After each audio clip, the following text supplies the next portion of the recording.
friend. My expression wasn't much better than yours when I first saw this. Your eyes aren't deceiving you. It's her. The famous singer, Robin.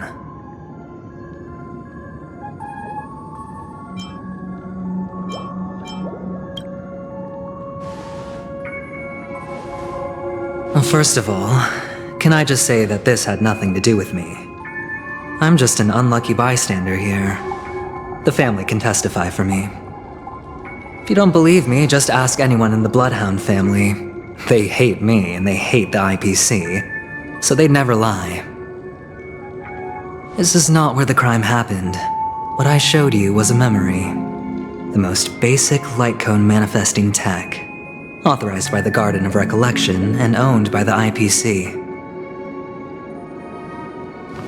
Did you really think the Galaxy Rangers were outsiders this whole time? Penacony has made a solemn commitment to protect the safety of anyone inside a family dream.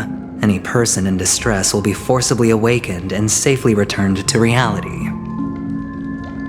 What gives them the confidence to make such conclusive statements? Because behind this promise is the harmony. The family's Dreamweavers link up their minds together to construct an unbreakable defensive line. Breaking through this line of defense to create death in the dreamscape. Not even a memo keeper could do that without the family's permission. Who could have done it, friend? The only one is her, the girl who calls herself a Galaxy Ranger, an imposter, an unsought guest, an emanator who hides her true identity. Ifrit's death was a foregone conclusion, and Robin? Her misfortune was staring right at her. Who will be the next to die?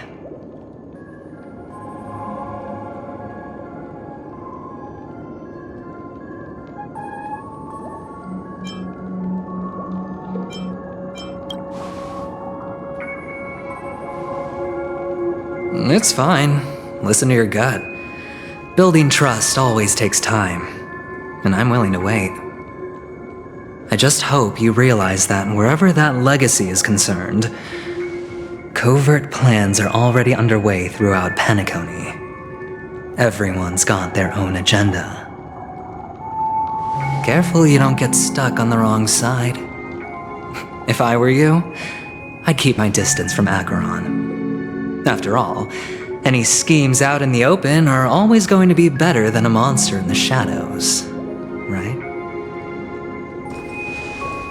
Who's to say there isn't an even deeper conspiracy lurking beneath the surface? Memo Keeper, I think our little deal is finished. Aventurine is telling the truth. This memory is a real one. And there's no sign of any distortion grafting on. The IPC is not the Garden, and there are real limits to what they can actually do, but you know all this. Friend, let's not beat around the bush here. The thing is, I want to reach out personally to team up with the Astral Express. I told you I'm just not interested in scrambling for the legacy. I just came to Penacony for work. I'm here to retrieve some lost property for the IPC, if you catch my drift. I'm talking ownership of this frontier prison. This has all become a bad debt thanks to the cancer of all worlds. The IPC has tried sitting down for negotiations time and again, but the family wouldn't even take our calls. You have no idea how difficult these people are to deal with. Put it this way. They've hushed up the existence of death before, so they can definitely cover up any news about Robin's death. It'll just quietly float off like a bubble and pop. Nobody ever being the wiser. That's not fair, right? So then, friend, I need your help.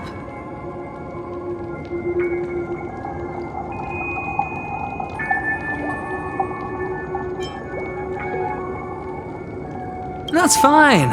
I'm not forcing you. But I'm really not asking for much, so why don't you at least hear me out, okay? I have but only one goal. The family's front door is like a high wall, and to tear the whole thing down, I'll have to dig out a few chunks first. Once I find a weak point, the IPC will have plenty of means. Now we have our chance. So long as we can get to the truth behind her death, we can have justice for Robin, while also gaining a valuable bargaining chip for bringing the family to the table. Truly a once-in-a-blue-moon opportunity. I've been investigating and making lots of friends all over Penacony precisely for this very moment. This tragic news would be extremely bad for the family, so they'll be doing everything they can to stop it leaking, especially to the IPC. But I trust that there are still a few factions that remain exceptions, and that's why I need you all. The reputation of the Astral Express precedes you, and the Harmony will give you the fairest of appraisals. You get to find out really what happened and seek justice, and I get to put it toward completing my mission for the IPC. It's what you call a win-win situation.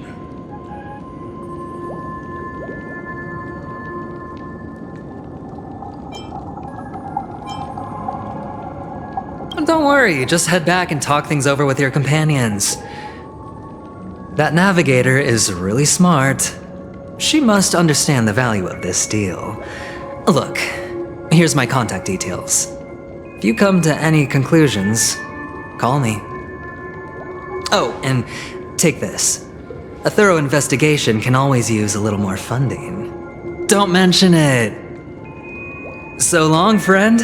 I really am looking forward to uncovering the truth about death with everyone. Aventurine just sauntered off. He really doesn't mean to force it, but something still seems off. What now? What are your plans? Black Swan. What is she thinking?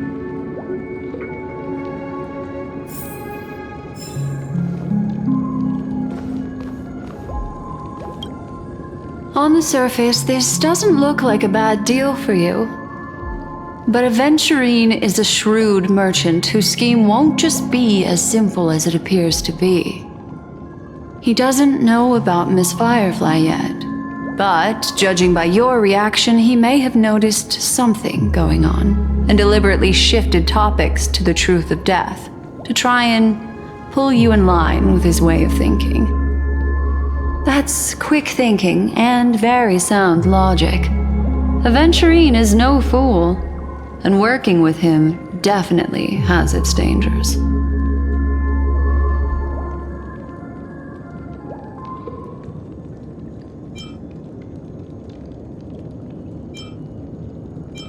That is something I agree on. Anyway, be careful out there.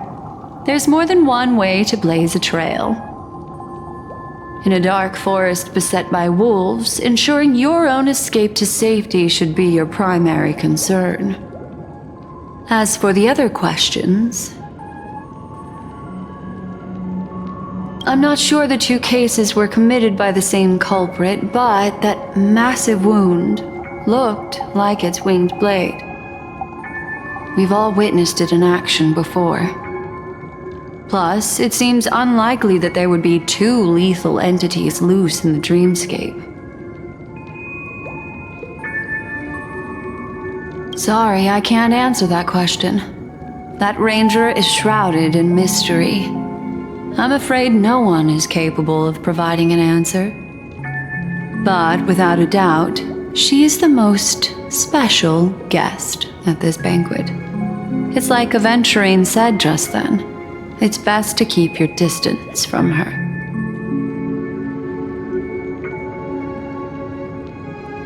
Two victims appearing one after the other in a very short time span, in and of itself, that's very unusual. Two possibilities. The collapse of Penacony's dreamscape has started speeding up. making death extremely agitated and weakening the family's protections. Or everything has been planned out and executed by someone. If someone has chosen these victims deliberately, first a smuggler, then a family celebrity, then this murderer's motives are worth thoroughly chewing over. It's all happened so quickly, I can only make conjecture. After leaving here, go have a chat with your companions. I hope you can clarify the source of this confusion.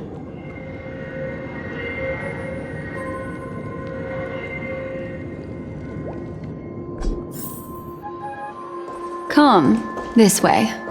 It's a short walk. Don't get lost.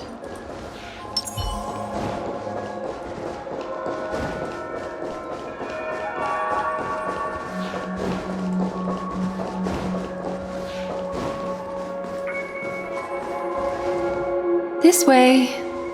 This is where we part ways. All of this is like a nightmare. Unfortunately, the remembrance doesn't lie. What we just saw is the reality that happened, and it won't fade from our minds just because we wake up. But follow your heart and don't be afraid. We all walk through this world casting shadows of different lengths, and ultimately, all we leave behind are precious memories. Hold on just a sec.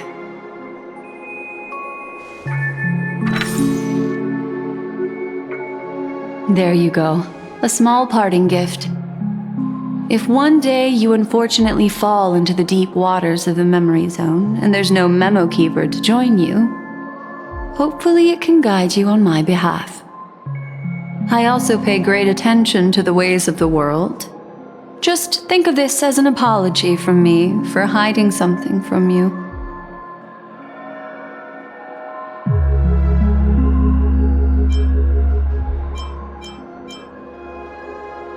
Then, I've something private to take care of regarding that Galaxy Ranger.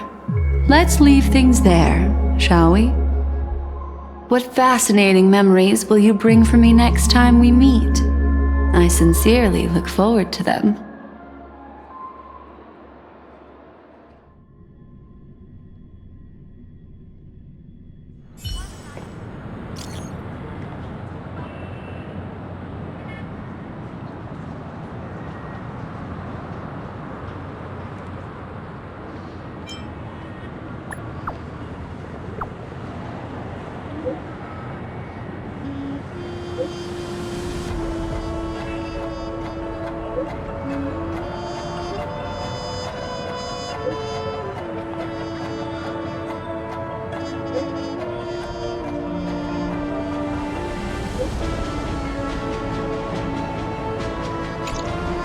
A family rep.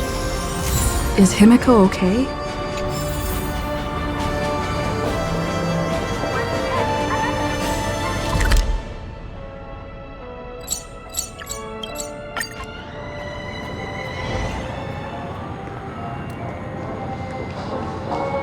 So much has happened.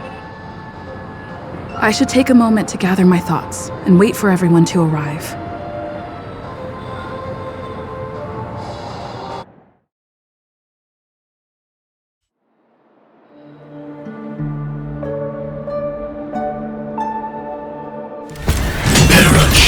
Blade now, Ranger.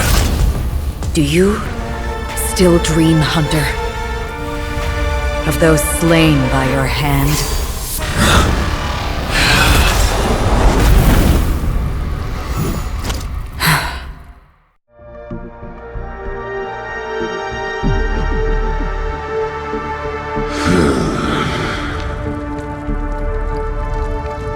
It appears the outcome has already been determined. You're still alive, as are you.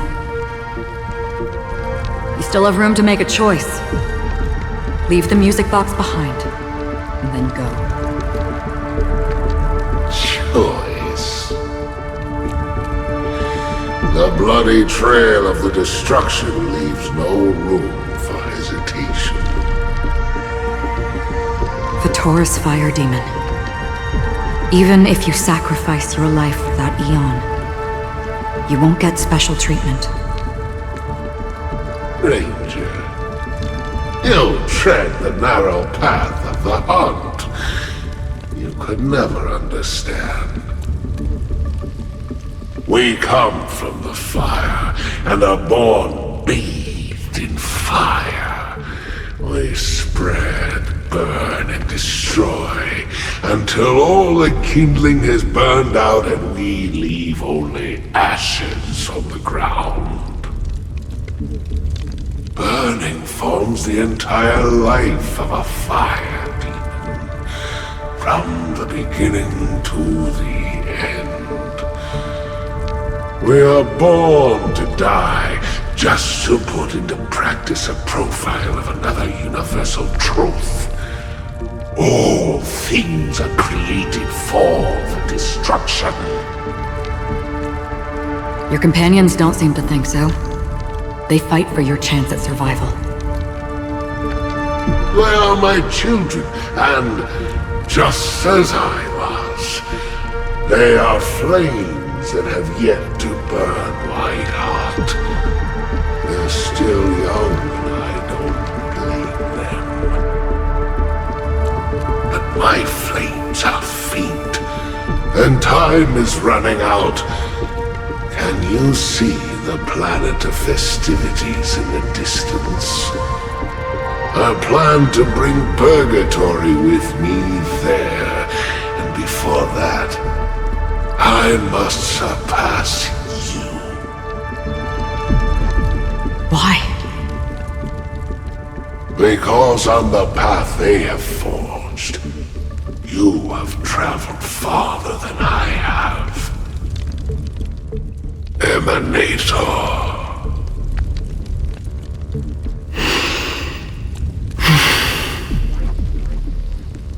You cannot hide your true identity. Draw that sword, for we shall indeed remain here, bound to fight a decisive battle to the death, for I choose this. Destruction is intense, but brief. To cravenly cling to life is to endure an endlessly prolonged existence. Even if the answer turns out to be your own destruction. What is important is not the answer, but that it exists, just as you exist. Everything exists to be destroyed. Emanators are no different. Just as even sweet dreams may be born of the void, the so-called impossible is merely something that has yet to happen.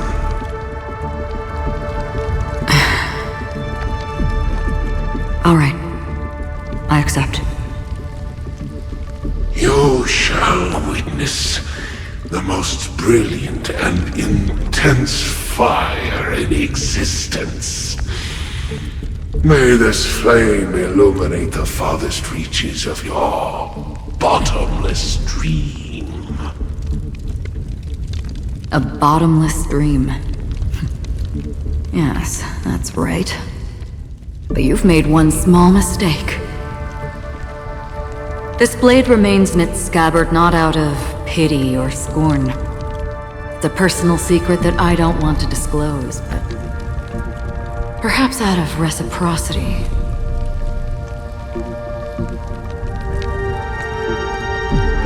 I'll reveal the truth to you. The hunt is not the path I truly follow. May death be the end of your boundless dream, guiding you back to the waking world.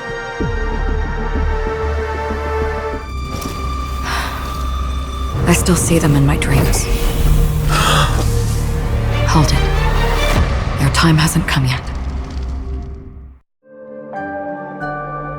My time? I've seen many clever disguises that can conceal appearances, but they can never cover up who a person really is. And you're no different. You had no desire to kill the Trailblazer. You only did what you did to drive me and the Memo Keeper away, but why?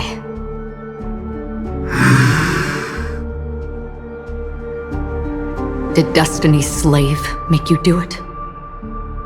You know, Elio. I thought this is just the kind of thing that'd get written into your script. My script has always been brief. Other than that, anything beyond that is unnecessary. He knows my nature. There is but a single destiny from which no one can escape. And until then, I hold the privilege of choice. However, you appear to be ignorant of this, so it's time for me to inquire. Who exactly are you? Not your enemy, perhaps. That's not what I asked. I don't deserve your curiosity. Loners wandering the cosmos always have their secrets. Take me. I'm wanted by the IPC, so it's little wonder that I know something about the Stellaron Hunters. That's all. Maybe I can help. What reason would you have for doing that? I tend to forget things. Which is why, rather than memories, I'm accustomed to using my emotions to capture what I normally wouldn't otherwise. So, I know who is inside that cold armor. How about it? Ready to take off that armor and sit down for a talk? It's not yet time. I don't need help, but I can give you a suggestion that would make things better for you and me. If your goal is the Watchmaker's legacy, then go look into the family. Not only are they covering up the existence of death, but they're burying the past and the truth about what happens inside the dreamscape. Already on it. And the Astral Express is no enemy of yours. I know that. I just never expected to hear you say it. What's next, then? The Trailblazer's been taken by Black Swan. Will you go look for her? No need for that. No harm in mentioning that Elio's only given me one instruction. Get all of the Astral Express to track down the Grand Legacy. I tried settling this in an easier and more direct way, but as you can see, here I am, confronting you. I failed. Can't ever go against the script.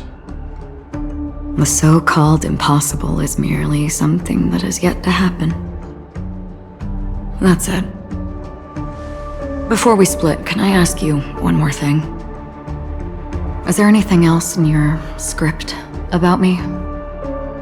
I'd like to know what kind of footnote I get to leave in that future foreseen by destiny. Unfortunately, not a thing came up. I knew it.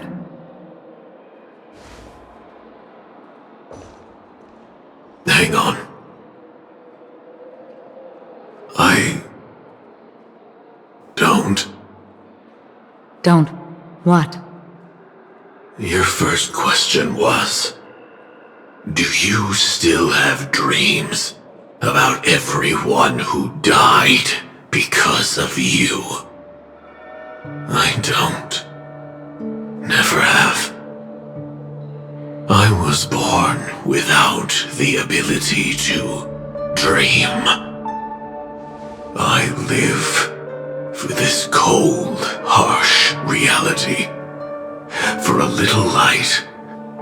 And to burn. To keep on burning. Until I turn to ash. So, I really envy you. Is that so? Then you're already living in the waking world.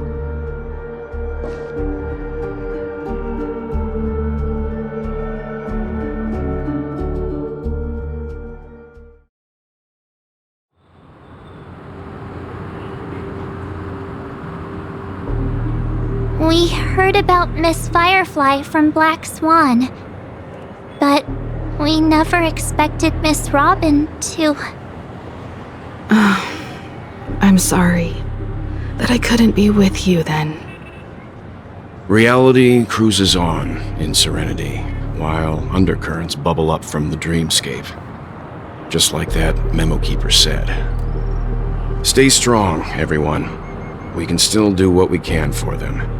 Starting with finding the murderer. Let's recap everything then. The Trailblazer just reminded me of something.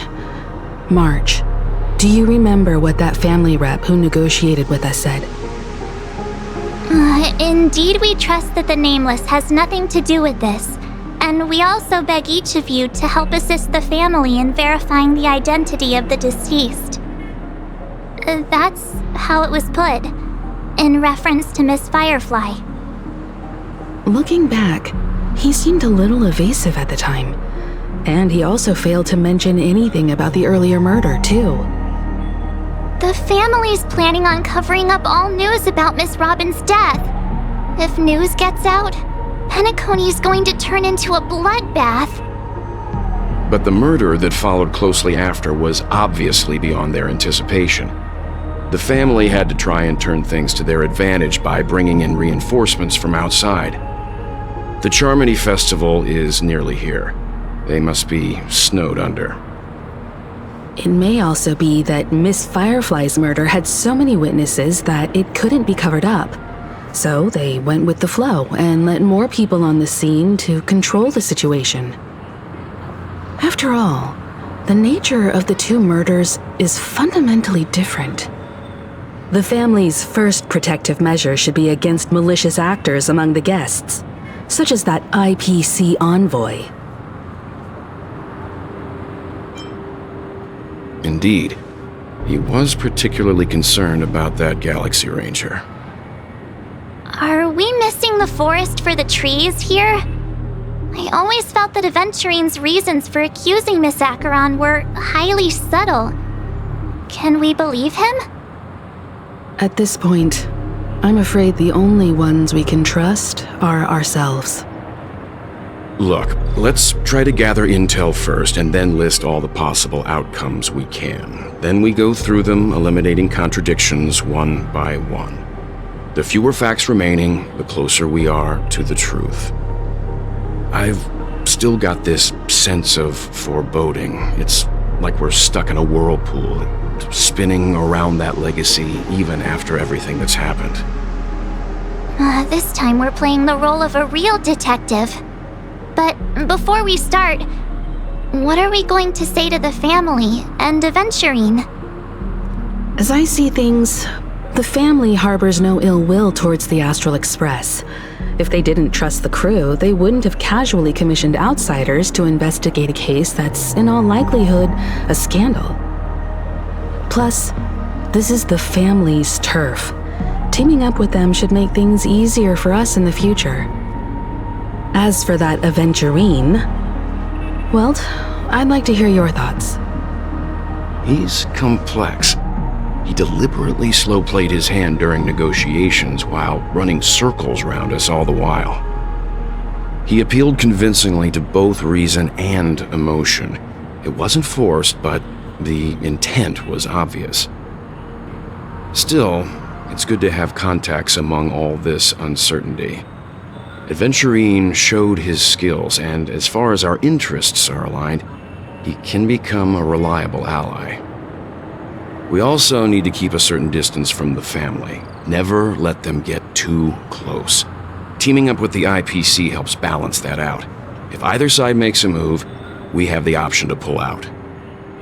So you suggest accepting Aventurine's proposal to team up? Yes. It's risky, but we can only wait until both sides have played their cards before making any further judgments. I get why, but there's a whole lot of bad guys and girls around here, and I'm worried about getting stabbed in the back. She's been bullied a few times now, and I can't stand it anymore.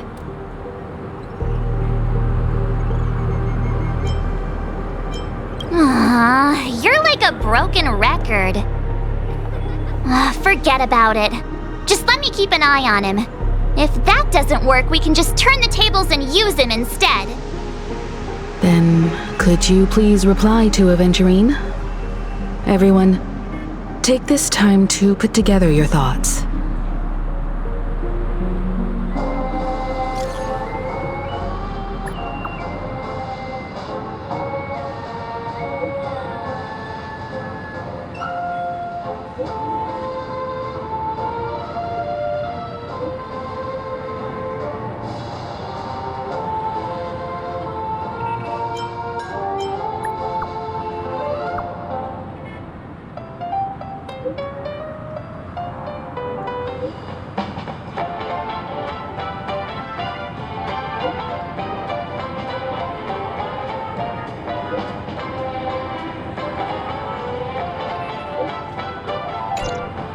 Looks like Aventurine is happy with this outcome. Let's tell everyone about it.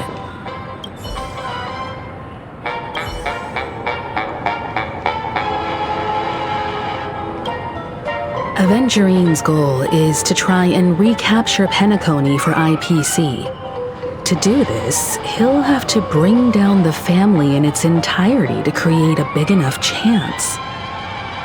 The existence of death will be covered up by the family. So how does he plan on taking them down? It's gotta be something important enough that everyone will notice. But it also can't be anything too out in the open. An attack on the hotel guests? Unlikely. Penacony's guests include quite a few bigwigs known throughout the whole cosmos. People who not even the IPC would dare take lightly. Aventurine is a shrewd merchant, and there's no way he doesn't know that. He's definitely going for the family, and it's just a matter of how. The harmony is strong in Penacony, and almost impossible to take on head-to-head. The fact that the IPC dispatched Aventurine shows that they do not intend to simply play by the book here.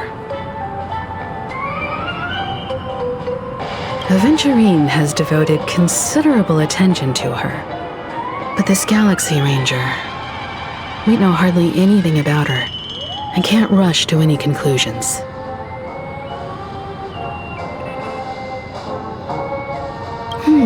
I was also considering this possibility, especially because he respects you so much and has sought you out before a few times. Perhaps he's also unsure of your intentions and is probing you.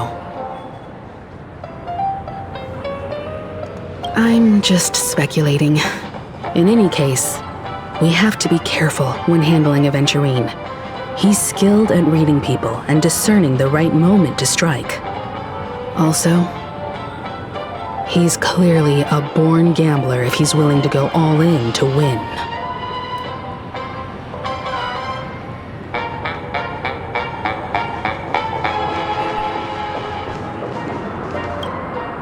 Aventurine said something that concerns me.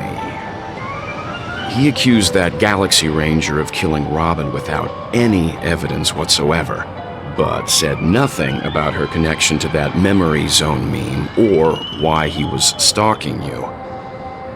It was a groundless accusation, which only serves to make him seem more suspicious.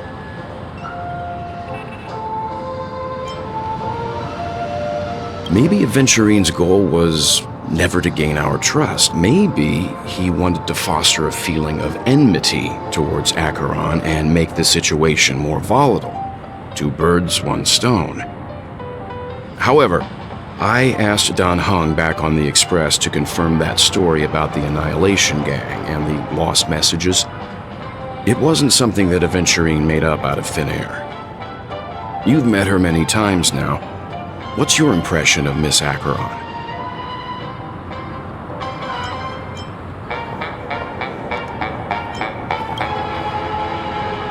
That fits the stereotype of a Galaxy Ranger to a T.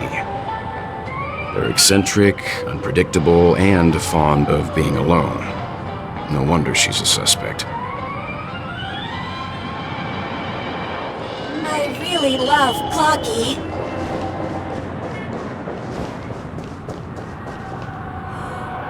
Can this be considered the majestic hall of art? I hope it's not too soon to bring it up, but I feel like Miss Robin isn't actually dead, but that she's still alive and well. Somewhere. That everything's just some horrible prank. Because aren't we supposed to be inside a dream? How could someone die in a beautiful dreamscape like this? Shouldn't only good things happen here? Whenever I see the Grand Theater, I just can't stop all these thoughts from flooding my head.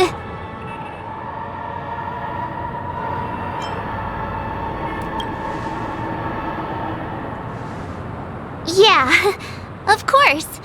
At times like this, we're so lucky to have our crew. The family and the IPC. Everyone has their own plans going on. Everyone's still having a great time out there on the streets. Nobody knows what's happened. It's all so unreal. As if Firefly, Miss Robin, and us were all outsiders from another world. Aw, what a mess. I really want a nice cool drink of soda to help me calm down. But then I'd be just like everyone else out on the streets. Looks like Aventurine doesn't need anything else. Let's turn our attention to the family's assignment for now. Himiko, what do you think? Among our current clues, the 2 murders that she witnessed are the most directly connected. I suggest starting here.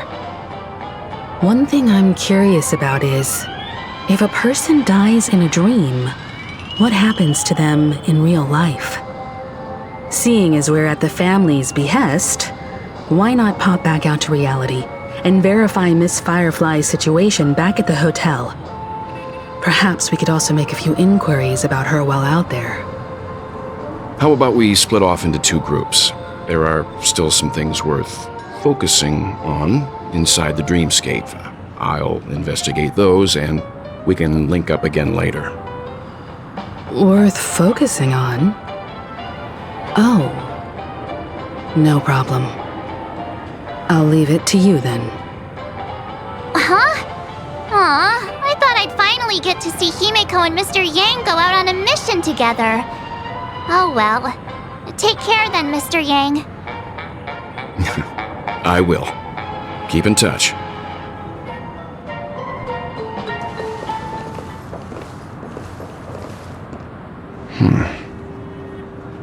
Honored guest, could you come out for a second?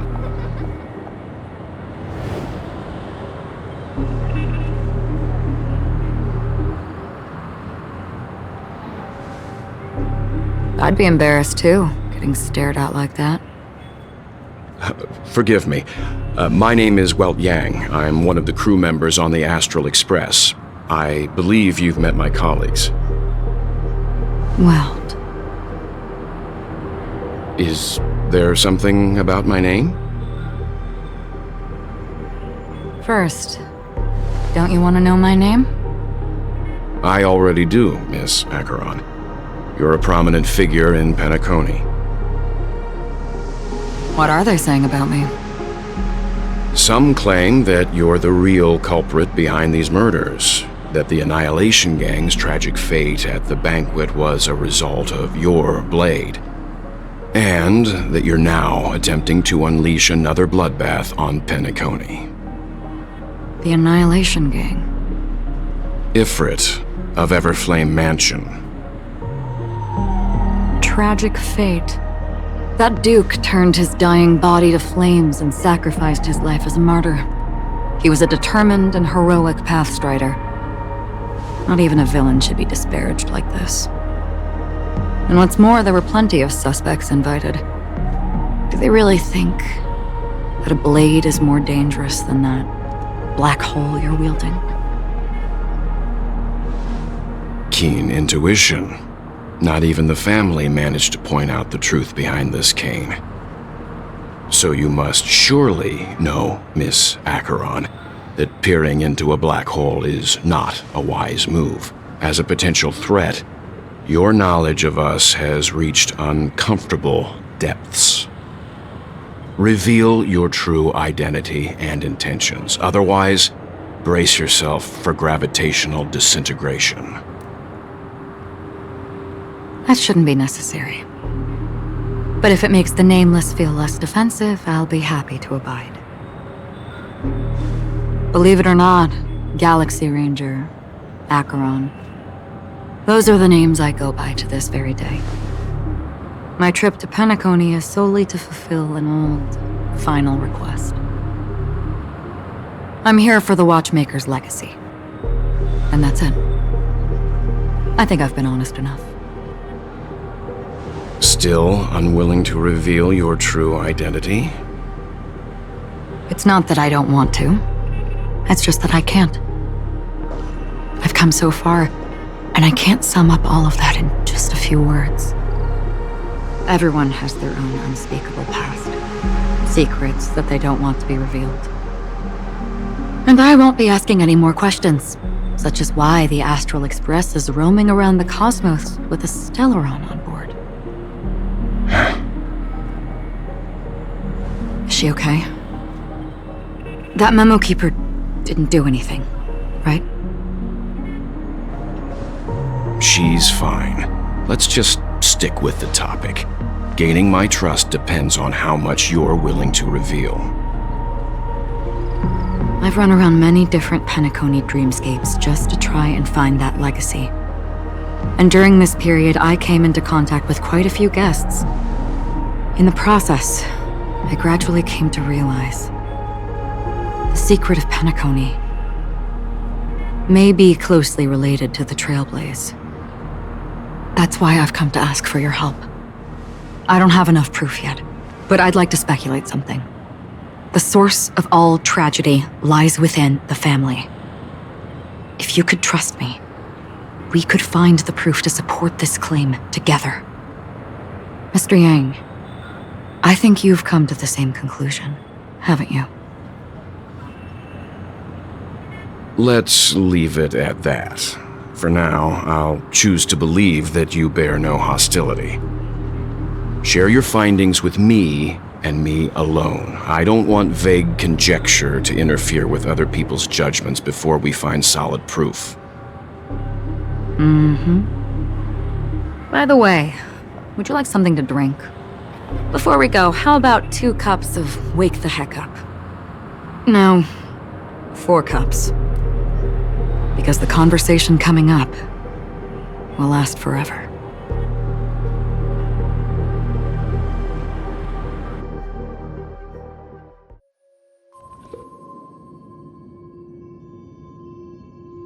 I've been watching her closely for a while now, and the first invitation was in the banquet hall of the hotel.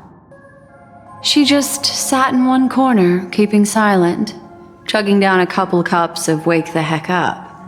I told her it's a pungent, bitter beverage, not the taste of sweet dreams. only for people allergic to Soulglad. And she said, Really?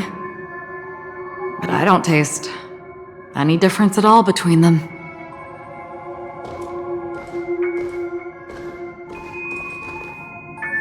The guest rooms are charmingly minimalist.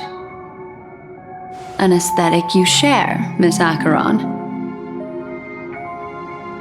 It's a cinch, this music box. The invitation received by the Annihilation Gang.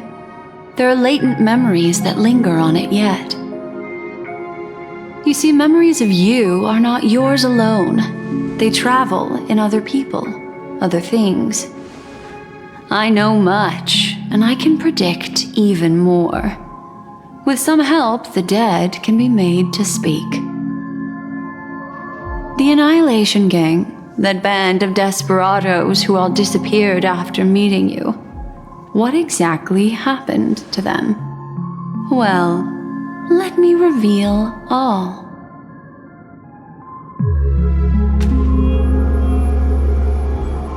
Gradation 12. Dreamscape 12. Father, I dedicate this to you. Well done, Dubra. Wherever they go, shall be met by annihilation. There it is. It's hazy, but it's Ifrit's voice. The other one is probably his progeny. This is the residual memory from when the invitation was first delivered. They were abruptly interrupted. Then, what happened next is... They sought refuge in the land of sleep, merely wishing for undisturbed rest, away from the storms. Children of the flame, this marks your rite of passage. She won't be necessary. I alone am enough.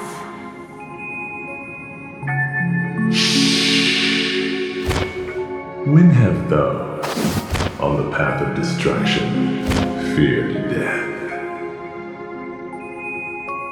The Everflame Mansion has set out on a journey. Those poor people, they have no idea what lies in wait ahead of them. Memory recovery is going well, but slowly. She'll be here soon, and time is short. There's nobody else here, so there's no need to be delicate. In fact, I think I'd better go all out.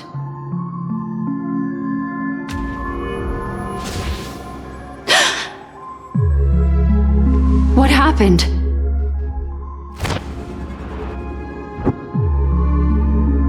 The memory after that is blank. How is that possible? This music box fell into Acheron's hands, and she brought it to Penacony. That's a fact, and that's how it should have gone. But along the way...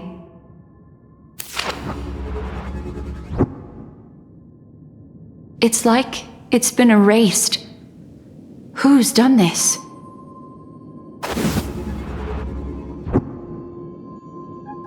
Who are you? Who are you? It's... no. Is this not a memory? Oh, a memo keeper. Do you serve the Garden of Recollection? Or the Cremators? My name is Constance. A pleasure to meet you. We were supposed to meet in Penacony and spend an unforgettable time together. But that seems unrealistic. Dahlia's not welcome on the banquet star, and I don't need a coming-of-age ceremony.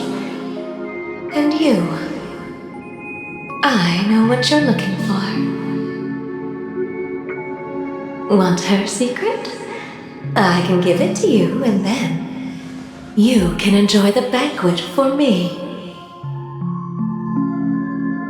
I wish you unforgettable memories.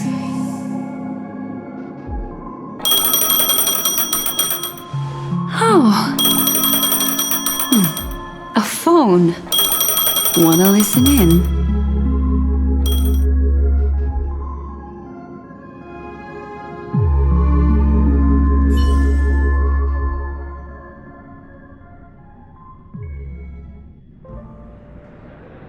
A few days ago, the IPC made an announcement. Under the watchful guidance of the Marketing Development Department, and in accordance with the Interstellar Peace Charter, the independent Sigonian sovereignty has hereby been established, and shall take a legislative seat at the Interstellar Congress. The formation of the Sigonian sovereignty is of great historical significance to the Sigonia system. This move puts an end to the planet's long and bloody history, turning the sensational Kataka-Avgin extinction event into a distant memory. Sigonia 4 is located in an unclaimed zone at the intersection of the Denise, Prothean, and Dorneau star clusters. The planet's surface environment is known for being extremely harsh, constantly faced with the threat of impact from small-scale celestial objects. This is why very few intelligent species have made this planet their home, dividing themselves into several tribes to eke out nomad lifestyles as they struggle to survive the arid desert wilderness. They have developed their own folk beliefs that are independent of the Eon belief system. Sigonia. Sigonia. Ravenous eye of the storm, spurned by all the gods. Land of rock, but not water. Lightning, but not rain. Blood, but not tears. You beat us with your falling stars. You lash us with wind and storm. You chew us up with the cracked earth.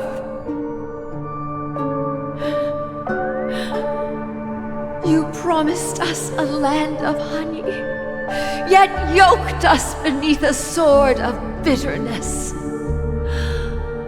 Oh, Gaiathra Triclops, if thou can hear me, please open up thy 3 eyes and gaze upon this child.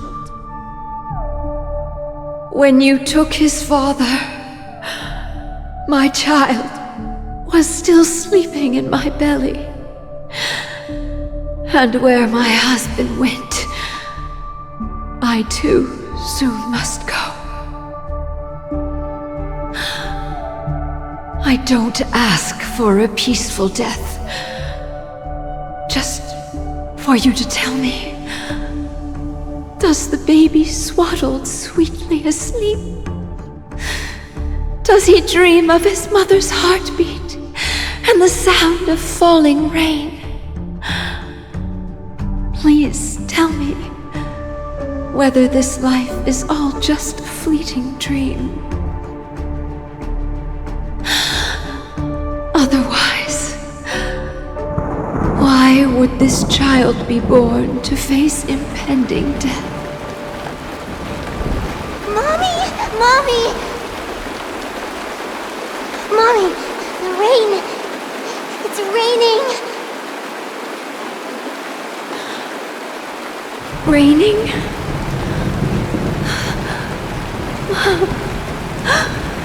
Raining! It is raining! It's true! Those outworlders weren't lying to us. They really did summon the rain. Mommy, we can leave here. We can go back home.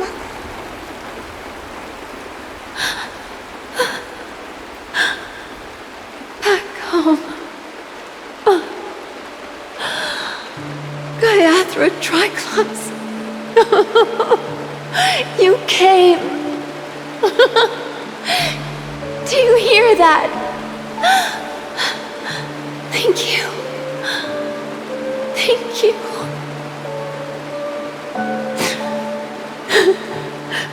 Darling, listen. This is the sound of rain. On the day you were born, the sky also sent down a gift like this from Gayatra.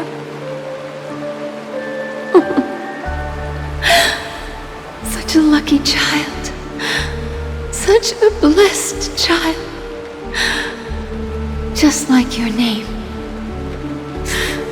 A gift from them to Avjen. My boy.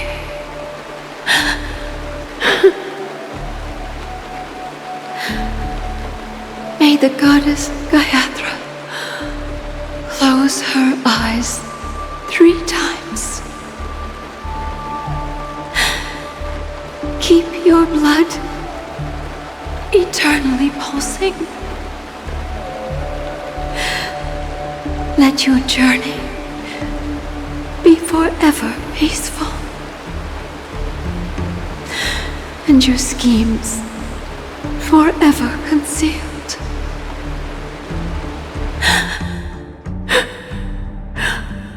Welcome to this sad world, Kakavasha.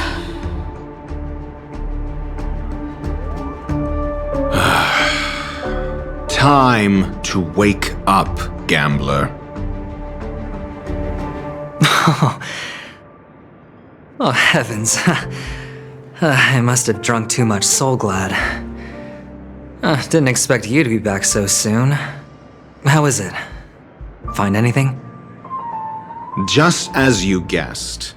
Nobody outside knows about Robin's death. There aren't even baseless conspiracy theories. They're still streaming the rehearsal for her ceremony, using a stand-in, I guess. They must be dreaming. Of course. Who could imagine that death would actually descend upon the idyllic dream created by the family?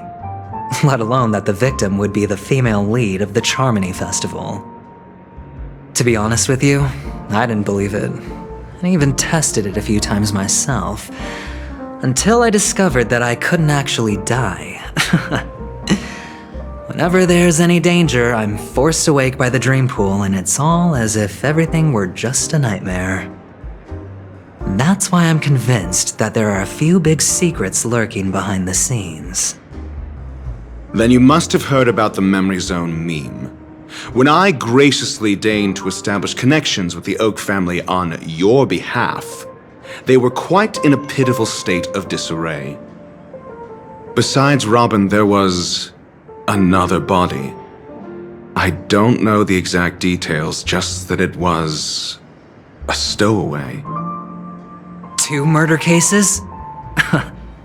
I told you something seemed off about the Nameless. Oh, she must have come across the other one. This murderer is a psycho. But I have to admit, the case should be easy to crack. We can leverage the family's malfeasance and let the IPC use this as a reason to intervene. It's just that their trickery runs deeper than I thought. Robin's stand-in was all ready to go. These 2 murders are definitely getting hushed up. What should we do? Let me think. It's too rare an opportunity to miss out on, so I gotta be careful. Incredible, gambler. Have you already exhausted your limited repertoire of tricks so soon? There are plenty of chips, but it'd be best to choose carefully. The most straightforward has to be Robin. Remember? That masked fool once told me to find a mute as a friend. Robin is what she calls the mute. She has lost her voice, and while most people can't pick up on it, you and I cannot mistake that sound. Not produced by any voice box, but rather by the resonance of the harmony. If that girl hadn't gone hoarse from singing practice, there'd only be one possibility. Something was up with the family. Or Robin herself. To get to the bottom of this, I tried every way I could to meet her. But she died. Right before my very eyes. A complete and utter loss. Incidentally, it seems to have resulted in your rather undignified arrival on the interrogation stand.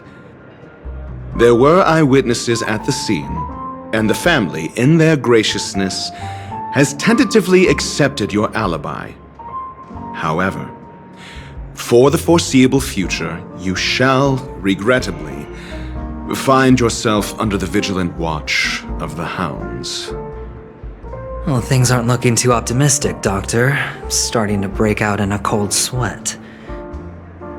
Do you reckon there's still any chance of a comeback, given how things are?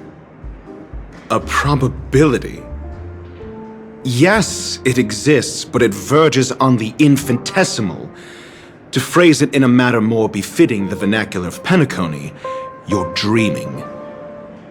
But if you simply can't control yourself and want to try your hand, then there just so happens to be a suitable candidate. That man wants to see you again. Who? Sunday. Is this a public hearing or a private trial? If it were the former, it would hardly befit my stature to stoop to the role of a mere messenger. Fine. Well, that's great. It's all great. You see, the dead can't talk, but the living can. Ratio, I'm convinced now that there must be something wrong inside the family. Oh, just you wait and see. That man's sister has died. He can't sit on his hands. Well, without any further ado, let's set off. Lead the way. The show is about to begin.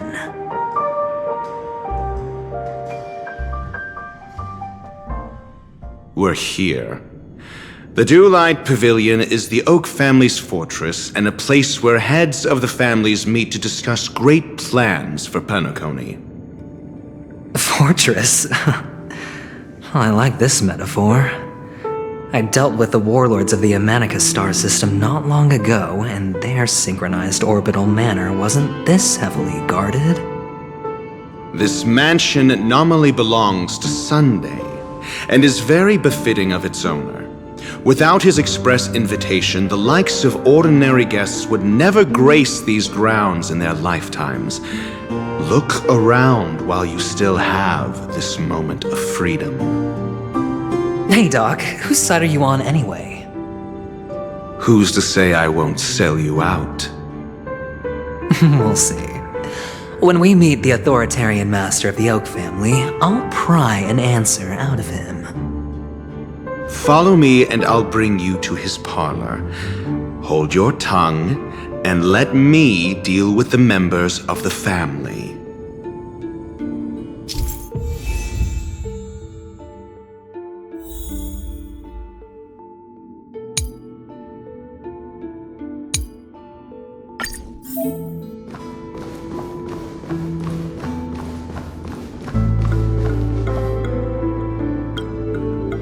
You two, that's a place of business. No entry. I was requested by Mr. Sunday to bring him the suspect. My name is Ratio. He should have mentioned it to you. Oh, I remember you. Veritas Ratio. Your punch virtual particle clock is impressive. Excuse me? The one on your head. Of course, it's nothing compared to my full pocket dimensional annihilating power armor of the Mobile Knights. Right, and as I mentioned, that fantasy raiment of yours doesn't exist. That's because you can't see it. Like I say, only family can see the glory of the mobile nights. Enough. Get going. Don't keep Mr. Sunday waiting. It seems like the idiocy index here is no better than it is out there.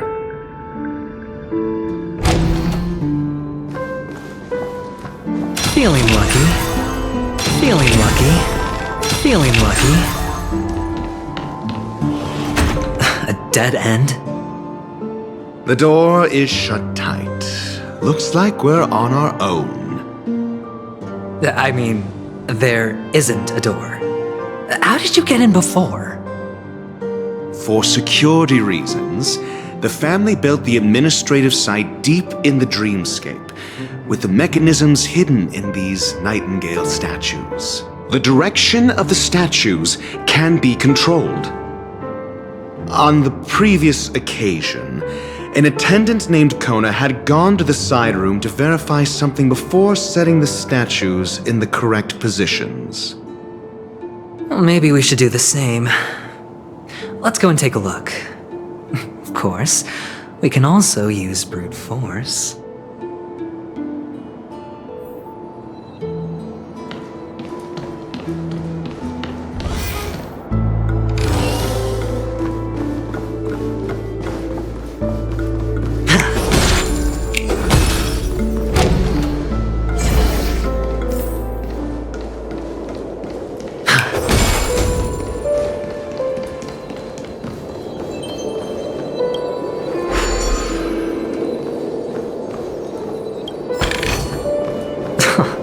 This is hardly enough for a seat at the table.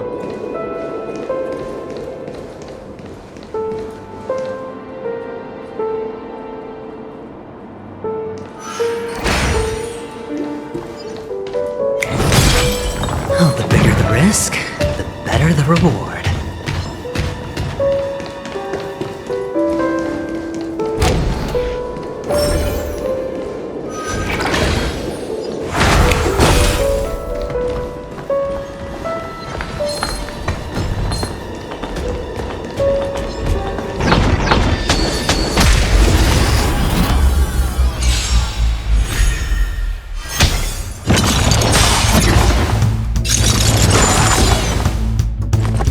No dirty tricks, all right?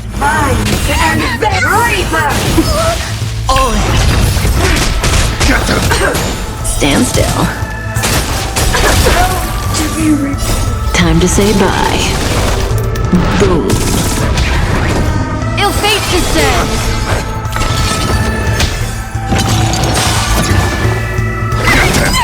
Relax. Beneath the waters lies an endless abyss! Ill tidings manifest! Stand still.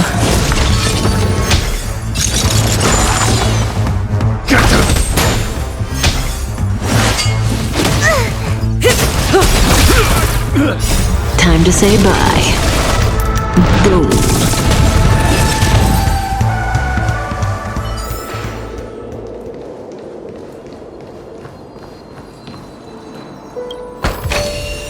A reward with no risk? I'll take it.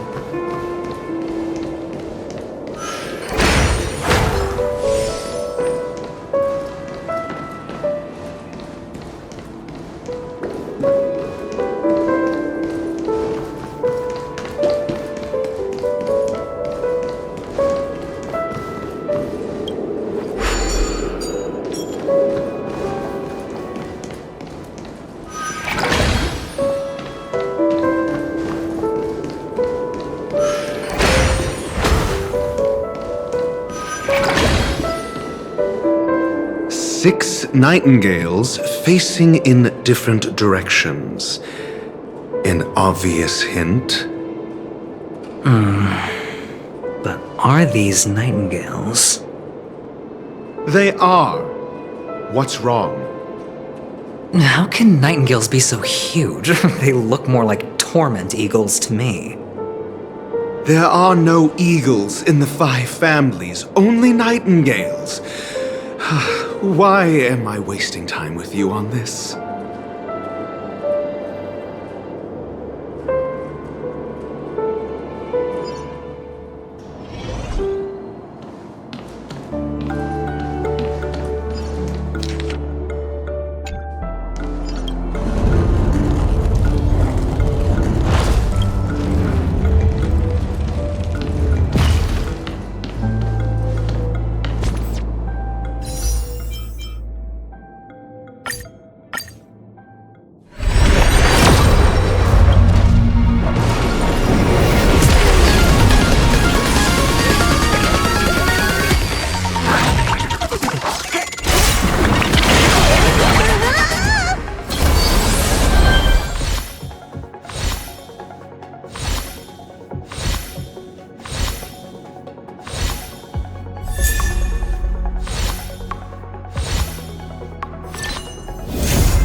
Just as I thought.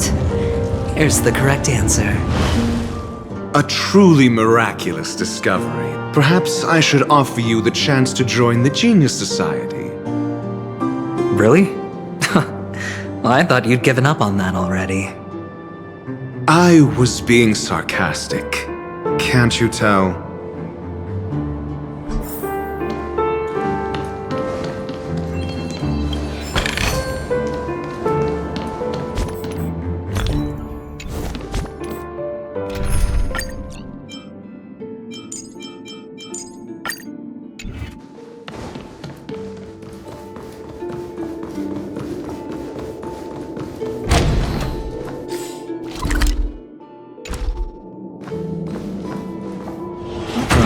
Impressive. So much for Mr. Sunday's reserved, virtuous image. Do you need me to remind you? We're in a dreamscape. No matter how grand the mansion looks, it'll not affect Penacony. Stop wasting your time nitpicking the family here. Yeah, you're right. The only way to destroy the family is death. Sunday must have thought the same.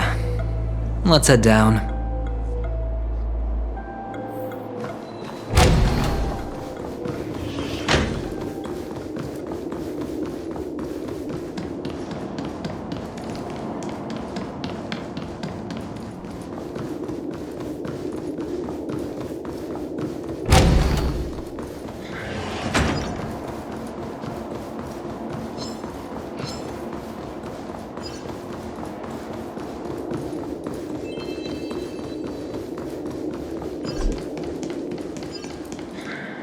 Hold on.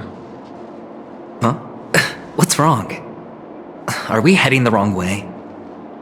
No, but this door is locked. My friend? Did you really make an appointment with him? It's a trial. You got to prove your worth to Sunday before you can speak with him. If I'm not wrong, we need to find a way to open this door in the hall or this place will be our prison.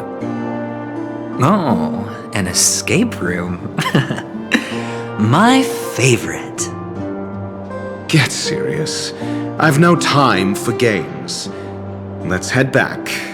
The hint is probably in that prominent sandpit. Wow.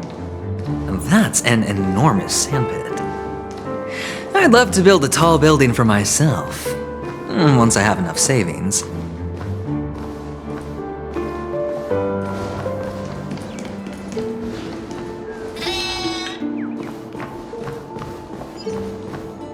Feeling lucky. Feeling lucky. Make a wish. Sound wonders. Oh, look. There's a noticeable gap in the model. I believe you're right. There wasn't a gap before. That man must have done it intentionally. Well, with your brilliant mind, you shouldn't have any trouble recalling what was here last time. Right, Doctor? Of course. Let's look around. When I see it, I will know it. Fine. Fine. Why do I feel that we're pursuing a degree in burglary now?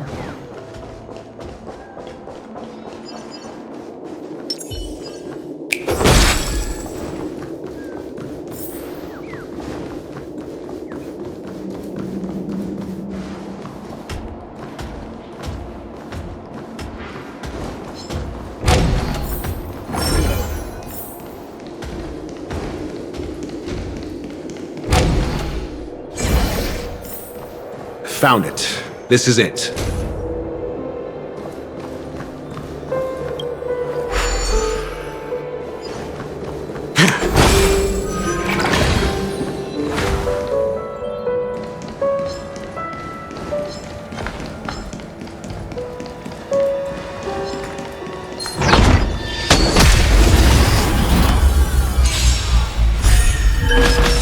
Eternal.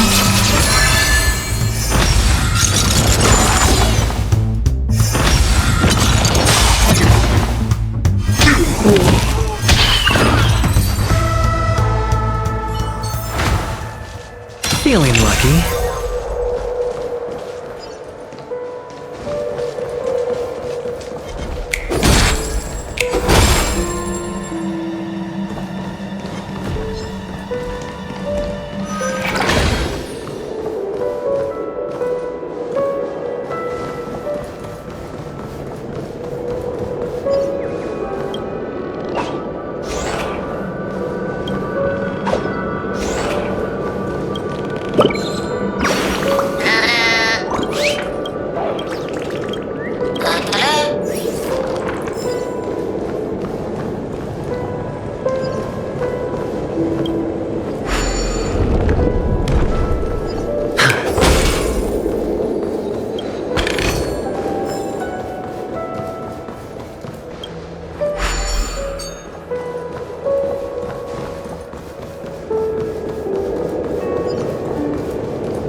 Fortune follows luck, just like it always does. Huh. And the nameplate reads Gulliver's Arch. Well, I'm amazed you can remember something this tiny. You know, this reminds me of a tunnel I once saw that could shrink people who passed through it. If I were you, I would shut my mouth. It's wise to remain silent when you should.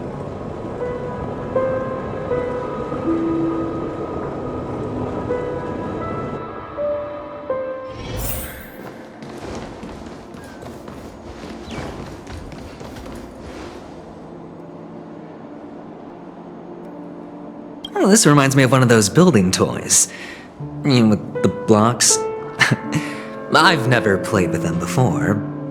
I wonder if it's more interesting than stacking chips.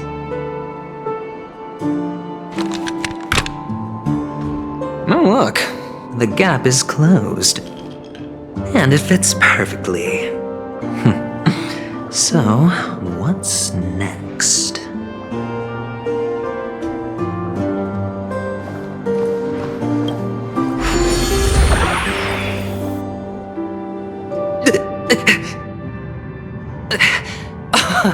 Oh, good heavens. Did I shrink? Am I still in a dream? Indeed. Oh, Doctor, you're huge. It's me! Down here! In the sand pit!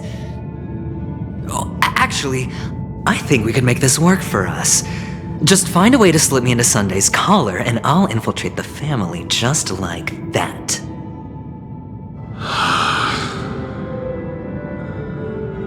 Oh, fine. I was just kidding. Let's find a way to open the door.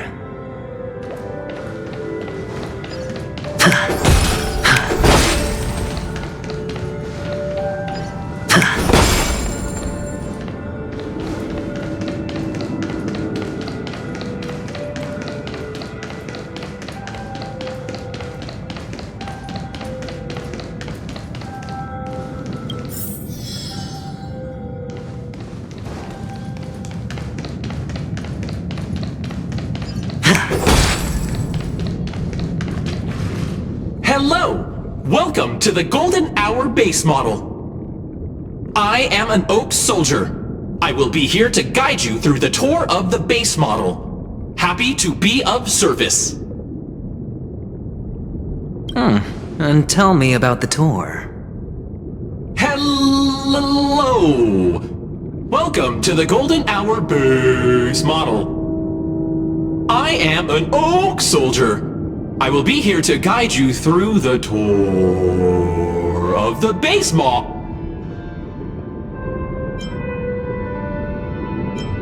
Model, happy to be of service. Generating guide. Please wait patient.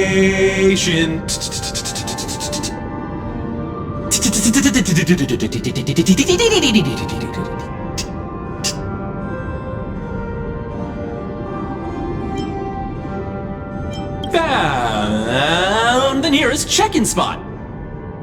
Please look behind me. A capsule machine model.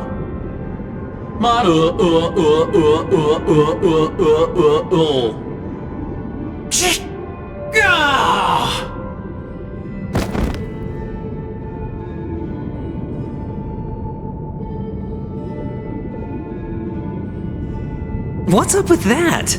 Now the family's toys are trying to frame me? I didn't do a thing to it, Doc. You've got to be my witness. I saw nothing.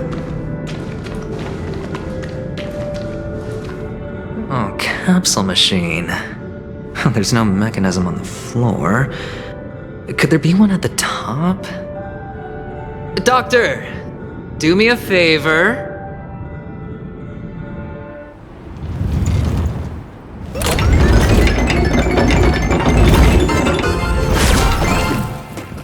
So, I was right. These models have interiors that look exactly like the real buildings. The only difference is that no one lives in them. Funny that Sunday puts a miniature that makes him seem like a giant by comparison, right where he can see it first thing in the morning. Insecure much?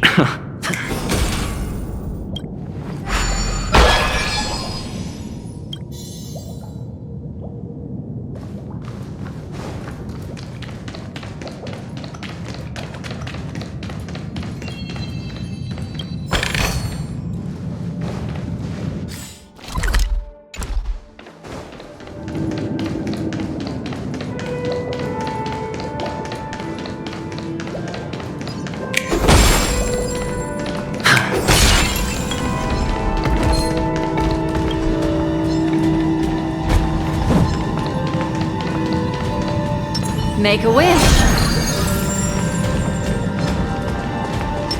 Sound lingers. Does that hurt? Existence is unity. Stand still.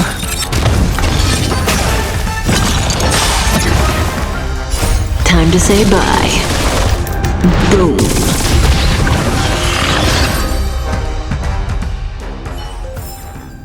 The human body is... Oh, one of the fragments flew upstairs.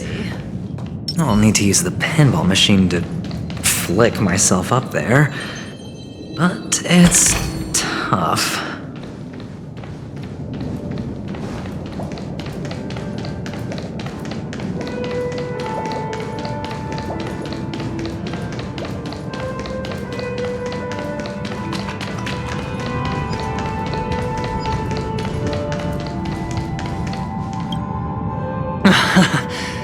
Oh, great.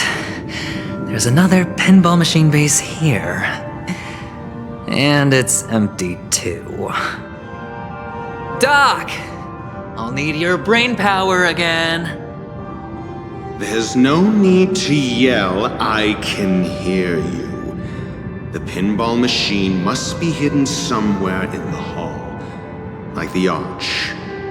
Wait here, and I'll be back in a minute.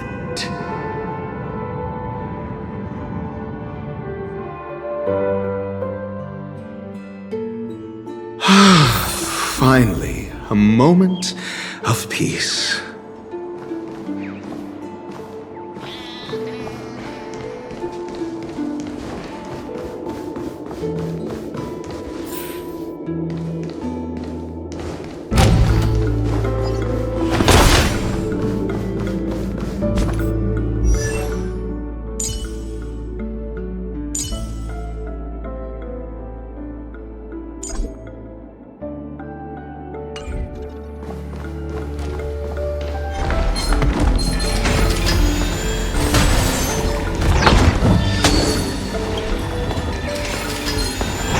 fear of the mediocre.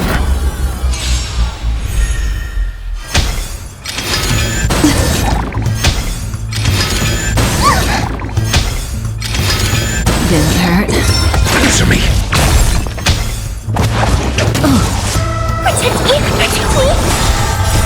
These are devils. I'll crush them all. Beneath the waters lies an endless abyss. Time to say bye. Boom. Get them. Stand still. The test.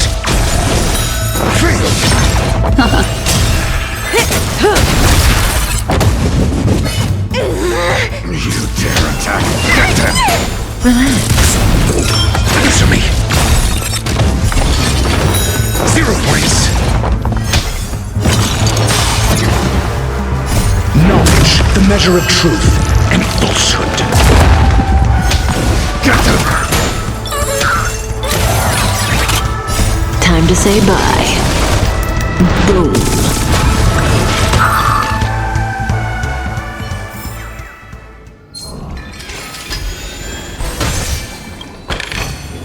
Since when were knowledge and wealth mutually exclusive?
Destined for oblivion. I weep for the departed. It too shall fall.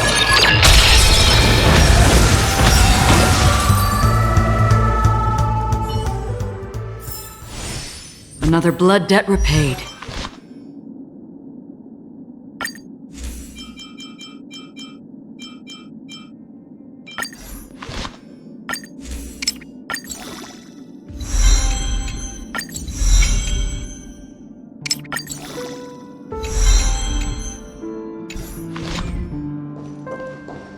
That's it. Pleasant moments of solitude are always fleeting.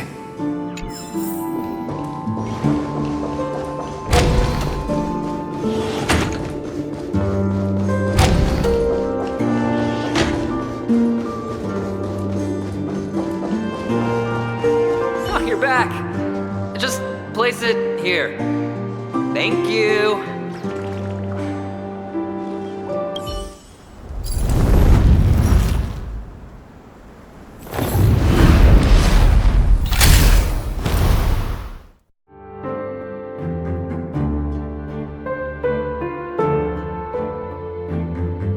Thanks, Doc.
Horatio, you should come in here and take a look. The view here is breathtaking.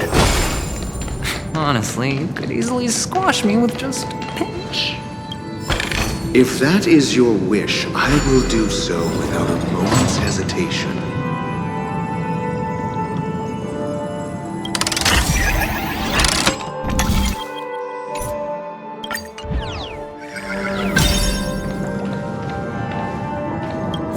All done. Piece of cake.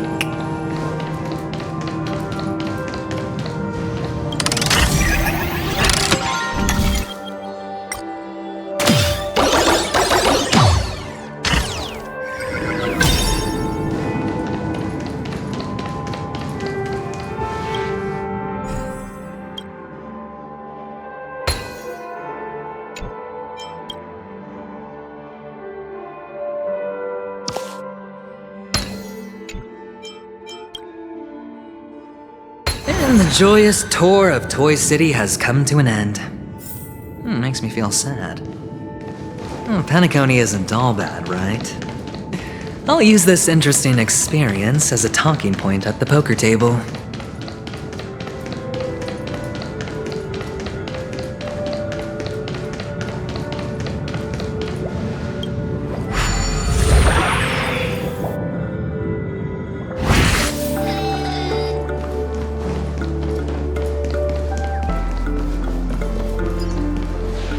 It's a pity you made it out of the sandpit alive. Sunday is just beyond this door. From my limited understanding, he's not someone easily handled. Are you prepared? Yeah, only I believe he's the one who should be prepared to face me. Tell me about your plan. I don't have a plan. I'll just play it by ear. There are only two kinds of bargaining chips when dealing with people. Benefit or fear. Looks like sincerity isn't in your dictionary. Am I not sincere enough? There's no need to emphasize it. We've got to make good use of death. That man's sister is dead. He won't be able to turn a blind eye, and that's fear. And I'll help him find the murderer. He can't do it due to his status and position, but I can. And that's benefit. On what basis do you believe he's incapable, necessitating the delegation to someone from a rival faction, the IPC? Simple. Because that murderer could very well be a traitor hiding inside the family. Do you mean the Galaxy Ranger whom you accused previously? That was just an excuse, good doctor. There's something wrong with that woman, and we need someone who can keep her in check. It's better to minimize the variables outside our control while we execute our plans. Moreover, I need to know her identity, if I'm lucky. She could be an important pawn, and it's good to have more helpful friends when dealing with this matter. But honestly, the murder case is likely unrelated to her. I believe my standpoint. There's a rat in the family. Otherwise, why would Mr. Sunday arrange a private meeting with us? This isn't an interrogation, but a secret negotiation. We'll see. Using Robin's death as a bargaining chip, I'll win back my freedom and power.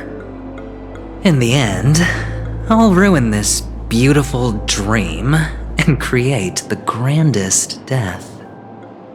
If the chance of winning is just beyond this door, even if that chance is close to zero, well, you can't win if you don't play, right? Ah, the charming audacity. To think that you, of all people, might emerge victorious, dear gambler. 3 chips are enough. All or nothing.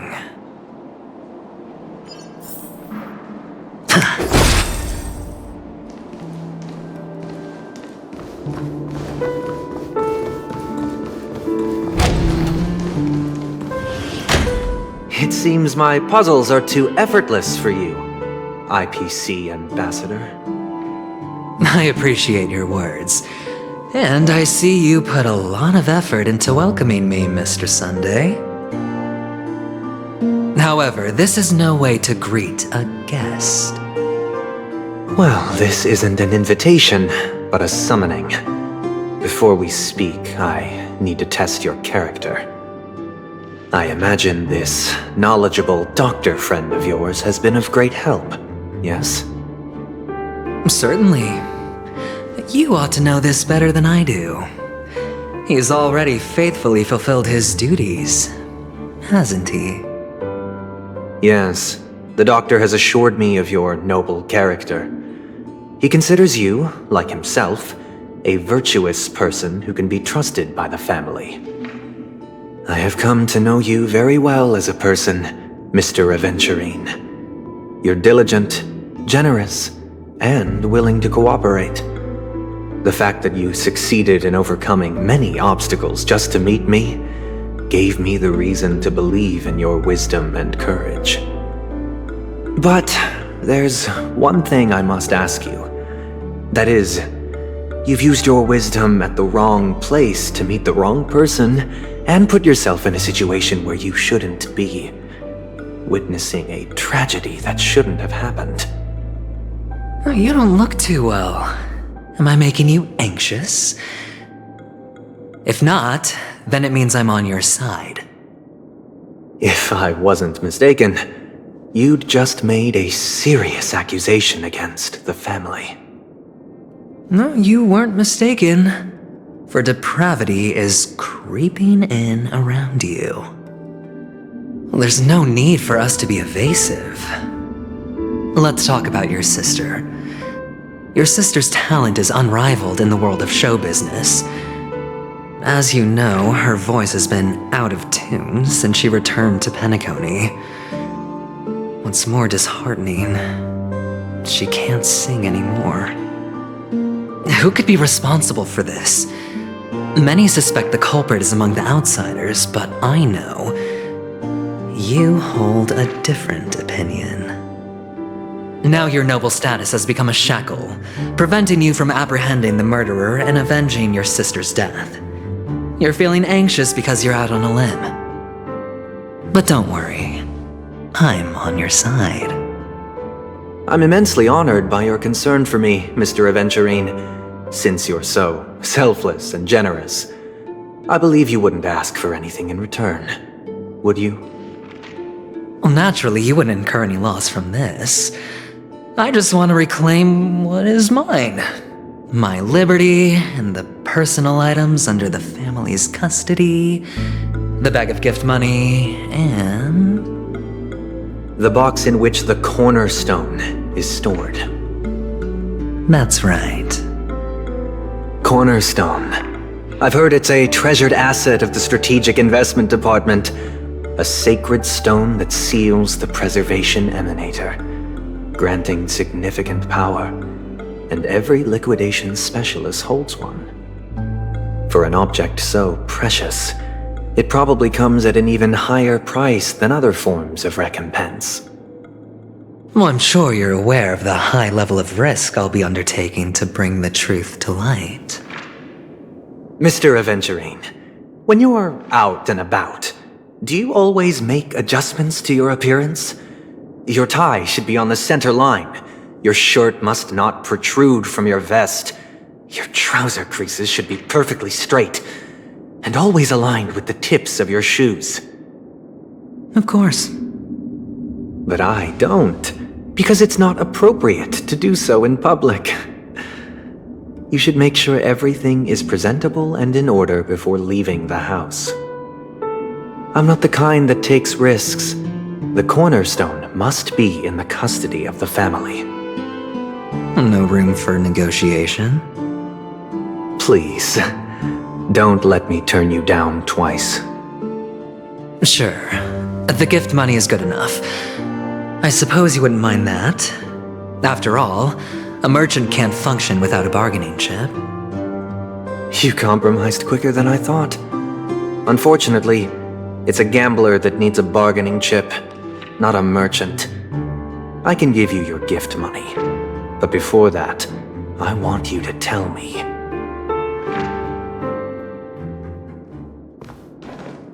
The fact that you can decisively forsake the box you asked for, what exactly is stored in it?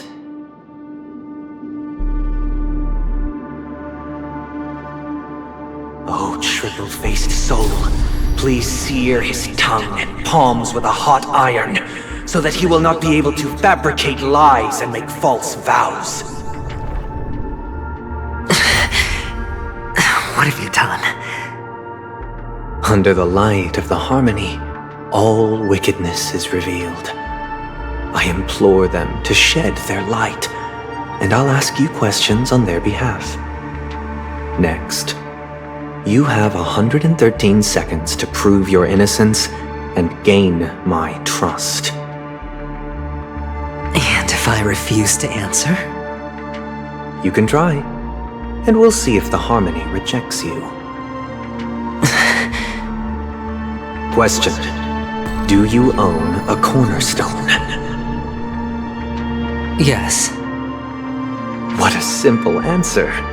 You, too, understand that idle chatter leads only to poverty. Did you hand over the cornerstone to the family when you entered Penacony? Yes. Does the cornerstone you handed over to the family belong to you? Yes.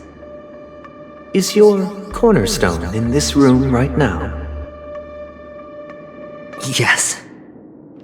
Is your memory free from any kind of tampering or deletion, encompassing but not restricted to the techniques of the Garden of Recollection? Yes. Are you an Avgin from Sigonia? Yes. You even know about that? Do the Avgins have any ability to read, tamper with, or manipulate one's own or another's mind? No. Does it matter? Do you love your family more than yourself? Yes. All the Avgins were killed in a massacre. Am I right? No. Are you your clan's sole survivor?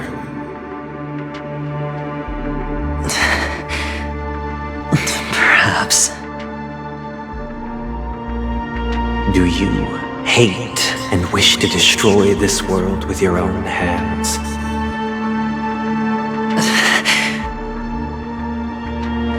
I don't know. Interesting. Now, the final question. Can you swear that at this very moment, the Aventurine stone is safe and sound in this box?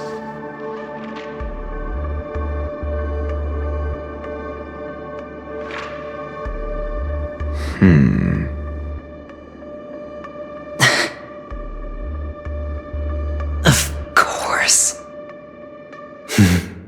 Looks like we can get an answer. Open it, Mr. Aventurine. It's your last chance to defend your honor.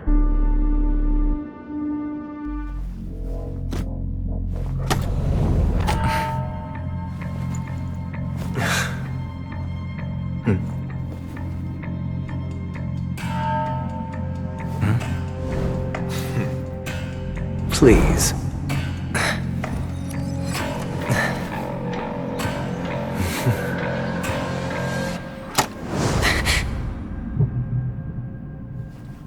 Are these what you're looking for?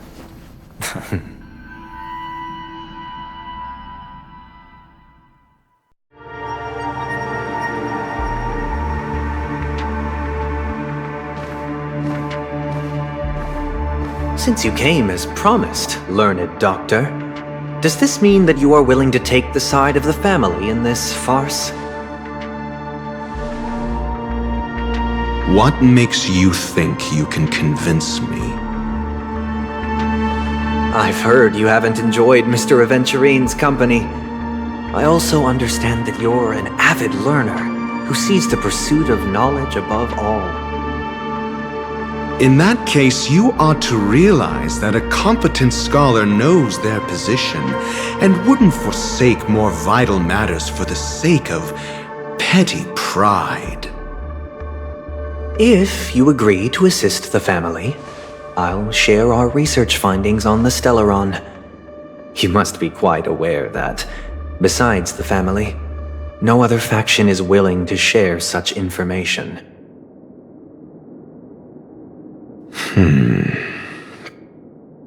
Cut to the chase. What do you need from me? I need Mr. Aventurine's comprehensive plan. Haven't you confiscated his cornerstone? You can't expect a featherless bird to take flight. But I've also heard the 10 elites in the Strategic Investment Department have united, progressing together in the interests of the IPC. You'll have to speak more clearly than that. The cornerstone, which Mr. Aventurine surrendered. Was it really his? You question whether he would entrust you with someone else's cornerstone. The 10 Stonehearts aren't as united as you think. Cornerstones are significantly more precious to them than their very own lives. But you know that he's a crazed gambler. The more vocal he is about it, the more cautious I must be. I never imagined someone would share his way of thinking. Honestly, you should see a shrink. Bring it. The box containing the cornerstone is unique, and only IPC senior staff and related members can access it. But I happen to be among them.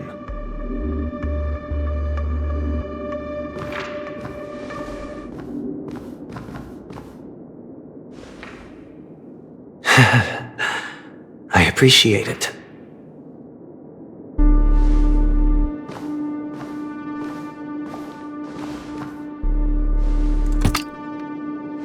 Unfortunately, your guess is correct.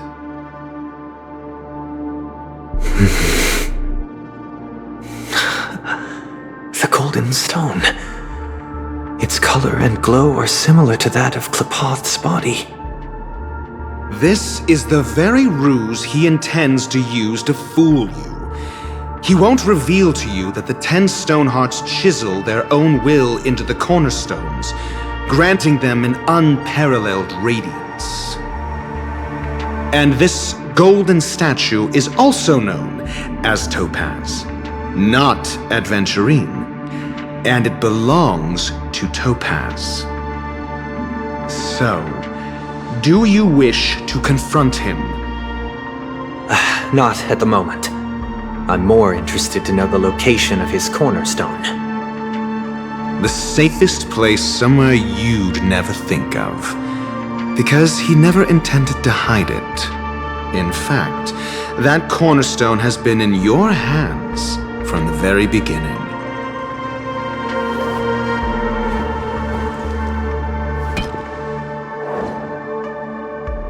I see. This bag.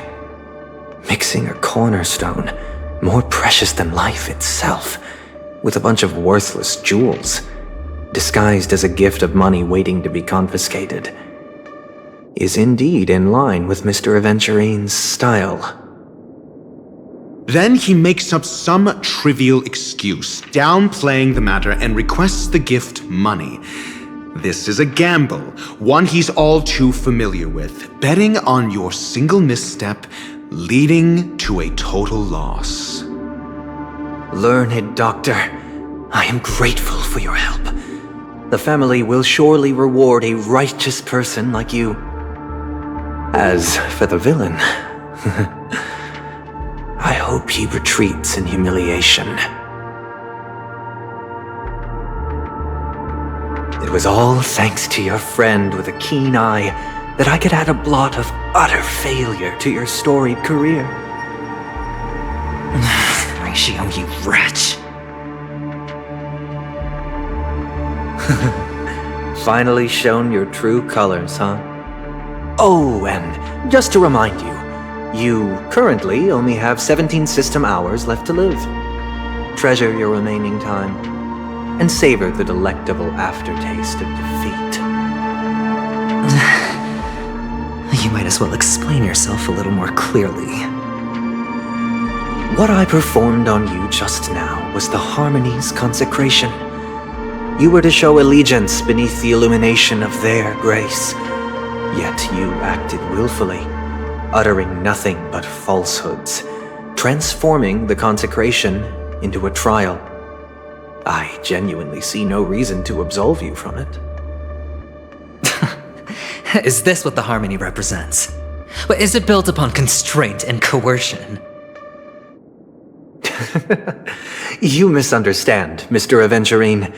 Punishment is meant for the irreverent, but I have seen your resilient spirit, and thus I offer you the possibility of a new beginning. Throughout these 17 system hours, you will be unable to escape the dreamscape or contact any of your companions. You only have 2 paths before you, and it all depends on whether you can complete my test within the time limit. Should you succeed, you will be able to coalesce into the Harmony and be with your family. If you fail, you will suffer the wrath of the eternal Centurion and fall into an abyss of doom. Sounds like I'm gonna end up the same either way. I indeed do need a servant to help me uncover the evil hidden in the family from an external perspective. I will purge the evil from the inside and bring the real culprits to justice within 17 system hours. When the time comes, compare your findings with mine. If both our findings align, or if you can provide me more insights, then they will truly be able to grant you mercy and honesty. Shameless hypocrites.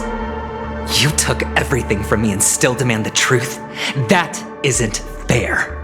Your carnival reeks with the stench of cash. Nothing is achievable without it. This is meant to be an act of personal virtue, not requiring the family's support. Your bag is over there. Do as you please.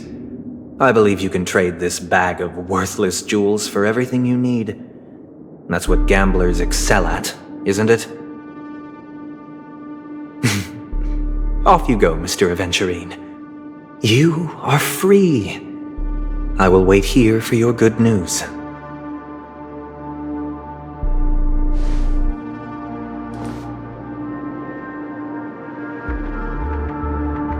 This meeting isn't an interrogation or a negotiation. It's an outright execution.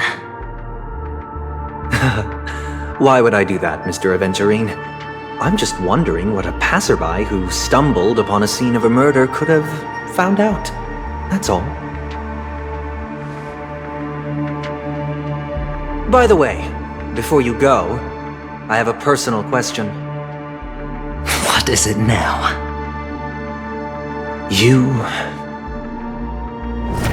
Do you truly wish to bring about the destruction of this world?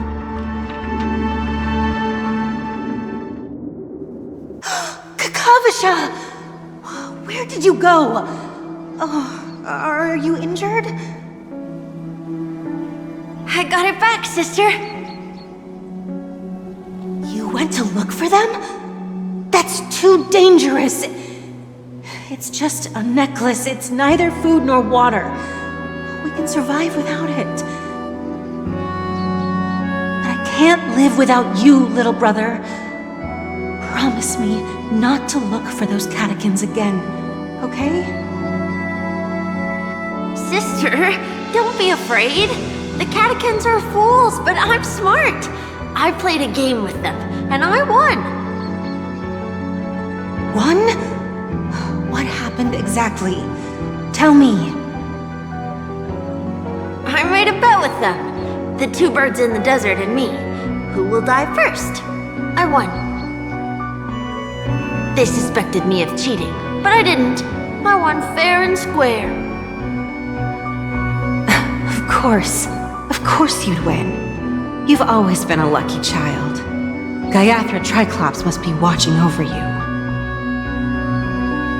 But that's no reason to push your luck by going up against those bloodthirsty, cruel catechins. Have you forgotten how Mom and Dad...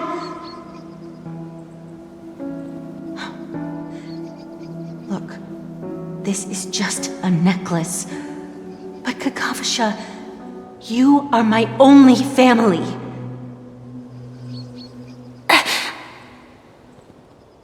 I'm sorry, sister. I thought you'd be happy. Because Mom left you this necklace. There'll be no next time. It is important. But not as important as you, my dearest brother. I don't blame you, but you must remember what Mom said. Pain and poverty are the trials of Gaiathra Triclops. She has also granted us a chance. And that's your good luck, Kakavasha. Your good luck is the most precious wealth we, all Avgin, have. You're a child blessed by Gaiathra Triclops and can lead the clan to happiness. So always remember to protect yourself and never resent the pain and poverty you're going through, all right?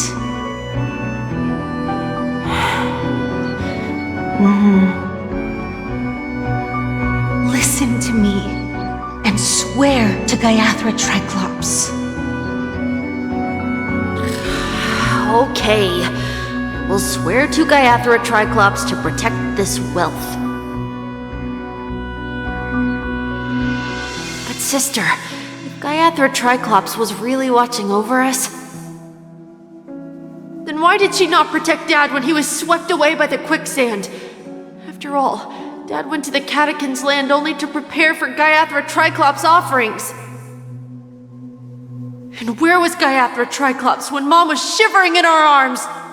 Mom was still pleading for Gaiathra Triclops' forgiveness under her breath until the moment she closed her eyes. Sister, everyone praises me for being smart, but I don't get it. If every rain pour was Gaiathra Triclops' forgiveness and grace, then how bad were our sins? So much so that we were born in this world of death?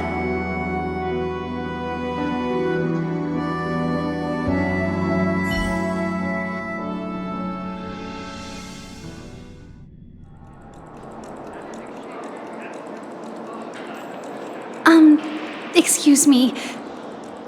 I can't seem to find any information on this artist in the Iris family archives. The photo you provided also doesn't show any matches. Just as I thought. I'd like to ask, what kind of traces do people leave when they enter a dream? Are you referring to the records when you enter the dream pool? The equipment will monitor physiological indicators such as heart rate, blood oxygen levels, and body temperature in real time.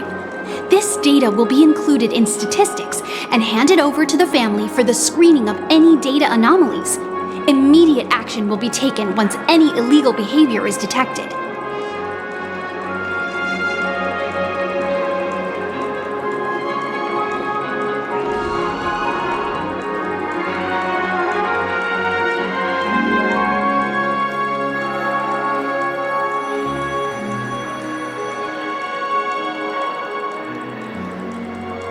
I apologize. The hotel does not have access. This information is managed by the Bloodhound family. We can only gain access if there's a problem. Looks like nothing can be found here. At least we know who to look for next. We can ask the Bloodhound family for information. Thank you for your assistance, Miss Allie. By the way, Is Miss Robin doing fine? We are looking forward to her performance. Fine? What does that mean?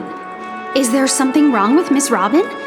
The preparations for the Charmony Festival have been proceeding smoothly, so I guess things are pretty good. I believe she will be able to put on a spectacular show for all of you. I'm sure. Sure enough, no one knows about Miss Robin. I'm not surprised. But that Miss Firefly is truly mysterious. There's no information on her in the hotel system. Even if she's a stowaway, she should have a disguised identity after entering the planet. She's also in the running for the legacy. How is she going to sneak into the dreamscape unnoticed? Is there any other way to enter a dream? Besides the hotel room's dream pool?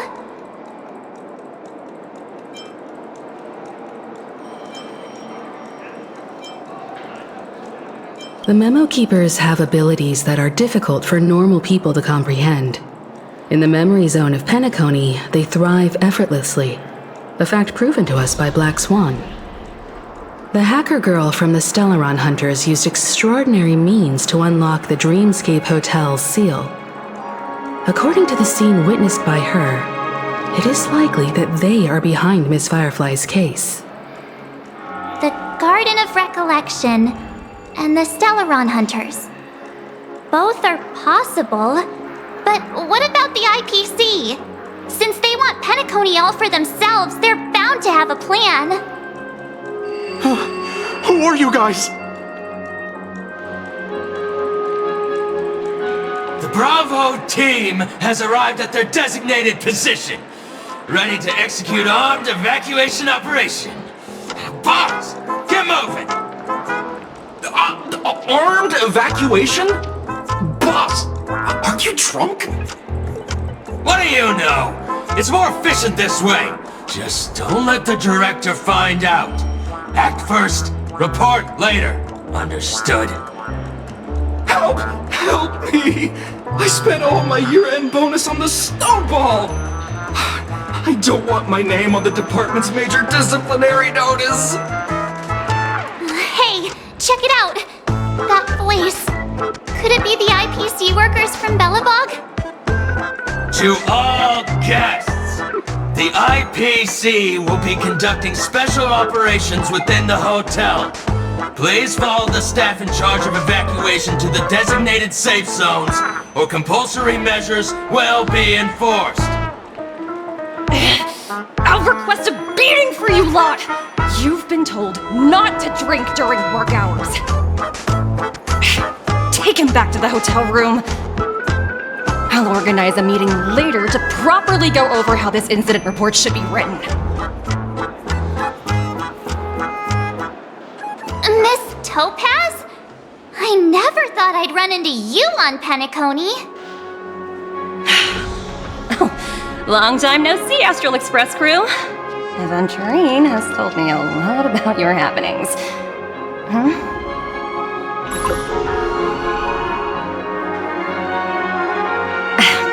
It's fine. Do as I ask and try to avoid any conflicts with the family. Report to me before taking any action. Yes, all right. As you see, the IPC isn't very popular here on Penacony. Cordiality from the family is a mere facade. The former frontier prison has turned around and cuffed its shackles on the IPC staff now. Only Aventurine, who carries an invitation, is allowed to attend the banquet. An entourage like us, we can only sit around in the reality hotel, unauthorized to even enter dreams. No wonder Aventurine's scrambling to partner up with someone. The IPC can't back him up in the dreamscape. His situation isn't optimistic, I hear. You're all helping to investigate some dirt on the family, are you not? Let me know if you need anything outside the dreamscape. The IPC always treats its partners well. Thank you, Miss Topaz. We're on our way to the Hounds to verify some intel. Perhaps you've had dealings with them? Yep. They're tailing us right now. Why not go and talk to them? It'll take the spotlight off me. Being constantly stared at is really uncomfortable.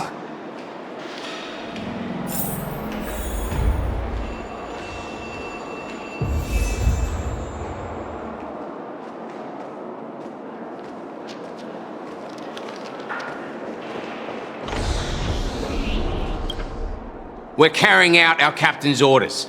What do you want? We made a mistake last time, and we're working hard to rectify it now. We don't have time for anything else.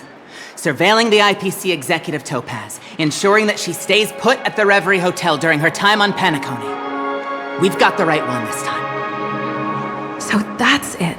They were the pair who were after Firefly at the time.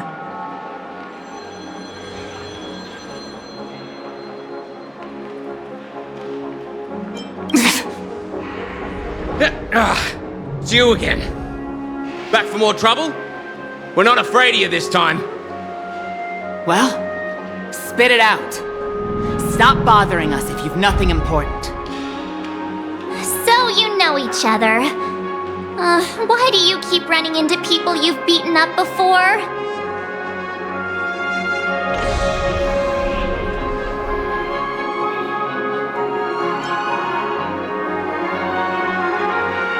That's right. We're investigating a murder for the family. May we access the hotel's dream pool entry records? Well... Hey! The security officer instructed everyone to shut their traps before he returned from Dream's Edge. What murder? You'd better stop spouting nonsense. Yeah, that's right. We have nothing to report. Please leave. Looks like they're not going to cooperate, but they did at least tell us that the captain is at Dream's Edge. Why don't we just look for the security officer then? It's probably Gallagher, the one she mentioned, right?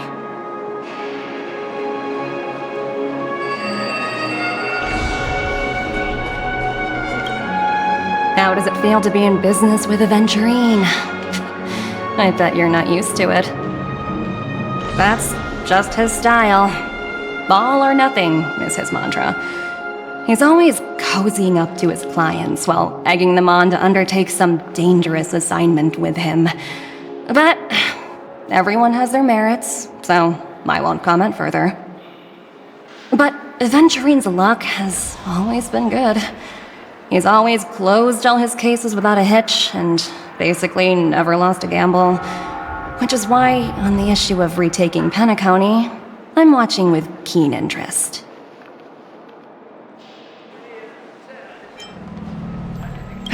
Of course. It's business after all. What's important is where you're seated at the table. As for the two cases, apologies, but I don't have much info on them either. All I can do is ask you to keep digging for more details.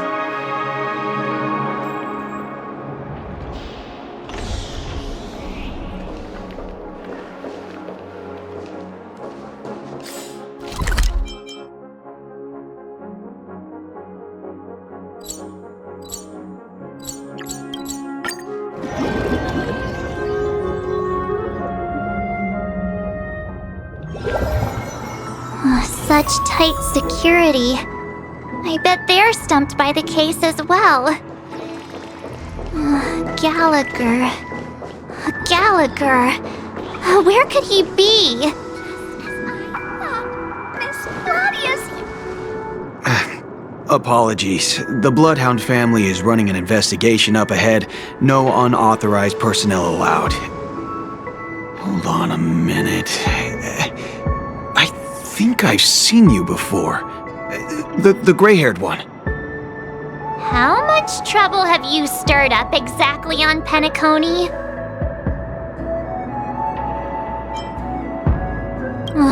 You think you look alike? Wait, are you for real? Not possible. It was you the last time, yelling about some clockwork friendship while beating me up with that silver-haired girl.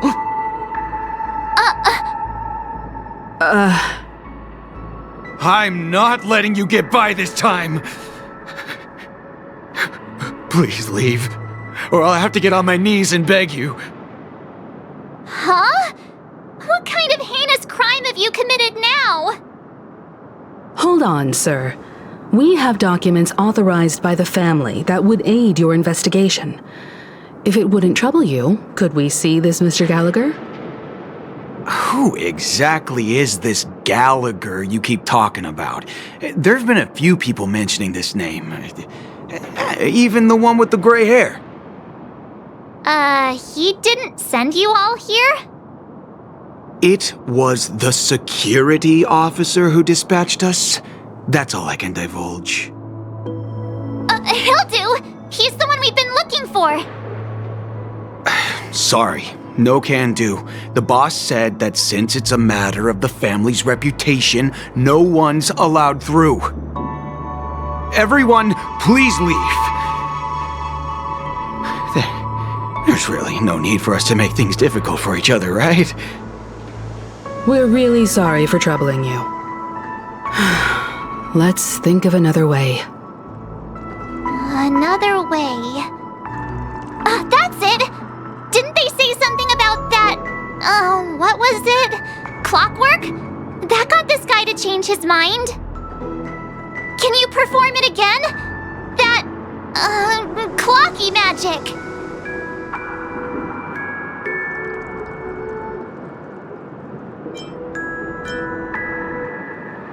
Please?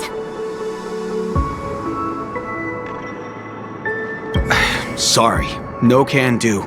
The boss said that since it's a matter of the family's reputation, no one's allowed through. Everyone, please leave. There's...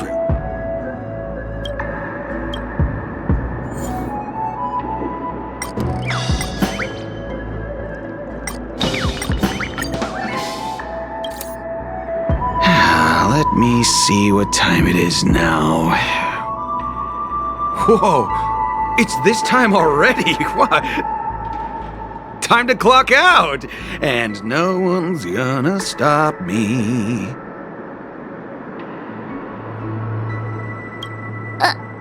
What? Huh? This clockwork trick of yours, it's kinda dangerous.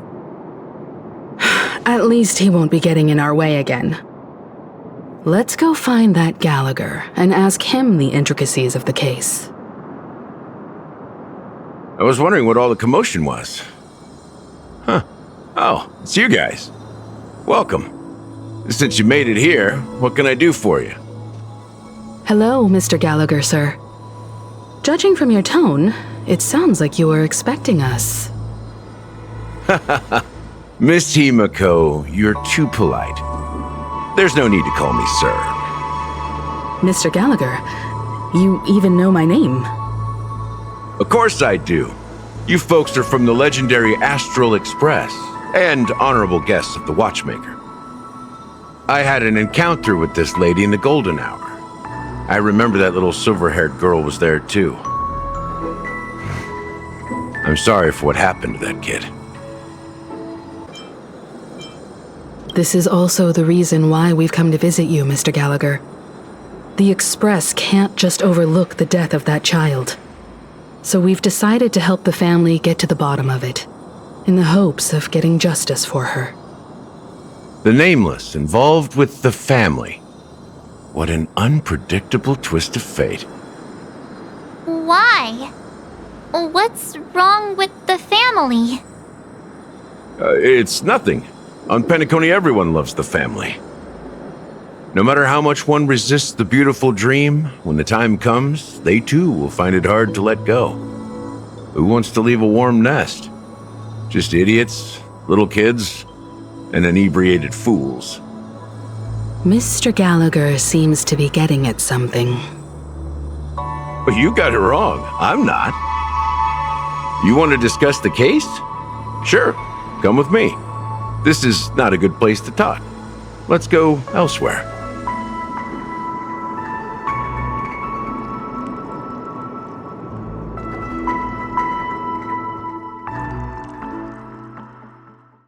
Even after that chilling tragedy, this dream is still running effortlessly.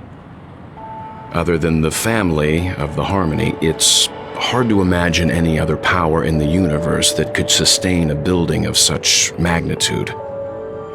The family itself is a huge, perfect building, like a living idol. Each member of the family sees themselves as a piece of the divine puzzle, revolving around a singular core and a shared ideal. Under their command, they loyally fulfill their roles, offering themselves while also receiving sustenance in return. Interesting analogy. Perhaps that's why Penacony's beautiful dream has persisted for so long. But the human body has its limits, and so does the divine's. That doesn't sound like the kind of comment a Galaxy Ranger would make.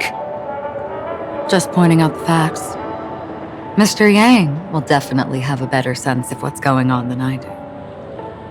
Why do you say that, Miss Acheron? The beautiful dream is crumbling.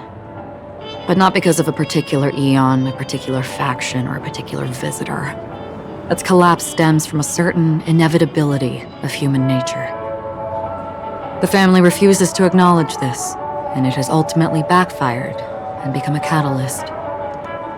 As people immerse their souls in the dreamscape, where consequences and pain cease to exist, and only ease and pleasure prevail, they draw closer and closer to necrosis. Regardless of the perceived bliss, death looms as the inevitable conclusion. Also, this necrosis will diffuse and spread. One piece of the puzzle's mutation will eventually cause the entire building to shake, break, and crumble.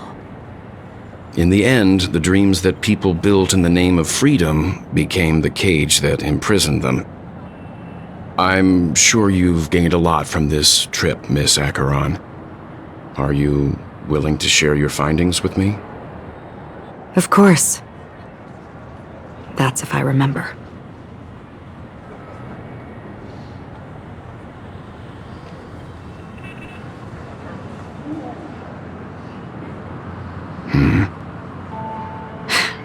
Don't mind me, it's just a habit. Owing to events in the past, I've become easily forgetful. It's only when this sword is unsheathed that those hazy memories start to become clearer. Take your time.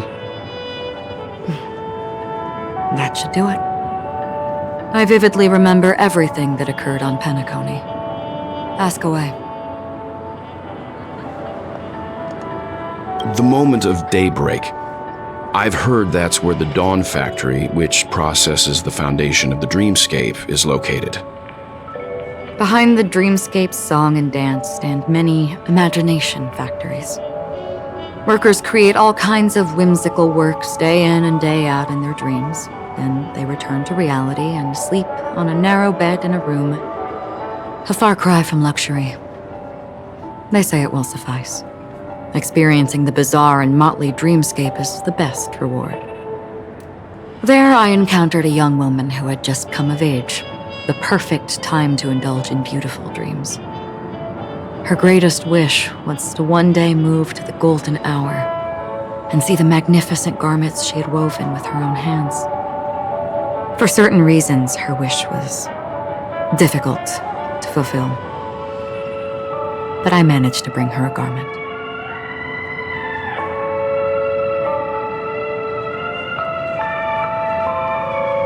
Gilded Hour. It's said to be Penacony's currency center. Yes. It is a fortress-like financial city, the economic heart of the dreamscape. The Pepeshi people of the Alfalfa family are there to keep it running, sending blood that is made from money everywhere on Penacony. Everyone there is exquisitely dressed and always in a hurry. The greatest wish of the local Pepeshi people is for their future generations to work in the Gilded Hour. I've never met anyone who is willing to talk. I could only stand at the crossroads, watching crowds of people hurrying like the wind through the jungle of steel, only to deposit the alfalfa credits that they'd earned into the bank's vault. I don't know if they would open the vault door, but before I left, I witnessed a well-dressed Pepeshi person plummet from the sky, while those around him continued on their way, unfazed.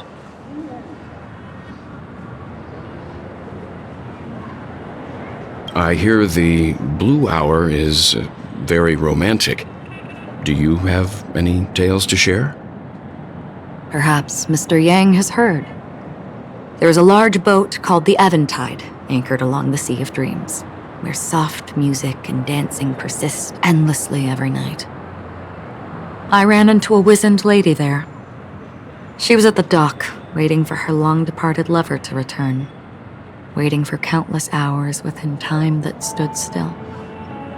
In the humid sea breeze, she spoke of her own youth. Like many who desired wealth and love, they came to Penacony to pursue their dreams. Alas, her lover's consciousness was lost in the dark depths of the Sea of Dreams. Finally, she suggested we continue our conversation on a boat in the shallows. I agreed and boarded the boat with her. But she never said anything. Her eyes absent-mindedly gazing at the horizon for what seemed like forever. Finally, we retreated to the beach.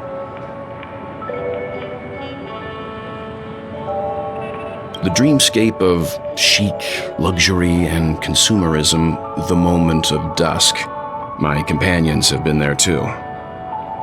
Then you all must have seen those who are attempting to realize their dreams. Or have realized them, scattering money as if it were dust and betting it on all or nothing. Everything has a price, and everything can be bought or sold. Even dreams themselves. I saw an Intellitron there who was preparing to auction himself. When someone wins a bid under stipulated periods and rules, he would do the buyer's every bidding, becoming that person's very possession. That Intellitron had been auctioned off 12 times, and I participated in his 13th. That was the grandest banquet I had ever attended. But never again did anyone cast another glance at him. This time around, there were no successful bids for him.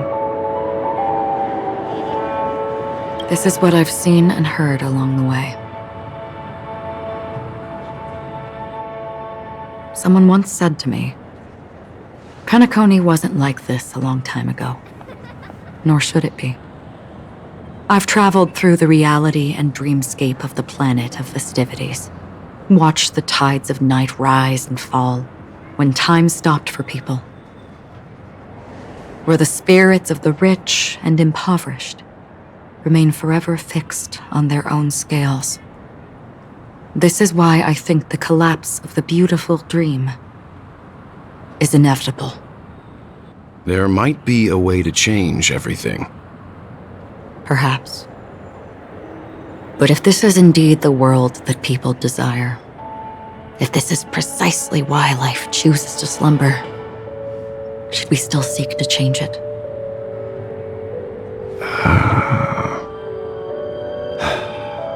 Miss Acheron, now it's my turn to share a story with you.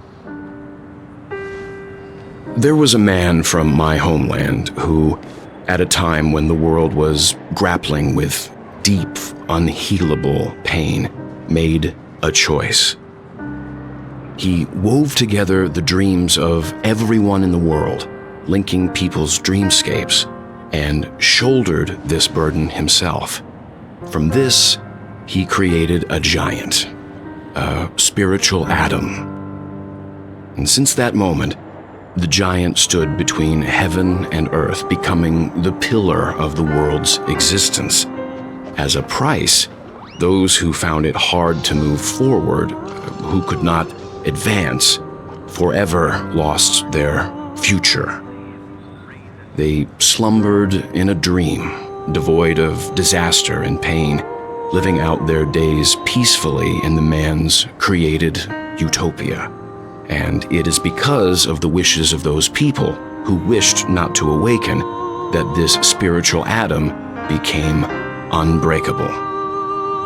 And yet, you stand here right now, which also means that man failed.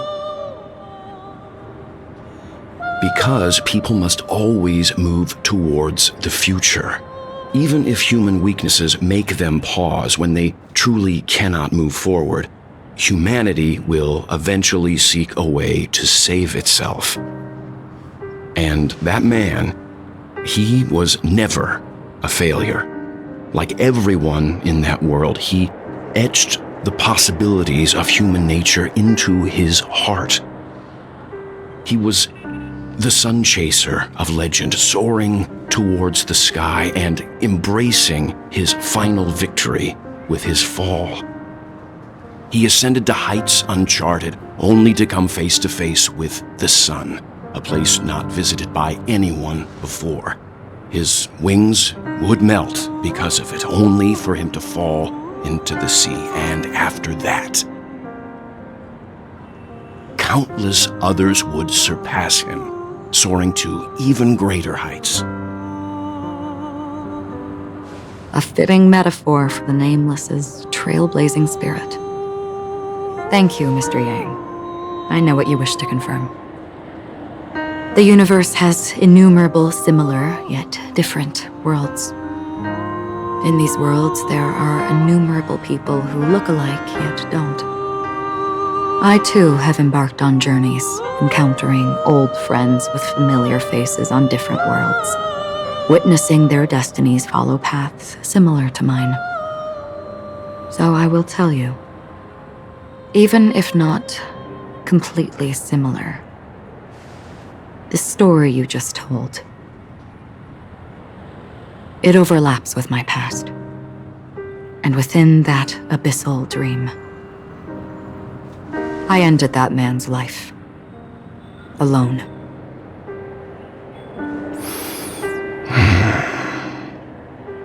I am not who you think I am, nor will my home be as fortunate as your world.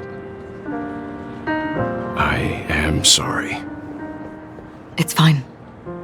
I don't mind, so long as I can alleviate your suspicions. There's something I still wish to know, Miss Acheron. Under that representation of the hunt, exactly what sort of power is it that has motivated your solitary journey thus far? Mr. Yang, before answering that question, I wish to continue the previous topic. I like your analogy very much. Indeed, birds are born to fly. But in a distant past, their ancestors could only gaze at the sky in envy. They saw that faraway ray of light from above the heavens, piercing through the clouds and blanketing the earth. And so, time and time again, generation after generation, the birds spread their wings and took to the sky, attempting to touch its ceiling, all because the sun was there. Then, what if the last bird finally soars into the sky, only to realize that the end of the light is not the sun, but darkness? Then why, exactly, do we even walk towards the light?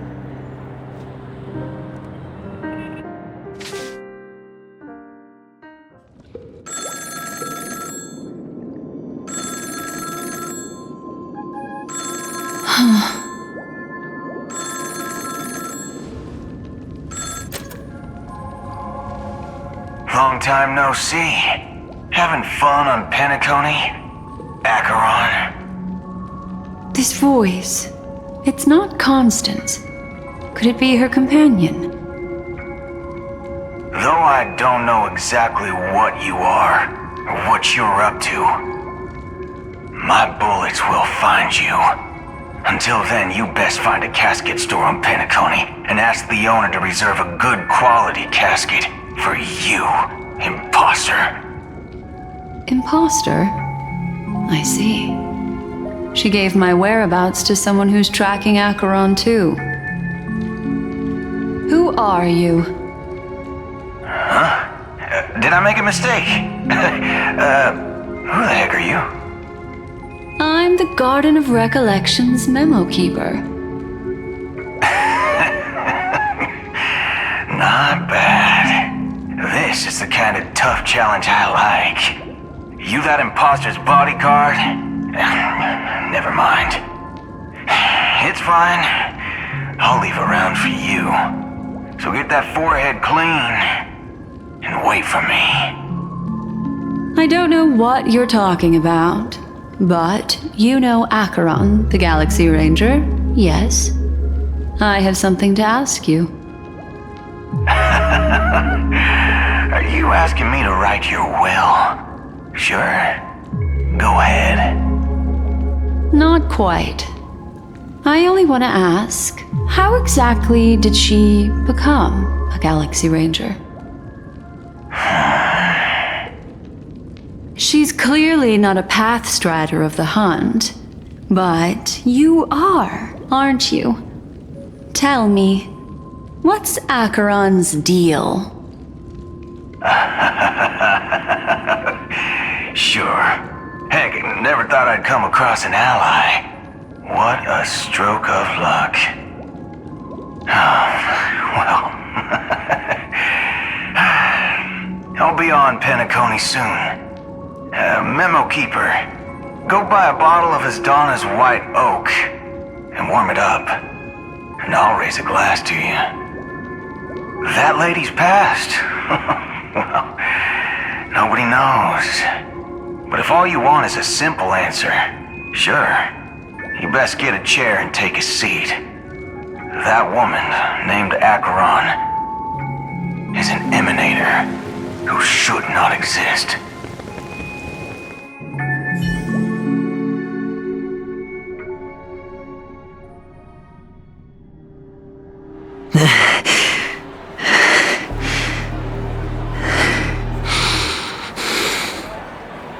You look pale.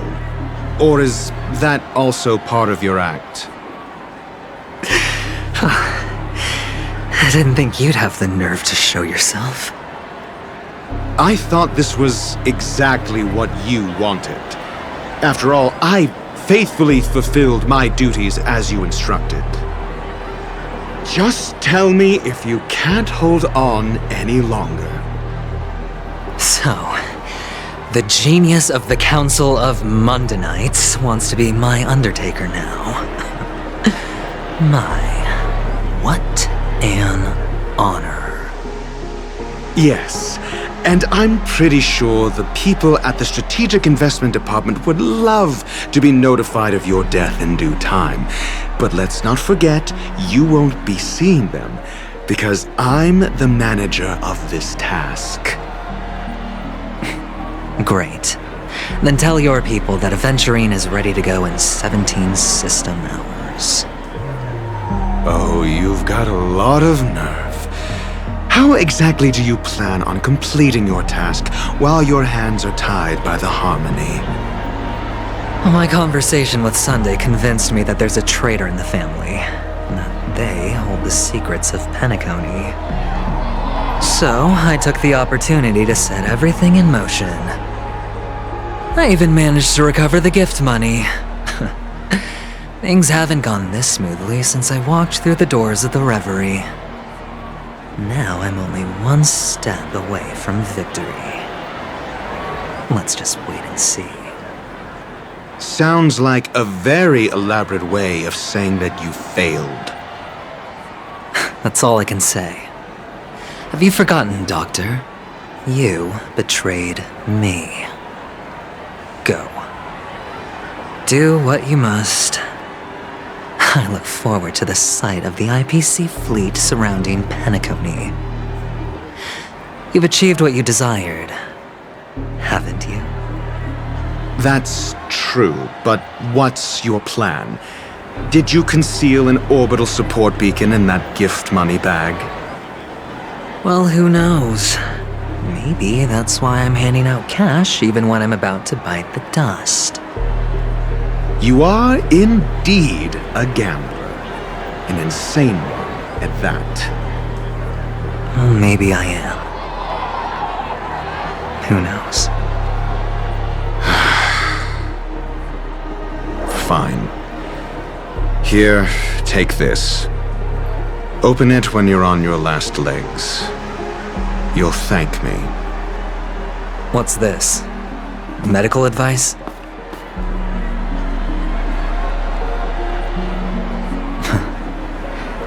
You catch on pretty fast, Doctor. Asking me to solve a case without giving a single clue. How typical of you wing-headed scoundrel. But the way you're all on edge about that stowaway, it's just as I guessed it would be. As for now, let the rain of wealth from the IPC fall evenly on everyone.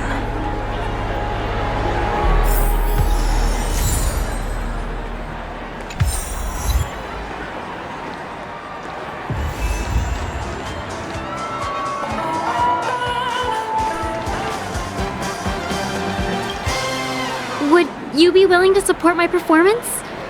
And keep the Song of Beauty alive in the cosmos? Wow, how fabulous! But why would you give such a wonderful gift to a random stranger like me? Well, you see, I can't bear to see anyone in this sweet dream suffering from poverty. That's incredibly kind of you. Thank you so much, sir. If you ever get the chance, please, feel free to come by and indulge in my singing. Sure thing. Oh, by the way, do you happen to know anything interesting about death? Death? That's a pretty scary topic, and it doesn't really match the mood of this sweet dream. Well, you see, I'm a tabloid reporter collecting ghost stories in Penacony. As you know, the more chilling the stories, the more attention they get. Maybe you could help me out. Well, if you're up for some gossip, it's not about death, but there have been some rumors about a guest at the reality hotel who fell into a deep sleep and didn't wake up. It was like they were in some sort of coma. Nobody knows what caused it, but luckily the customer eventually regained consciousness. Well, all customers are under the protection of the family, after all. Thank you. This will make for a very juicy headline. May Shibe protect us. Unexplained coma. That's actually what happens to your body if your brain dies in a dream. But unfortunately, the customer ended up waking up in the end.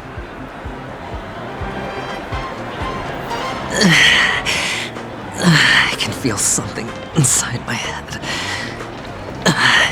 Is the harmony starting to kick in?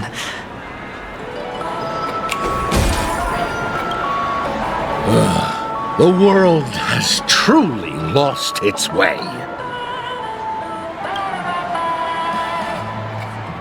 You... wait. I get it now. This is some sort of prank show, right? You must have some cameras set up around here to film yourself doing good deeds, right? You youngsters are always looking for a quick way to get an audience. But you know what? A truly great show never comes easy. A great show will start soon, old man. But before that, I need to ask you something. Do you know where I can find death in this dream? Ah, I see. Another fearless youngster looking for death, huh? Well, let me give you a piece of advice. Don't think you're the first one who's ever thought of that idea. Death? Not even remotely innovative. I bought it from Dr. Edward. He claimed it was some exclusive fancy schmancy stuff. Oh, what a disappointment. The effects were awful. First, some monster covered in eyes stabs you in the gut, and then all you see are blurry glimpses of buildings and lights. The sky was spinning so fast it almost made me puke. Is that all? Yeah, what else can you expect? Don't put too much stock in the Penacony movie industry. They even call this junk groundbreaking art.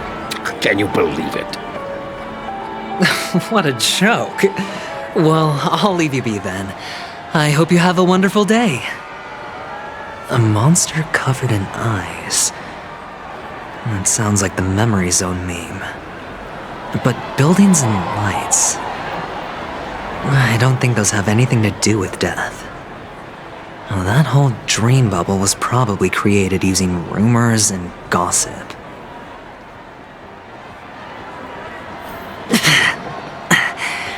The disturbing voice in my head. It's getting closer.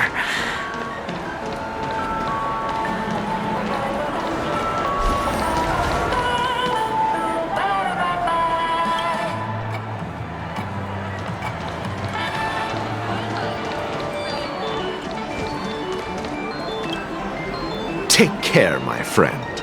If you ever find yourself in danger, remember that the hounds are always ready to help.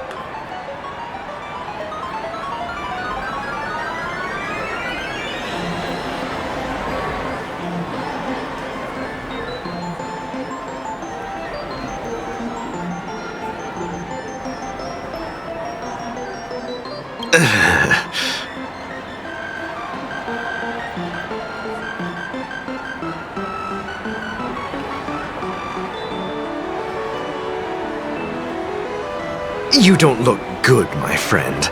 If you need assistance, I can contact the hotel and have them wake you up forcefully.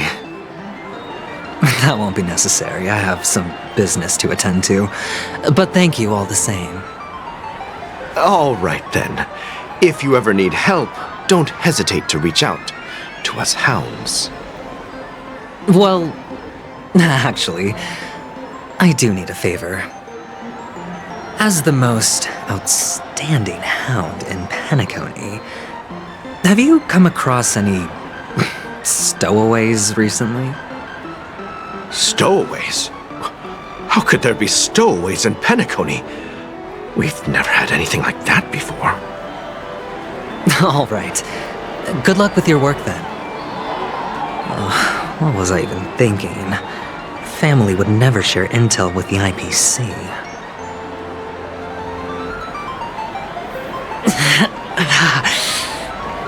Does everyone have to go through so much torment before joining the family? Darn it. Now I just want to dig out my brain and use it as evidence. A sip of liquor. A blissful reprieve. To drown 1,000 sorrows. Let worries leave. I know I have what it takes to become a poet. Oh? You're giving these gems to me? Didn't expect to meet such a generous soul in this place. Or are you just pitying me? Well, it really doesn't matter. As long as I have Soul Glad, that's enough. This is just a dream after all. You really shouldn't drink so much Soul Glad, my friend. It's not good for your health. Oh? Maybe I really should quit. But not before meeting the Devil of Soul Glad. The Devil of Soul Glad? Care to elaborate? Yeah. It's a seahorse with a long neck. They say It loves to appear to drunk people, especially the ones who are passed out on the side of the road. How funny. Yeah, very funny indeed. Thank you.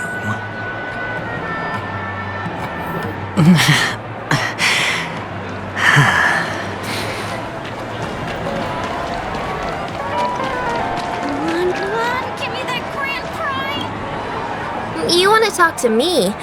Sure, but nothing too sensitive, okay? Huh. Wealthy people have fancy ways to enjoy this dream. But to be honest, I've never seen anyone who gives out money to others like you. So, are you trying to be the prince from the tale, handing out his gold leaf garment and melting his lead heart in the fire? I'm flattered. I'm no prince, and I just thought these gems would help you speak.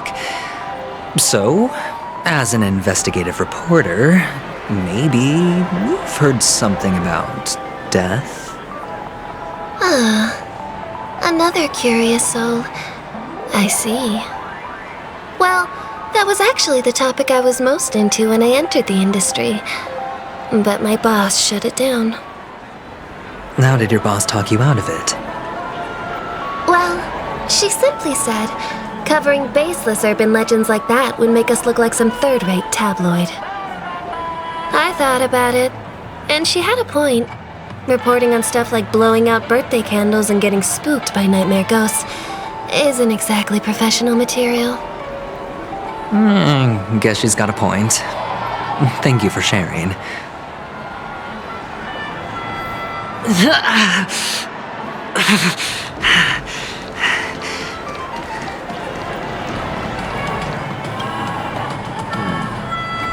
Were you wanting to talk to me? Sorry, I thought you were checking out something behind me. Is this a gift? For me? Are you sure this isn't some kind of mistake? Yes, it's for you. Just take it. Is this for real? Someone is actually giving me a gift. Not for my parents, but for me. Thank you. Thank you so much. Oh, it's not much. I just want to ask you something. I knew it. What's on your mind? Are you trying to ask about my father or my mother? Neither. I just wanted to know if you've ever heard about death in the dreamscape. Oh, you sound just like my father. Always warning me about danger, even in dreams. He's an Intellitron, so his dream entry methods are different from us organics. Can't count on him to protect me if something does go haywire. Funny, right now I'm still under his protection. How ironic. Hey, stay positive. Gold will always shine one day, right? The Devil of Soulglad, dangers in the dream, and nightmare ghosts. Well, surely death is a popular topic in this sweet dream granted by the family.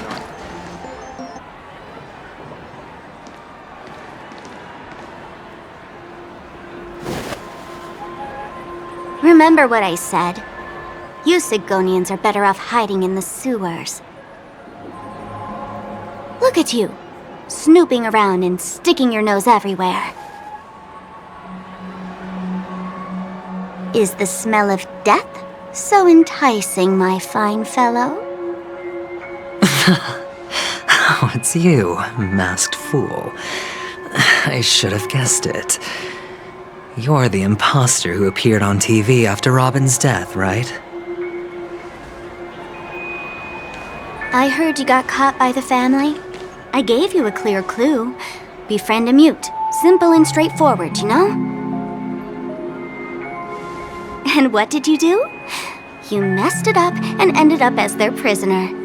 I told you to make friends with a mute, not become one yourself. You really let me down. What do you mean? You know better than I do. Who watched the little songbird that couldn't sing perish right before their eyes? You did, Blondie. No, I mean... What did you mean by becoming one myself? Well, it means you'll soon end up like her, unable to speak ever again.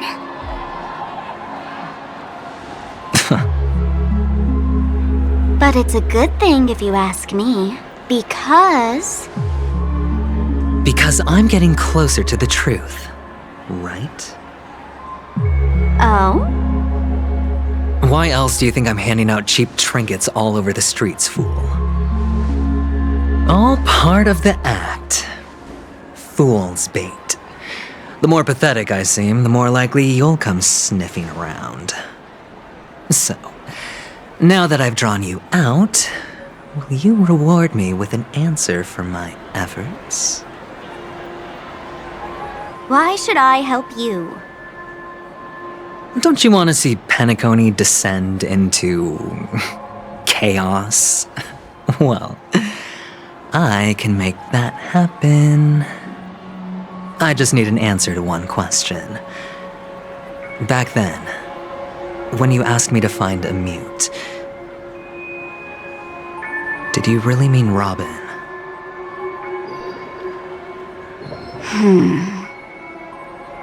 And what if I say no? Then I'll thank you. Oh, the word no has never sounded so pleasing. Well done. I admit I underestimated you, but what difference would it make? Let me tell you something. There were 2 mutes, but one is dead now, and the other, though he's still in Penacony, I'm afraid you'll never find him again.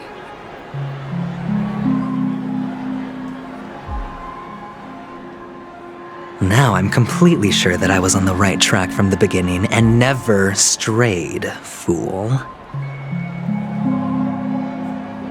Right now, there are only 2 things missing from my grasp: the meaning behind the truth and the means to expose it.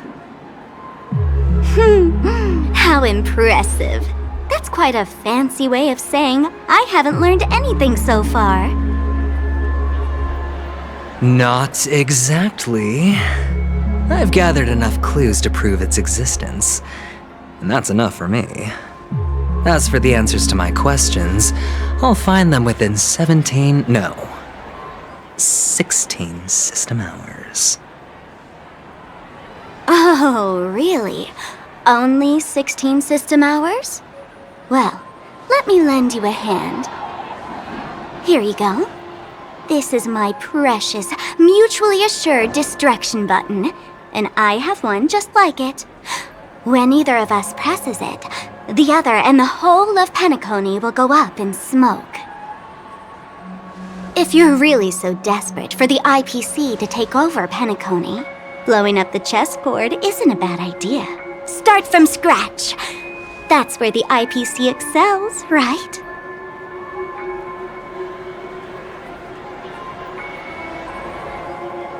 Just press the button when you're at your wit's end. And of course, feel free to reach out to me for my hospice care, too. Oh, a deadly button, huh? Well, I guess the family didn't take your threat seriously at all. Otherwise, how on earth did you manage to bring it in here? I have my own ways. That's all you need to know. Well, I'm afraid I'll have to decline your offer.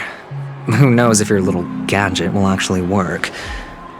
By the way, I have no plans to search for the other mute friend you speak of, but it's good to hear that he's still here in Penacony. I'll handle the rest myself. I'll orchestrate a grand finale for the downfall of the family. And at the climax, the walls will crumble, people will wake up, and those who couldn't speak will find their voices again. When that time comes, go ahead, press the button, light up the sky with a magnificent fireworks display for me. Catch you later, fool. You're still talking big. But sure, if that happens, I'll stay true to my word. Just don't let me down now, okay?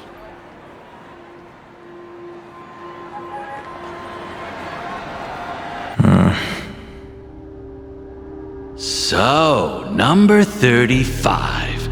You're back. Like your new lucky charm? Can a commodity code really be considered a lucky charm? Silence! I didn't give you permission to speak, you Sigonian hound.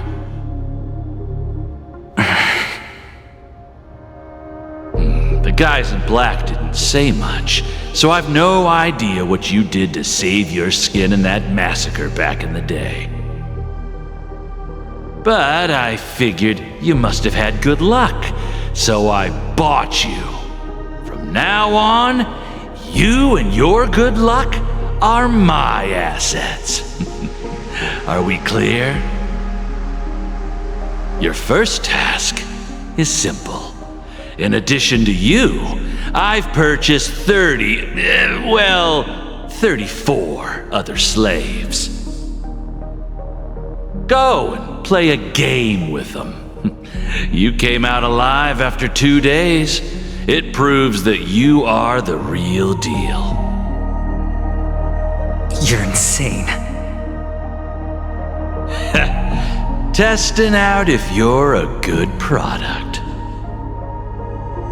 Aren't you worried that the money you spent on me will go to waste? I've got stacks on stacks, Blondie. The slave market is never short of self-righteous brats like you. But you look good, and that's why many customers are betting their fortunes on a scrawny brat like you. So go along now, and don't let your master down.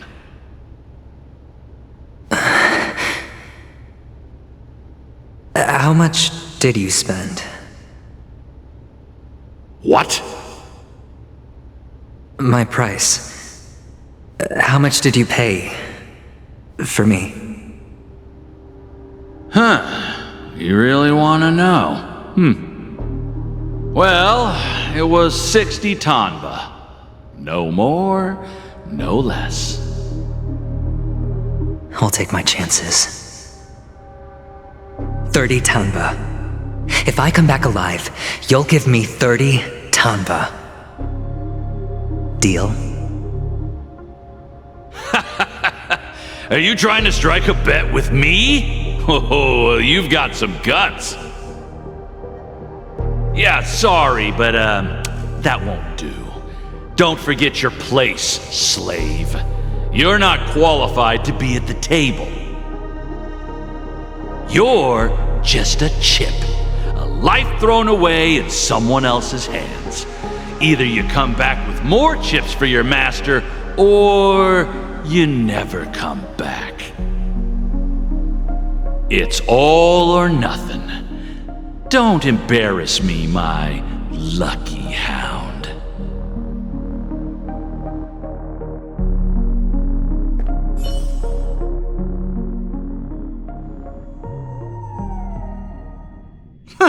What brings you here, Gallagher? Some friends from the old days. Do you have a moment to spare, Siobhan? Oh, I have the whole day to spare. Ladies and gentlemen, welcome to Dream Jolt Hostelry. This bar offers a wide variety of drinks, but we draw the line at Soul Glad. Why settle for ordinary when you can experience extraordinary? We're dedicated to serving up nothing but pure joy and laughter. What would you like to drink? I'll whip it up for you. Oh, look! A lady as cool as Serval! Who's Serval? Will you, introduce me to her? Huh? Oops! She's heard us. Just spare them, my esteemed bartender. I'll take over the bar today. I'm getting up there in age, and I need some practice before I forget the skills that used to put food on my table. Where did you stash the ingredients? They're all under the counter. Since our guests have traveled from afar, shouldn't you whip up some special drinks? That's exactly what I had in mind. Hey, my friends, do me a favor. Go around the bar and bring me any ingredients you fancy. The discussion might take quite some time, so I'll prepare some customized, non-alcoholic drinks for you. In the bar? But aren't all the ingredients right there on the counter? Why, we're in a dream, my lovely lady. You can help yourself to anything if you wish for it. Comfort, hunger, confusion, or even boredom. It's all within reach, right at your fingertips. Oh, did you hear that? She just called me my lovely lady. Even in reality, mixing drinks is more than just throwing ingredients together. A bartender needs to capture the bar's atmosphere, master technique, and spin a tale of mystery and anticipation. Only then can a perfect drink crafted with a customer's life story be created. In other words, what you get from your drink is down to luck, so don't overthink it. Indecisiveness has no place when it comes to enjoyment.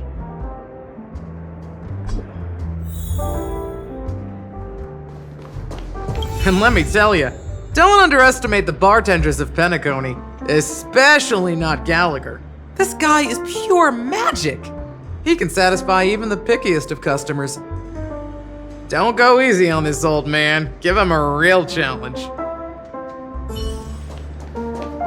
That being said, mixing a drink is way simpler than you'd imagine. Just pick your favorite ingredients, toss them in a glass, mix it up, and it's done. So go ahead, explore the bar, and bring me any ingredients you prefer. Go ahead, my friend. I'm sure you'll find splendid ingredients.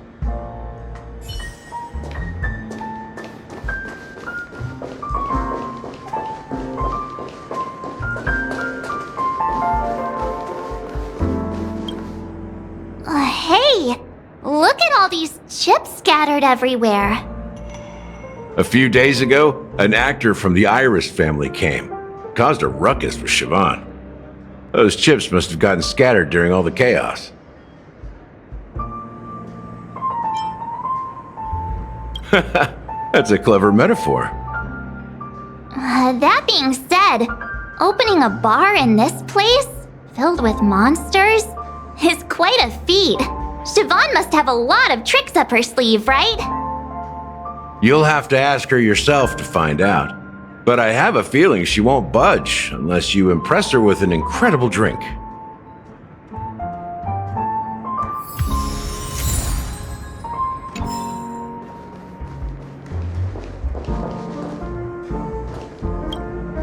It's Soul Glad!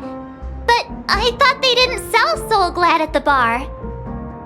Let's give it a shake. Nice, it's still fizzy and has a long shelf life.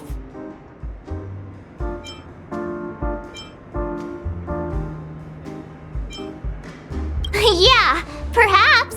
Soul Glad is a classic in Penacony, and it'd be strange for a bar not to have it. Why don't they sell Soul Glad in this bar? Did something happen? It's all about the bartender's pride. It wouldn't make sense for customers to come here and order drinks they can find anywhere else. That's the mindset I use when I brew my coffee. You're right, Himeko. That's quite a stash. Not sure if it's enough. Stay out of my way. I'm looking for Siobhan. Huh? What's all the commotion about? Haven't I made myself clear enough, Miss Amiki? The Dream Jolt Hostelry only welcomes guests who want to enjoy a drink to their heart's content. I'm sorry, but I'm not interested in your proposal.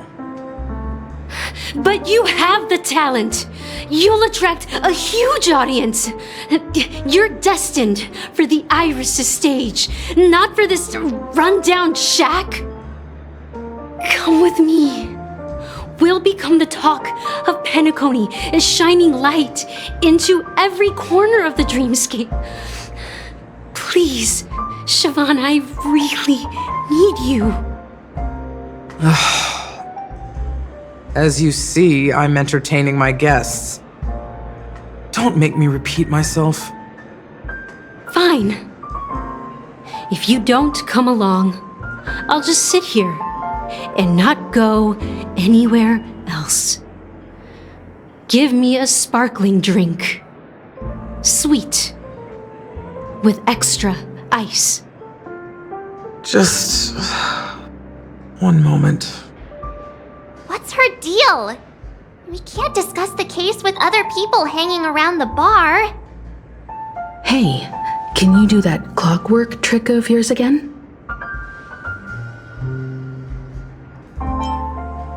Time is running out. We need to hurry. Yeah, I'm counting on you.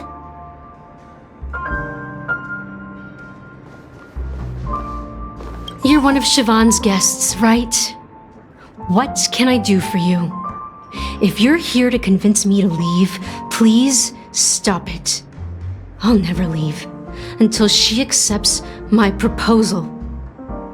I just don't get why she won't leave this place. This rundown shack with no customers whatsoever.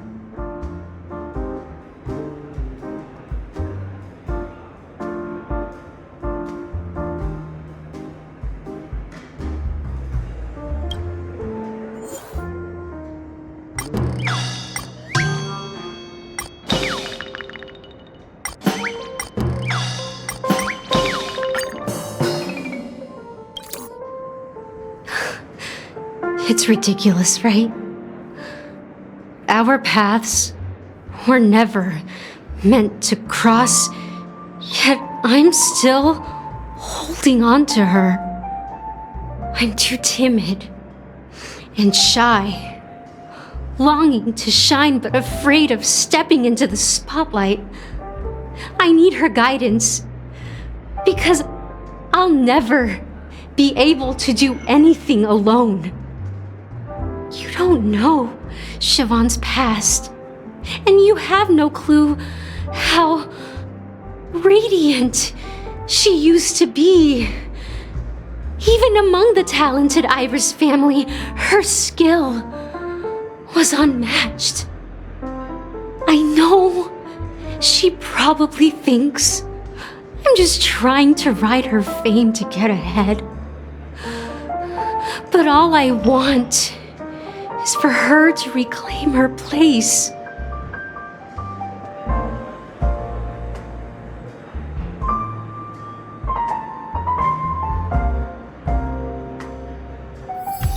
She's still not leaving. Maybe I'll have to try again. I just don't get why she won't leave this place.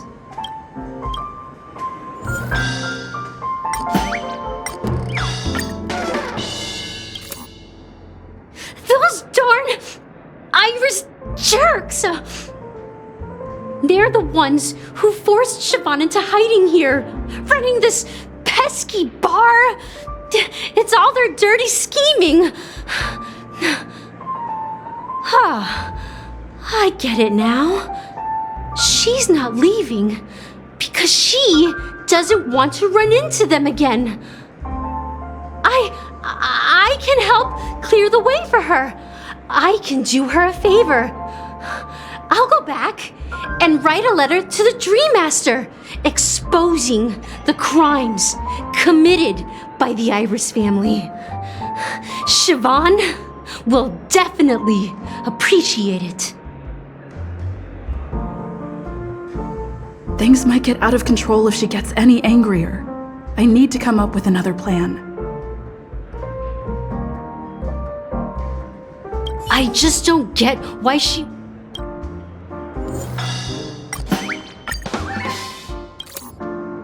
I've seen it. The moment when Siobhan and I share the stage. The crowd is going wild, applause crashing like waves, the aroma of irises fills the air. A beautiful melody playing. ribbons dancing around us, and the taste is sweeter than honey. I've seen that scene countless times in my dreams, and every time it mesmerizes me.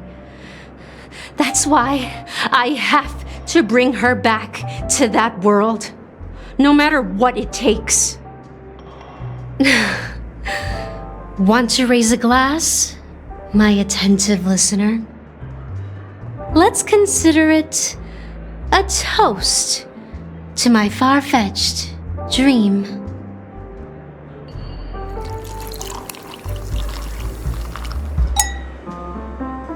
Well, talking to you has got me feeling a bit down.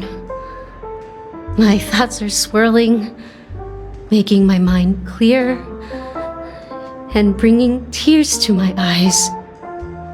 Maybe I should find a place to reflect on what Siobhan truly means to me. Here's the payment for the drinks. Please, pass it on to her.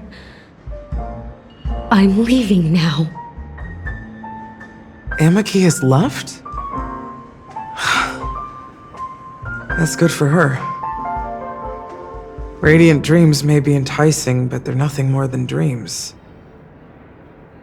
Her drink is on the house. Please keep the money. When you're ready, go to Gallagher. I can tell he's itching to show off his skills.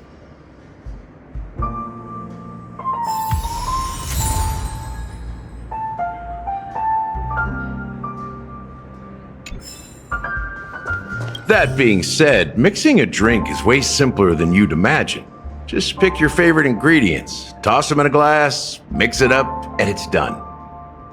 So go ahead, explore the... Nice work. Let me take a look. You found some interesting ingredients there. Now take your pick. Each drink has its own unique flavor, and the base ingredient sets the tone for the initial taste and the lingering aftertaste. So, which one would you like to use as the base?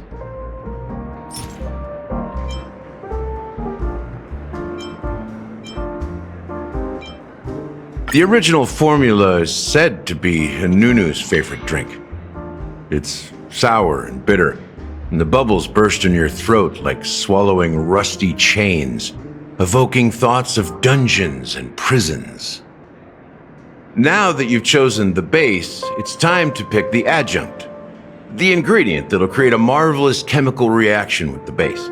It should give an unforgettable taste without overpowering the main tone.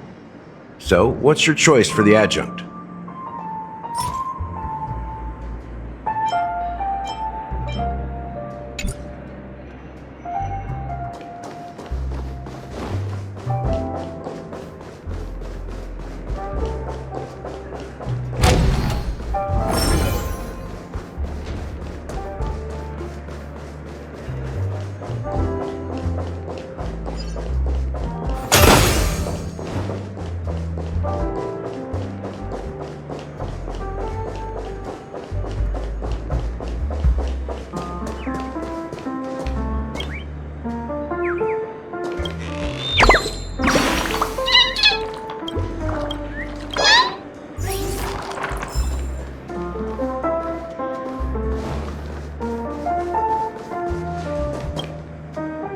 Check out this bottle! The liquid inside looks beautiful!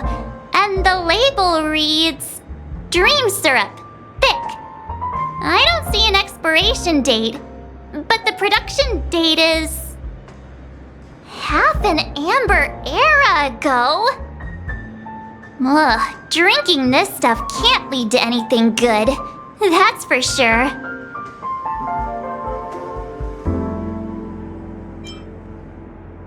That's true, but this really doesn't seem fresh. Did you find the bottle of syrup I've been hoarding? Don't worry, it's all just a dream and it won't upset your stomach. It's been aging for years and should have a refined taste by now. Feel free to have some. It's perfect for entertaining lovely guests like you. Then we'll keep it for now.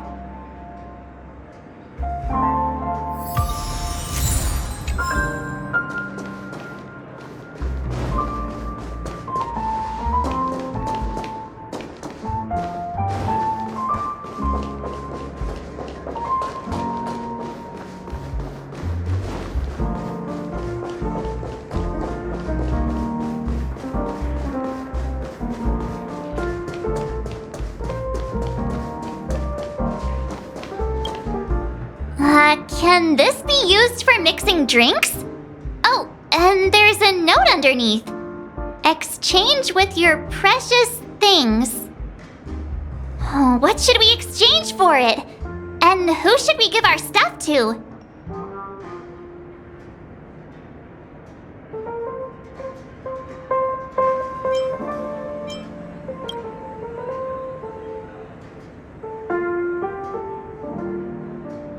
Hey, what are you doing? You can't just throw trash. No way.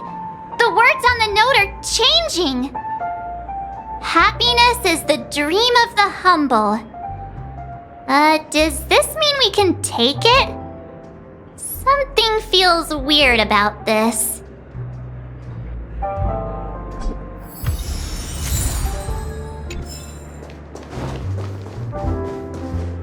That being said, Mixo, go ahead. Nice work. Let me take. You found some interesting. Each drink has its own unique flavor.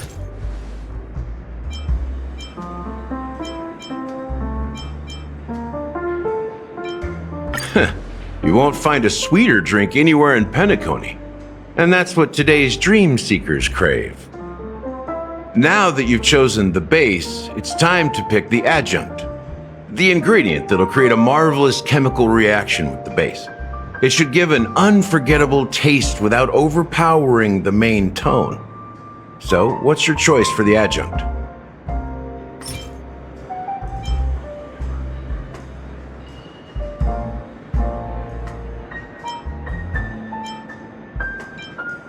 This is the most pungent adjunct we have, and my personal favorite.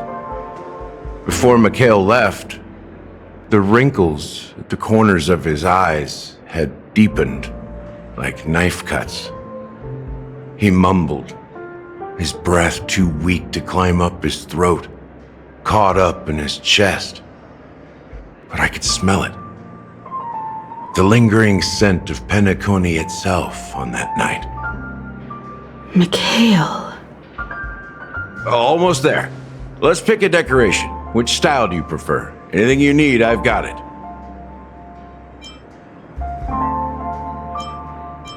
A symbol of bravery and dauntlessness. May you break free from your shackles just like he did. Well, it's done. Here's to you, sober one, with this glass of a dream within a dream. To our forebears who dug their own grave. Well done, Gallagher. You're not over the hill yet.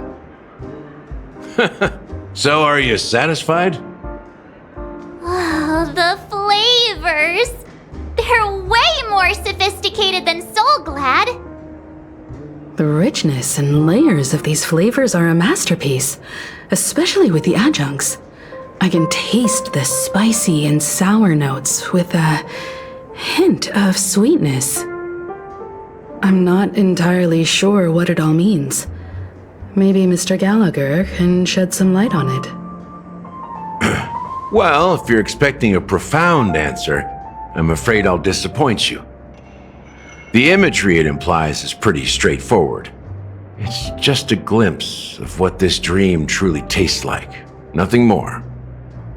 Does this true taste have anything to do with that, Mikhail?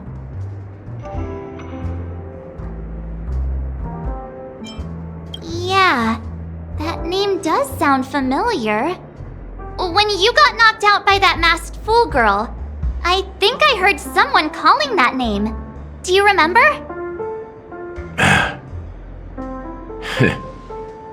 I was right about you. You guys seem to know quite a bit, and now there's no reason to hide anything from you anymore. Let's dig deeper into the case, and of course, I'll tell you a story about Mikhail.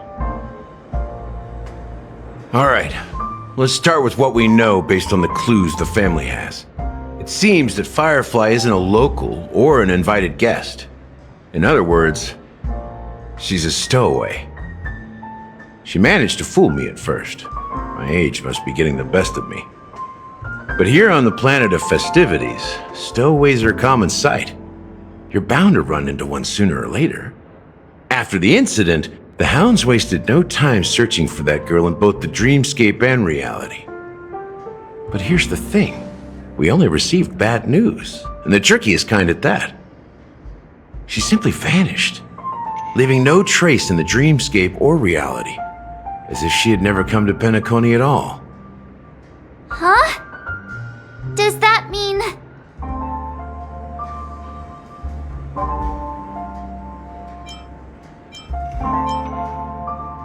That's impossible. The problem now is not that she's dead, but that it's as if she had never existed in the first place. Let me be frank. This case, actually, is unlike anything the Bloodhound family has dealt with before. Dealt with before? So, death does happen in Penacony, if I understand correctly. You've witnessed it, so there's no need to hide. Even the shiniest city has its dark side. We're all adults here. Surely I don't need to explain too much to you. Confronting the family based on that alone would be naive. Death may occur in sweet dreams. So what? Such events are highly unlikely and only affect a tiny number of people.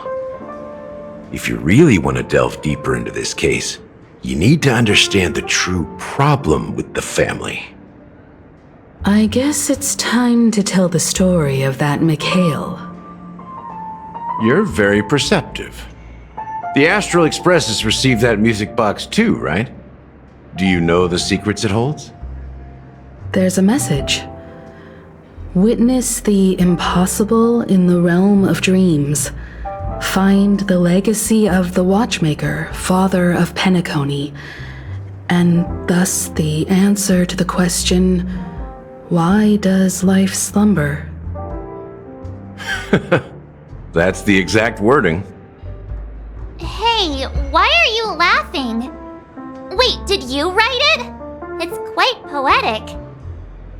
No, but I'm the officer in charge of this case. So how could I not know? I'm sure you must have noticed that this message didn't come from the family. You might have even guessed that the relationship between the family and the Watchmaker isn't as close as it seems. That's just our speculation. Actually, it's hard to believe that the father of Penacony and its actual managers are at odds. Now I can assure you that your speculation is absolutely correct. The family has considered the Watchmaker an enemy for a long time, but the hounds haven't been able to track him down, as he seems to be living only in the characters and stories he created. Let me ask you a question. Have you ever wondered why the family allowed the Watchmaker to send out such a ridiculous message to the outside world, inviting you here and causing chaos? So, you want to seize this opportunity to expose the Watchmaker? Well, now you understand why the Oak family authorized the Nameless to assist in the investigation, but kept you in the dark, right? Because the Watchmaker is not the legend of the land of the dreams at all. He's the most shameful stain in the history of Penacony, and he's the root cause of all the anomalies in the dreamscape.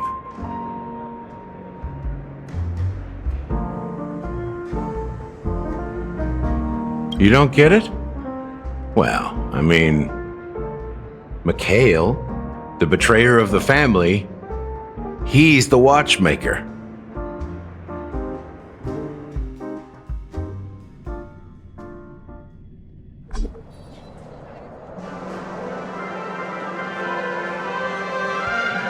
Here we are, Clock Studios theme park, the most popular entertainment center in Penacony. Wait, aren't we supposed to be discussing the watchmaker? I would have expected you to take us to maybe a library or an archive room of sorts. But an amusement park? The culture of a city reflects its history in the most authentic way. To you, it's a fun place. But to me, it's a prison for the planet's past. You know that Penacony used to be the IPC's prison planet, right? All the prisoners were brought here, helping the Garden of Recollection salvage the leaking memoria from the macro void. The prolonged exposure to high concentrations of memoria caused a unique phenomenon. The dreams of countless prisoners intersected and overlapped, and people started meeting each other in their dreams, living lives that were almost identical to reality. But everything has a price, and sweet dreams are no exception. In the end, the dream world was unable to alleviate the suffering of prisoners in reality. One of the prisoners broke free from the IPC's shackles and fought for freedom. He is Hanu, the great leader of Dreamville, the great peacemaker, and the faithful companion of the underdogs.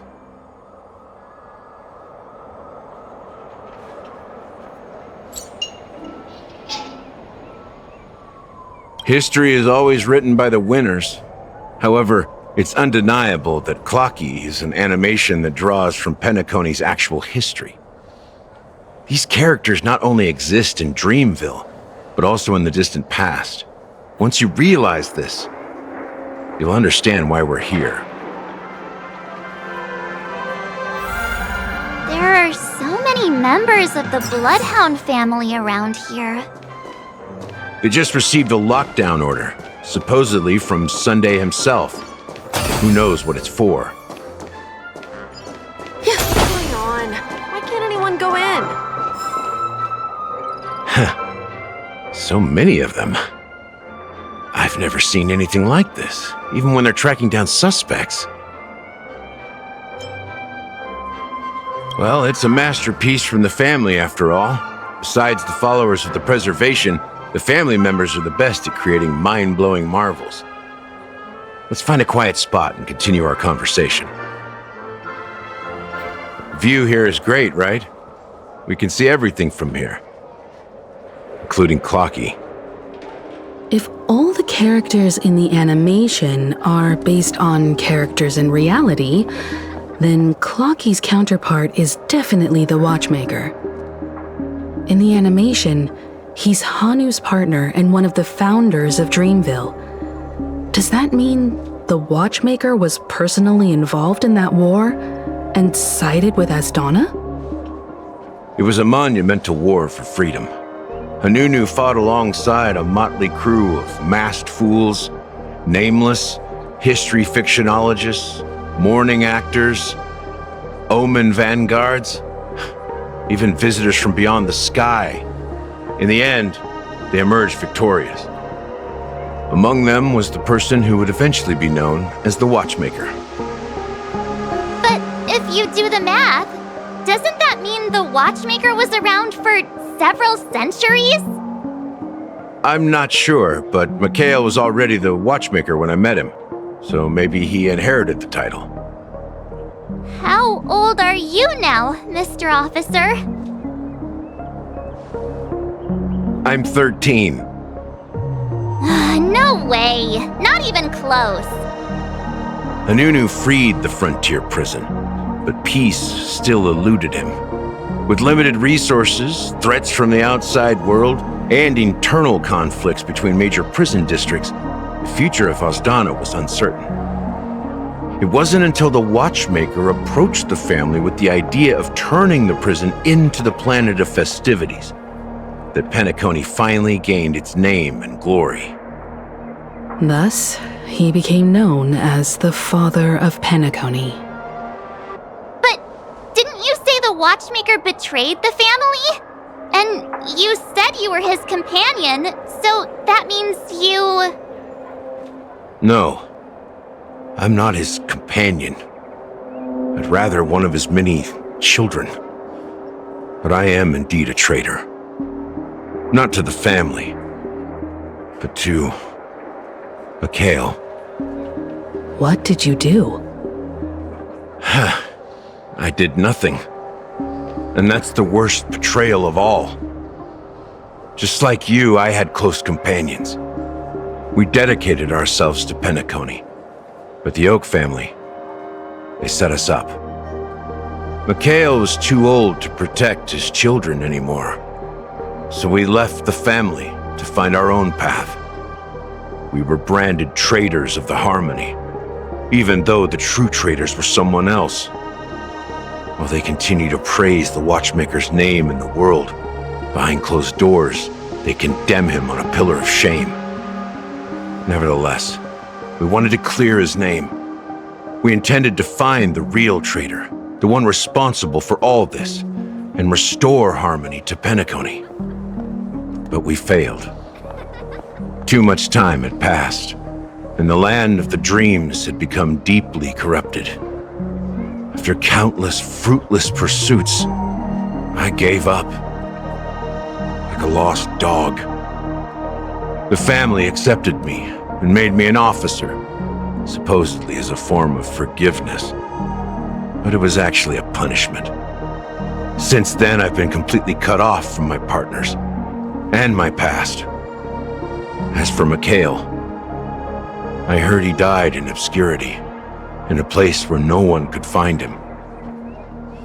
That's when I realized that the Penacony I once knew would never return. We're truly sorry for what happened. But this is not the end of the story, right? Apparently, someone has inherited the title of the Watchmaker and has been secretly working against the family all this time.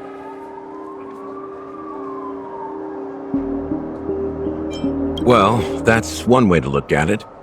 However, only one member has truly inherited the Watchmaker's title. Unfortunately, after all these years, I have no idea who that person is, or if they're even real. Or just Mikhail's lost soul haunting the dreams. So, do you understand why I'm spilling all this info? Because I believe the girl's death must be connected to the Watchmaker's legacy. And at the end of all these mysteries, we will find the answers we are seeking. If it really is Mikhail's ghost, I want to meet him. If only for the last time. For those who despise me could form a line from here all the way to the entrance of the hotel. But those willing to look me in the eye and hear me out? Let's just say, there won't be many. I've told you all I know is a sign of gratitude. Thank you for listening to this old dog. Bark and all. Something just happened at the theme park. Now if you'll excuse me, good luck to all of you. How ironic. What's so different between the stowaways projected by Penacony today and the dream seekers once hailed as pioneers several amber eras ago? Gallagher does have a troubled past, it seems. While Firefly's whereabouts remain a mystery, his stories shed light on our suspicions about the true identity of the Watchmaker, his connection to the family, and the power struggles hidden behind sweet dreams and death. Exactly. Gallagher suggests that the real traitor is someone else, probably within the Oak family.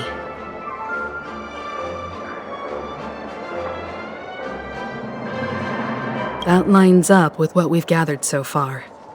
Firefly got involved in this mess because of the legacy, and now we're sure that Aventurine's accusations against Acheron are baseless.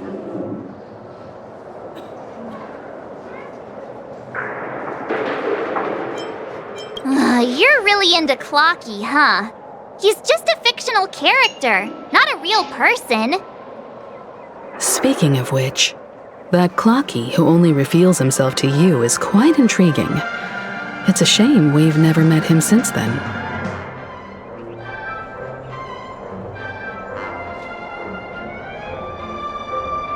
Now that we've confirmed a lot of our suspicions, let's take a moment to think about the clues we have. Send a message to Welt and see how things are going on his end.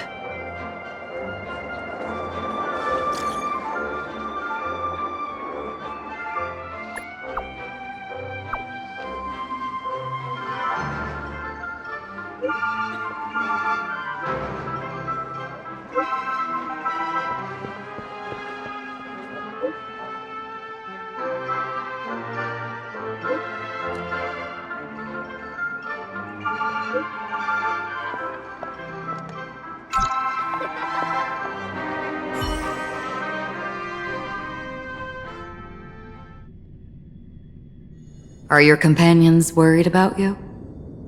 They're just checking up on me. Let's get in and get out. Seems they've made some progress. Looks like we're about to enter the depths of Dewlight Pavilion. It's been a smooth ride. Almost too smooth for a heavily guarded mansion. Let's see if there's anyone waiting to greet us.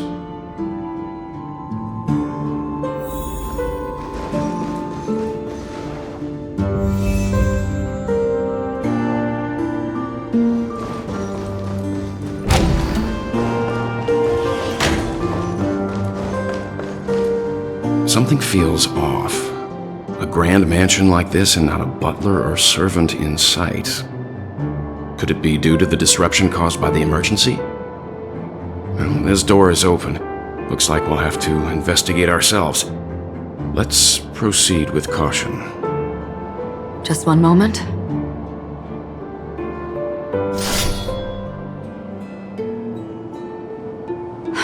Light. I've made myself less noticeable. The crew can explain their presence as authorized by the family, but I can't come up with any excuses for being here. I see. What an interesting technique.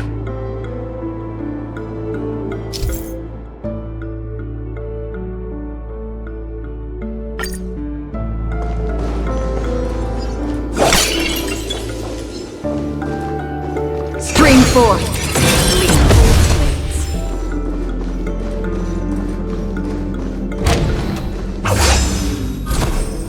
The model in the sand pit.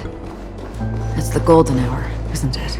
And the footprints here are different from the rest. There are two sets of them. Looks like outsiders might have passed through here not long ago.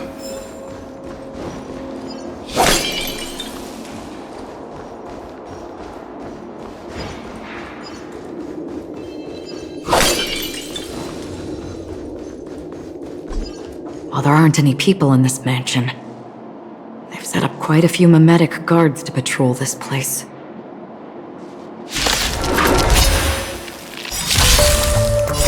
Beneath the waters lies an endless abyss! Destined for oblivion. I weep for the departed. It too shall fall. Stand still. Fiends or devils! I'll crush them all! Time to say bye. Boom. Ill fate descends! In still waters of oblivion. Relax.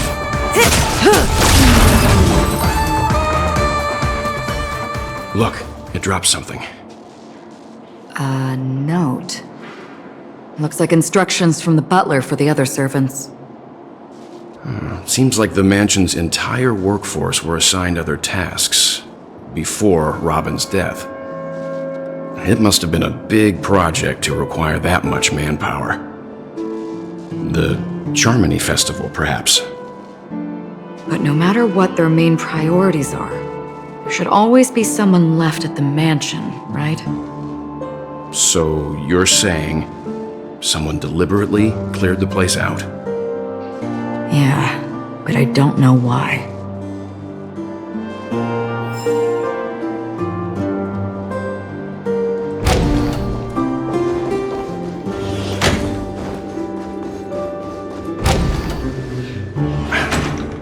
No one here either. Since no one's around to entertain us, let's make ourselves at home. Stay close to me so that my white can cover you too.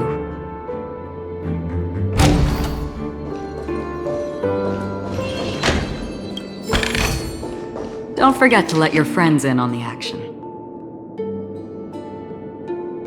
As soon as I and the rest of the crew arrived in Penacony, Mr. Sunday and Robin showed up to greet us. I remember hearing something unusual in her voice, and now it seems I was right. Robin believed it was because the harmony had been tampered with somehow. But as far as I know, there aren't many entities capable of interfering with the power of paths. Meaning? If there really is a traitor within the family, that person must hold a high position or possess unimaginable strength. That would explain why Mr. Sunday has been having such difficulty in catching the traitor.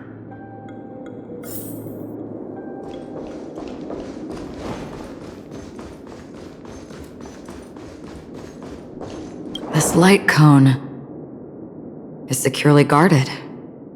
It must hold some important memories. According to Robin's interview, despite having performed on so many grand stages, her favorite performance was a pretend show she put on with her brother when they were just kids. I wonder how their relationship is now. Growing up brings gains, but also losses. Yeah, time has a way of smoothing things out. The beautiful dreams of youth will eventually fade away.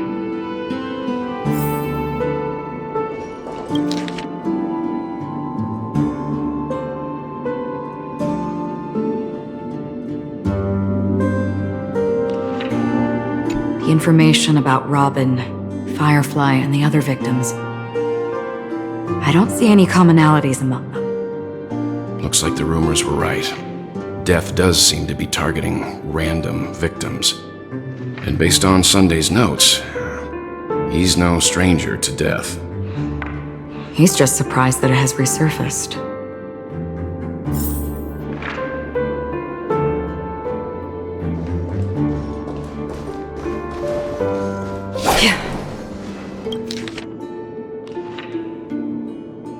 It seems neither the Dream Master of Penacony nor this old Odie is happy with Sunday's recent performance. They don't seem to care much about death. Instead, they're more concerned about the Charmony Festival and the Watchmaker. Maybe the other family heads don't think death is a big deal. One thing's for sure, there's a lot of internal conflict within the family, and everybody has their own agenda.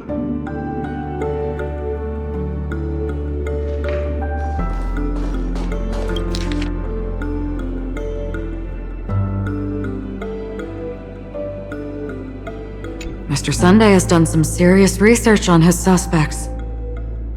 This traitor must have been causing trouble for the family for a long time. They all seem to be insiders, but I haven't met any of them. Huh? Wait, these characteristics. What is it? No, nothing. Maybe I'm just overthinking things. However, if this traitor really exists, could they be responsible for Firefly and Robin's deaths? Perhaps that's why Sunday is taking this matter so seriously. That's all for now. Nothing more noteworthy. Before coming here, I had all sorts of scenarios in my head about dealing with the family. I did not expect an empty mansion. Watch out! Someone's approaching. I don't think trespassing on forbidden areas is the way to be a guest, Mr. Yang. And Acheron? The Galaxy Ranger? Our apologies, Mr. Sunday. Nobody came to greet us, so we entered without permission. I hope you can forgive us. But even if there's no one to greet you, you should wait for the host. Don't you agree? Even without the famous Galaxy Ranger. As far as I know, the crew has officially accepted the family's commission, so coming here will be unnecessary for you. On the contrary, that's exactly why we're here, to ask you about the case and gather more information. We don't want any loose ends. Well, since you've come with goodwill, I have no reason to show you the door. Rest assured, he hasn't figured out that we went through those documents. While the truth remains a mystery, I'm getting close to it. I assure you that the traitor will soon pay the price. Let's hope justice will prevail soon. I have a question for you, if you don't mind. How did the family come to the conclusion that the murderer was within the family? With all due respect, it's in the IPC's interest to wreak havoc before the Charmony Festival, and the family has every reason to suspect the IPC's involvement. Well, other family heads share the same suspicions as you, but in my opinion, the true murderer would never have drawn as much attention as that ambassador did. Not to mention, I personally shackled him a while ago. However, I'll give you a suggestion regarding your suspicions, Mr. Yang. You should be more cautious of Aventurine. While the wicked can't break through high walls, they can plunge their evil dagger into the heart of the righteous. He's a businessman, not some philanthropist. But right now, he's out there handing out his wealth on the streets. And he went to the Clock Studios theme park all by himself. Who knows what kind of scheme he's cooking up? While the family is dedicated to keeping our guests safe, it might be wise for you to stay alert. You never know what unexpected troubles could arise.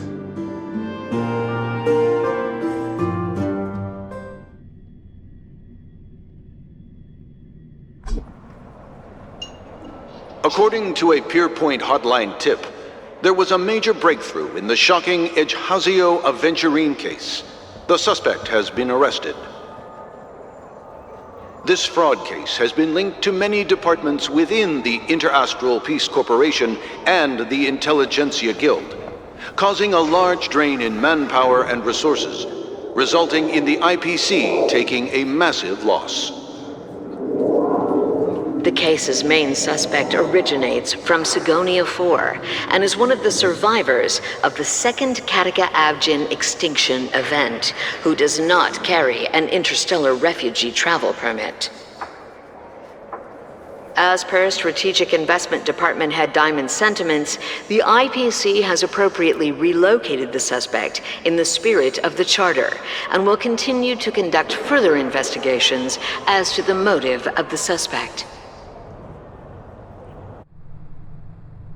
What pretty eyes. Tell me, do they shine in the dark? Well, if they did, I'd sell them in a heartbeat. You don't know how many people long for your eyes to be closed forever. As a servant, you should not resist your master. Yet, you went and killed that man anyway. No lawyer has the audacity to defend you. Perhaps you ought to represent yourself. Not difficult, but definitely pointless. You're pretty confident on your eloquence. Did you also think that when you lied to the Intelligentsia Guild? Ask and you shall receive. You wanted the perfect construction material. All I did was offer a possibility. It was just a small wager. If your luck holds out, the IPC will dig something up from the golden sands of Ejhazio. Maybe even the Sand King's remains. Pity your luck has run out. I'll admit that. What I'm more curious about, though, is why such a grand scheme failed to benefit anyone in the end, including the perpetrator himself. Madam, I already have what I want. To be brought before you for the next high-stakes gamble. Then let's talk about the second gamble. Tell me, what are you prepared to wager this time? My life. I bet you won't send me to the gallows. What do you want then? I want your Lenore to meet with me. I have something to say. And then what? I want cash. It can't be that simple, can it? It is that simple. 30 tanbas. The remainder of my market value. 30 tanbas. No more, no less. With this money, I'll climb to even greater heights than you. Grasp even more riches than you. I wager you won't give me this chance. Which is why you should call him here. Interesting. A pity Diamond won't see you.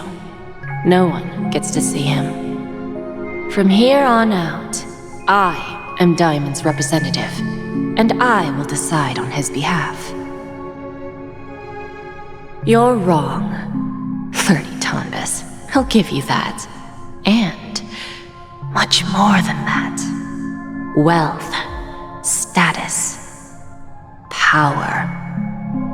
The IPC will give you whatever you want, even what you don't want. Kakavasha. A good name, but unfortunately destined to be buried in the dirt. You, though, you deserve to live, to create even more wealth for us. Go, pick the clothes you like, then choose your desired identity. And then, use them well, child. May your plans never suffer failure. Life is like a long-term investment. Those who choose correctly, do the correct things, reach the correct outcomes, and show the world their value. People can't always make the right choices in their lives. But luck has always been on my side. I've never lost. Is it because Gayathra blesses me? Well, if that's the case, she must also be looking upon me right now. My success is inevitable. But what then? Even if I overcome this difficult trial, what would come next? What awaits me after this glorious gamble? An even more glorious one? Will I return triumphant with unending riches after countless successes, or will I encounter failure, never to return?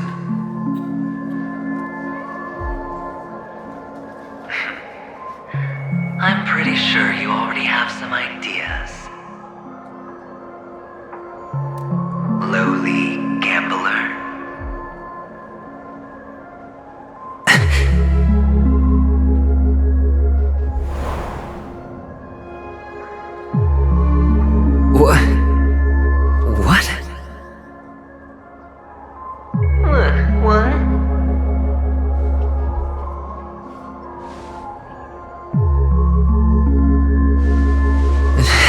Dreaming, or have I gone completely insane? Perhaps both. Forgotten me already? When you were strapped to that electric chair by a mannequin warlords, who was it that gave you the idea? Fine. I may be crazy, but I'm not stupid. Get out of my head, newborn of the Harmony. The Harmony? Oh, don't play the fool. It's not the first time we've met. No need to be so polite. I'm you, and perhaps even more aware of yourself than you. Of what exactly you want. You're dying. And you still want to drag a bunch of unfortunate fools with you through death's door. That's why you're here, isn't it? A grand unveiling. You really think you can pull it off? Why not? Well, you may have fooled everyone, but you can't fool yourself. I can show you. Before you're entirely gone, I'll be with you for the last stretch of your road. Let's have a heart-to-heart while we walk.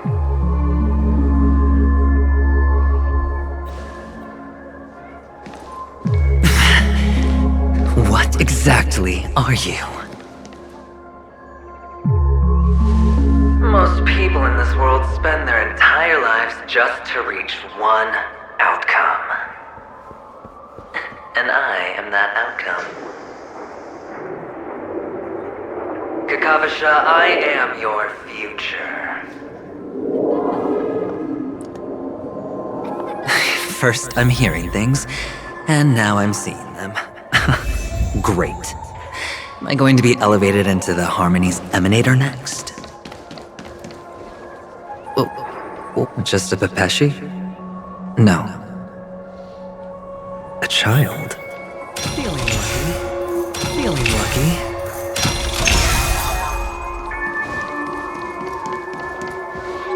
I thought minors weren't allowed in Golden Hour. Hey kid, you okay? Are you lost?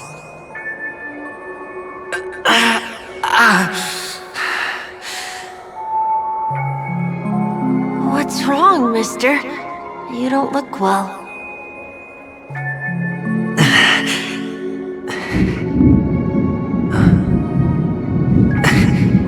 Your eyes.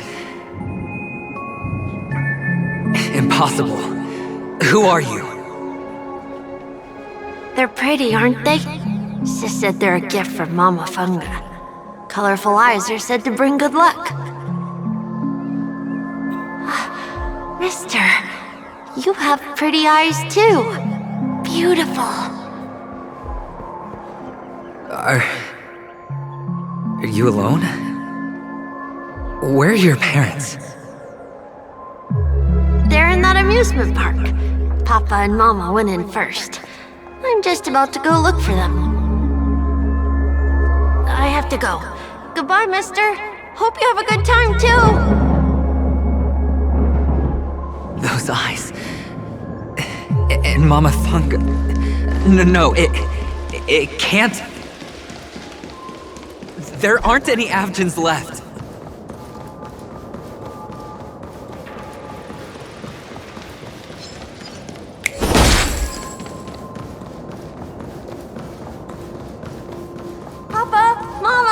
Wait for me!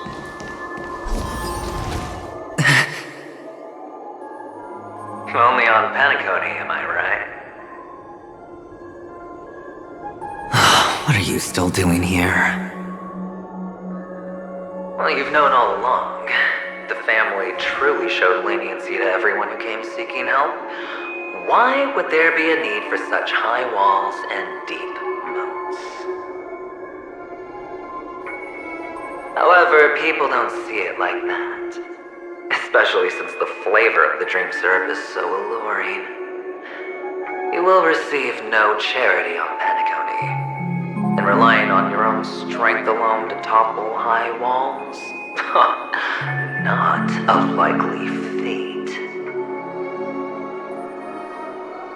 Which is why, once you step into the hotel, you remove your high hat and beg everyone you come across for help. Like a hyena scavenging for scraps in the desert. Because you know that opportunities are fleeting. Well, when you put it like that, even Ratio's a teeny peacock analogy sounds pleasant. Well, you know how rare it is for me to give you the straight dope, so listen while you can. It's good timing that you mentioned the doctor. I'm especially fond of what you and he have in common. The conspiracies, calculations. Especially the part about the finale, a magnificent act of betrayal. Oh, when everyone thinks this way, who would even suspect that it was another trap you've meticulously devised?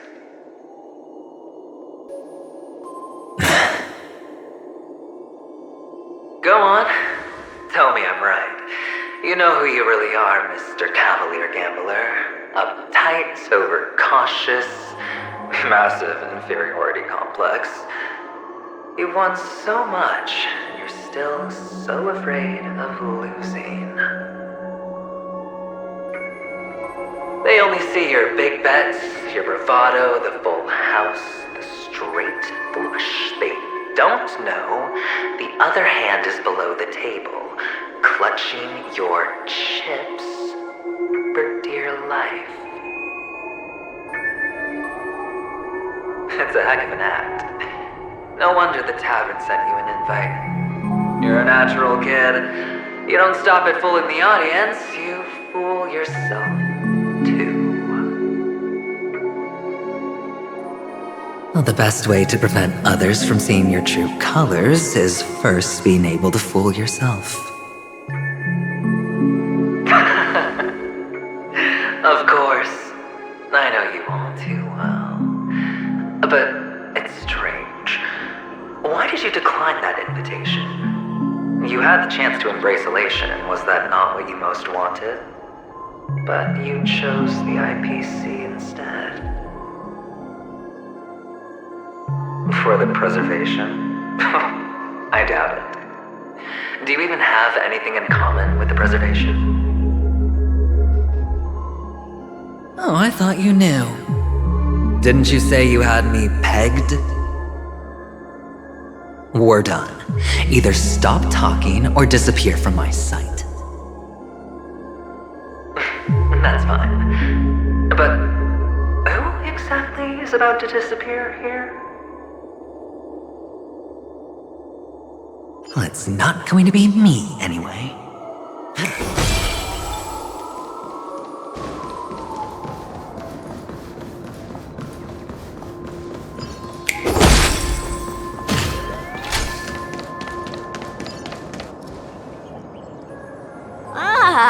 Playing hide and seek.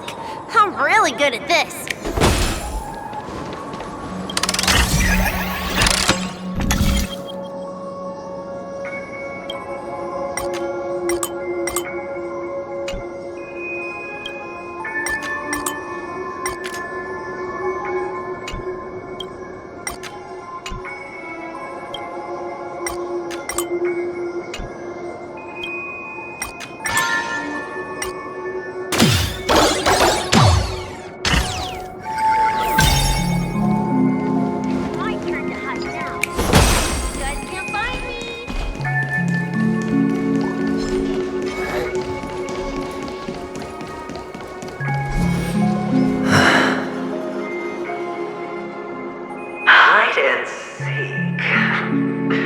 What sweet childhood memories. When Mama said goodbye that day, how many catechins were like jackals hot on your heels?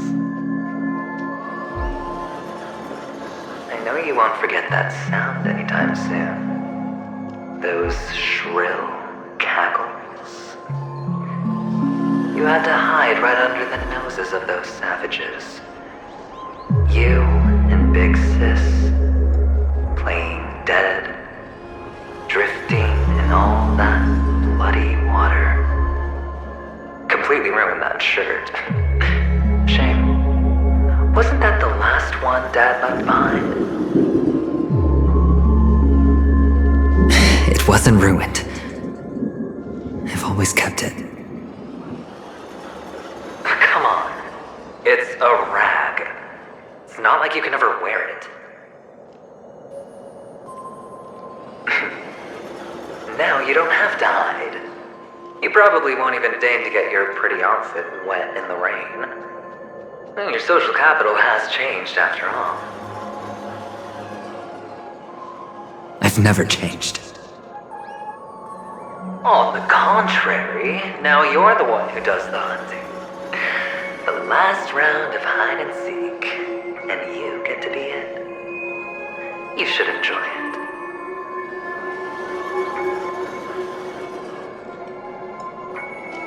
That child. Could he be in here?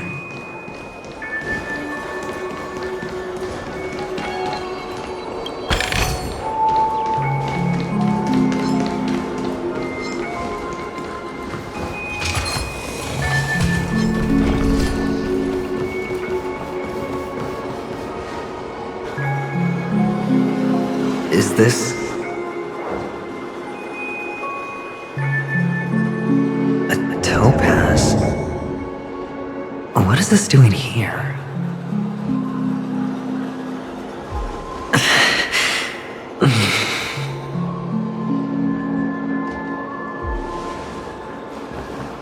What, does her cornerstone wrench out of your heart, son? I was merely curious at why it was here. Maybe that winged guy put it here. To taunt you. Just to make you realize that your painstakingly arranged magic show is nothing but a death rattle. The cornerstone's hue is the same as the radiance of Clipot's body. I've got to give it to you. I've heard a lot of baloney, but that lie deserves a prize for sheer nerve. If he were just a little bit smarter, the jig would have been up right there. This is just bait. Of course. That's why Ratio's betrayal was one of the keys to your plan. I have to say, that doctor's acting was superb. Or maybe he wasn't acting at all. All the better for you. Sunday didn't become head of the Oak family by acting sloppy. He's obsessed with control. You have to give him enough detail to satisfy his meticulous nature, but not so much that he gets suspicious. Which is why you had Ratio seek him out and leak the plan on purpose. To prevent the other party from suspecting anything. The intel you gave to Ratio was all true. He spoke of the same to Sunday. Finally, Sunday took the bait, found the other cornerstone, and before you know it,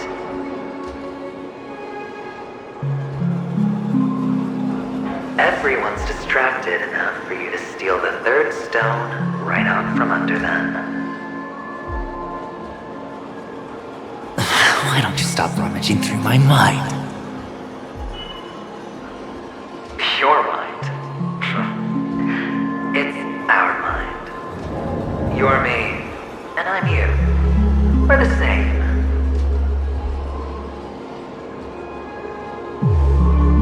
The best way to prevent others from seeing your true colors is to first be able to fool yourself. Really? You can't even fool yourself. You just got lucky this time.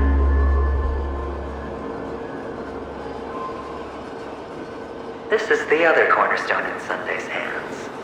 Rather beautiful green. Just like you. Smooth. Cunning. Tell me, what's its name?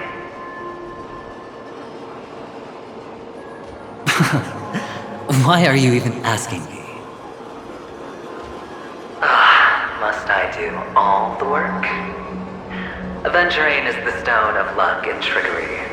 That's what she said when you received the stone, wasn't it? This type of stone isn't rare, but its hue is very similar to a certain gem. In fact, it's often used as a substitute. And that more precious gem is...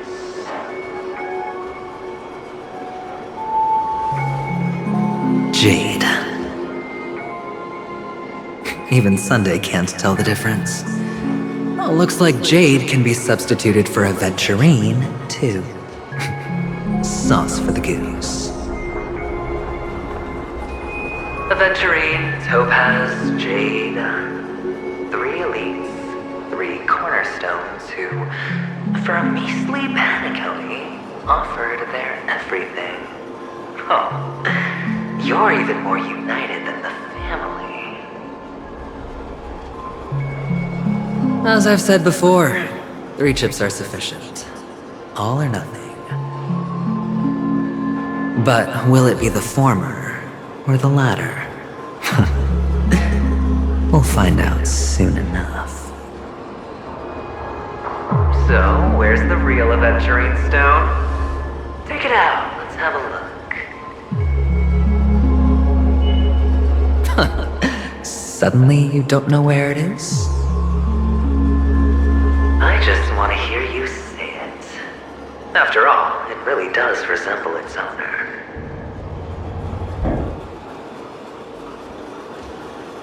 As you wish, then. They never went anywhere. They're right where they belong. Piled up with these cheap baubles. You smashed the Aventurine stone before you left? Oh, just look at it. Shattered. Just like your life. Poor thing. A humble pebble coated in the most lustrous sheen. I take it back. This thing is far more precious than your life. You're absolutely clear about the consequences of doing this. Blasphemy against Quibon's body. You think the IPC will let you get off scot-free?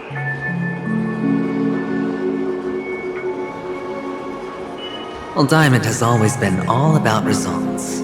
As long as I could create value far beyond the cost, the ends justify the means.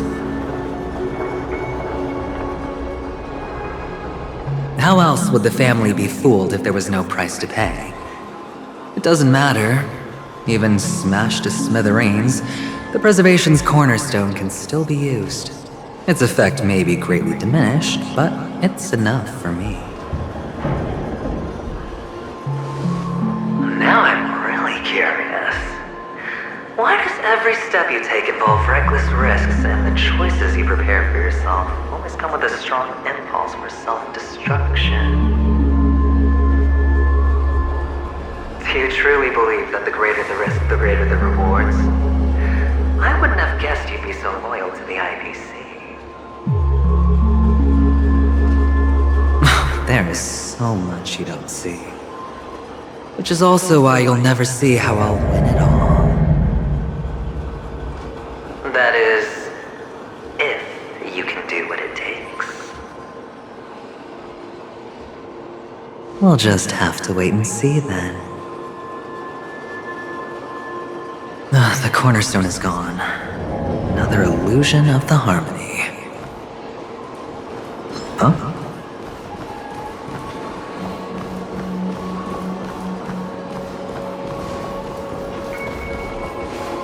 Hello. We meet again, Mr. Pretty Eyes. Yes. We meet again. Did you find your mother and father? Of course. Big Sis is there too.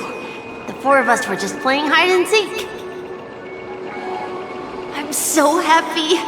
On our way here, Papa even brought me to see a blimp.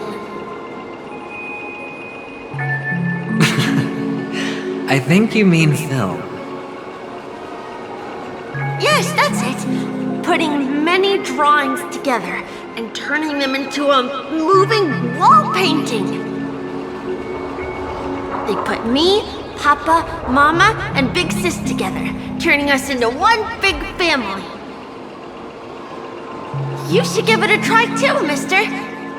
You look sad. The amusement park will cheer you up. Sure.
How's that? Not a bad score, eh?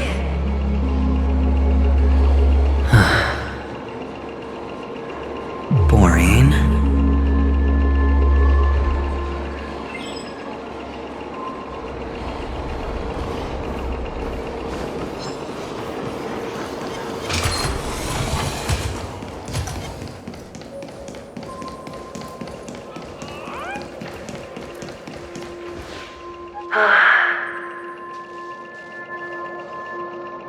Why aren't you talking?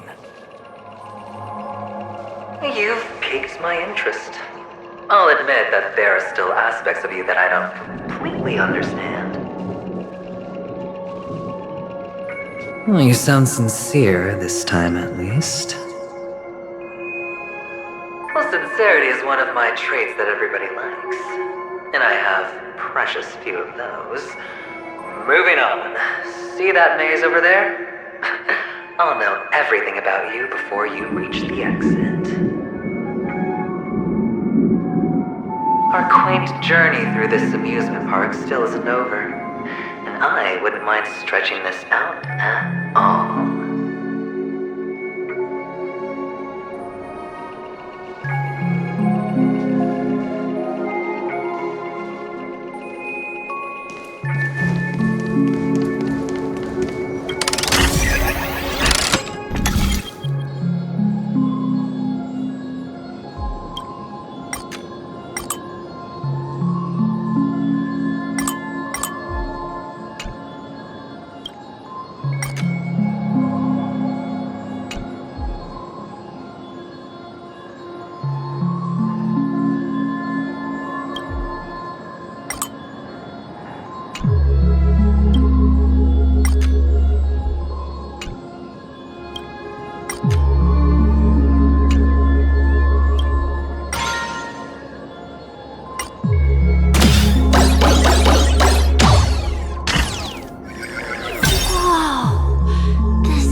A dead end?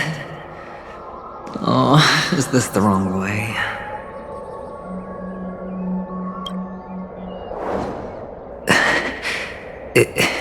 Is this?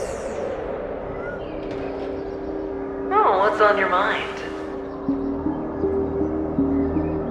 It's got nothing to do with you. Do you need a hint? These are manacles. that man gave you your first job, and you made your first pot of gold. I remember it all too well. You wrapped that iron chain around your fist, for that is the only tool you could find. Then, in that maze, you... Shut up! Oh, you don't wish to face your past? Unwilling to admit that your life is worth only 60 tamas? Well, from what I see, you refuse to confront it, because it only proves your weakness. How could a weak person take such daring risks? That's right. You love the thrill of danger. But you refuse to let go of meaningless sentiments. Even in this beautiful dream, the only thing you dare allow yourself is death. In your hands, those who follow you could have become joker cards. They're far more useful that way. It's not like this is the only place the family ever cut corners. Could have had tons of action if you weren't so all or nothing. All it takes is a meager sacrifice. I bet Opal would have resolved this without a fuss. A pity you're not him. Well, you wouldn't be in this state if you could just get with the program. And why couldn't you? Out of professional integrity. Those techniques you mentioned are highly efficient, but it's not that I don't know about them. It's more like I couldn't care less. Get it? What fun is it if the fight isn't fair? Fair? You assume your opponents would fight fair in the first place. The odds are obviously not in your favor, so how are you just breezing by? But did that masked fool's words awaken something in you? Well, she gave me an answer that could turn everything upside down. Everything? You mean it could make all the cards on the table just disappear?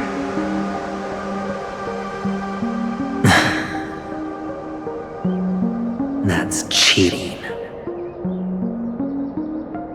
If these leaves could be brought back, would they bloom into new flowers?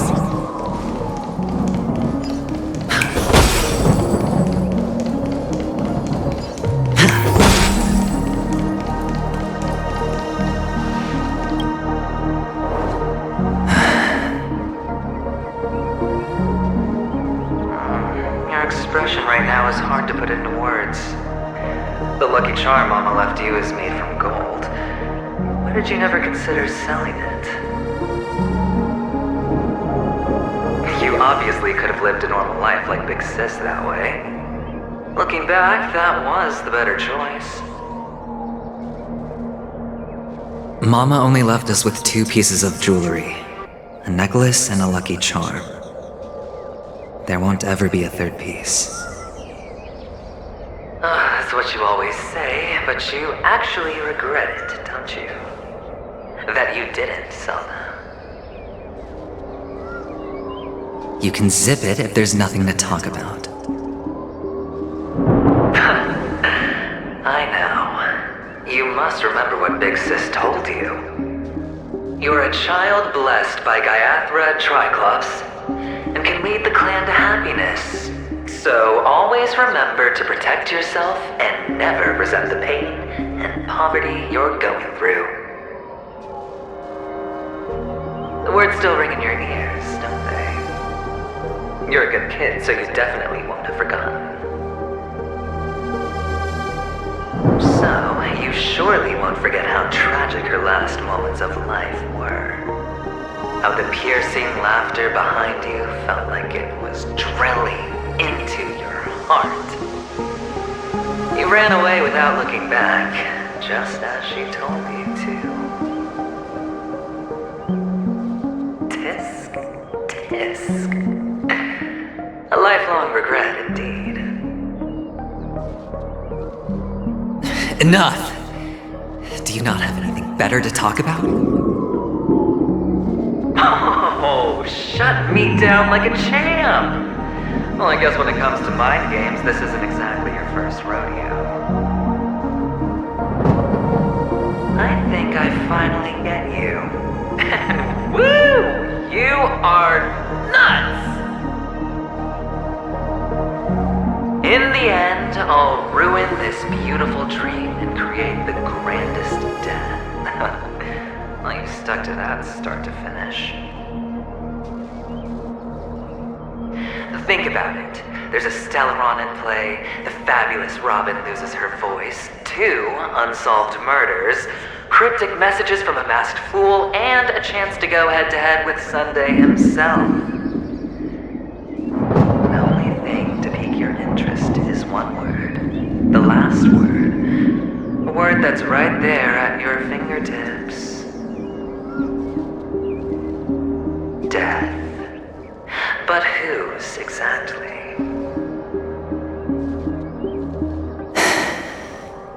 We'll know when the dice falls. Alright then. Reserve a seat for me in the audience. I'm curious to see just how capable you are. Still, you never answered my question. If you could start over, would you still want to be the child who received Gayathra's blessing?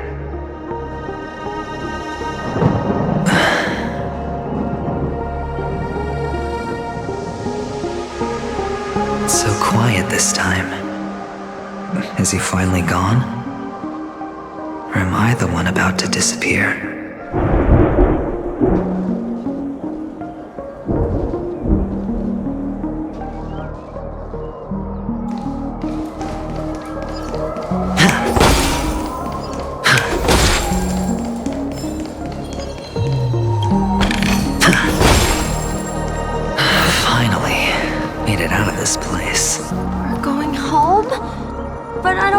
Go back yet.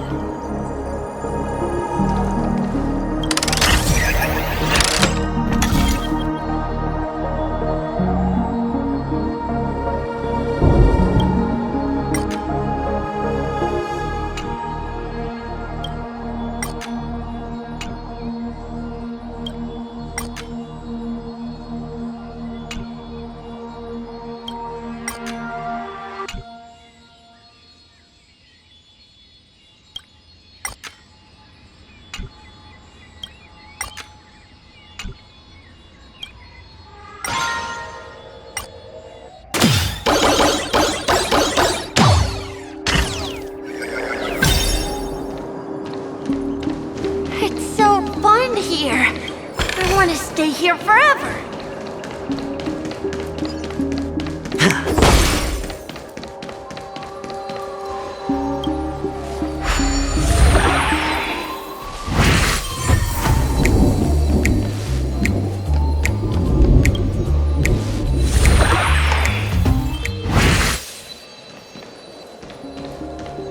Brother Hanu, where are you going?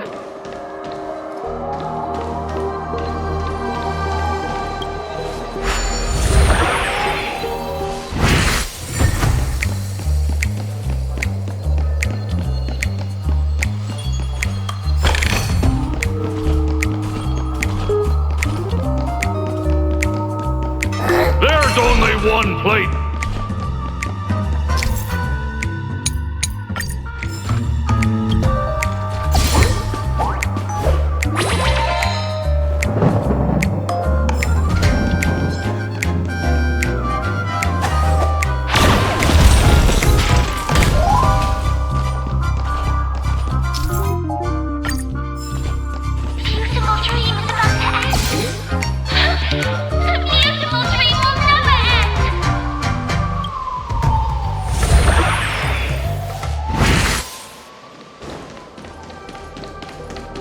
Mister, is that you?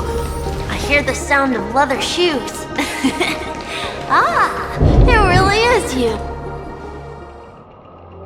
I don't know why, mister, but you always give me a special feeling that makes me more curious about you. It's sad that I can't get to know you more. We have to say goodbye. Did you have fun? You're going back? Yes, I should go home. The day's getting dark, and it's going to rain. I don't want to worry the others. You're home. Where is it? What a strange question. It's where Papa, Mama, and Big Sis are. In this dream.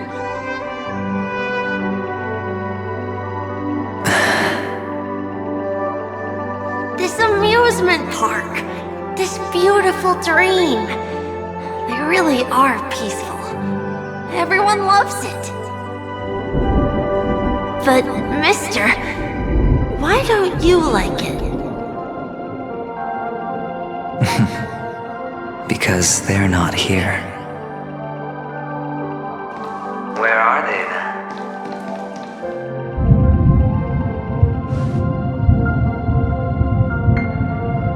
I don't know. You do know, but there's no point pressing the issue.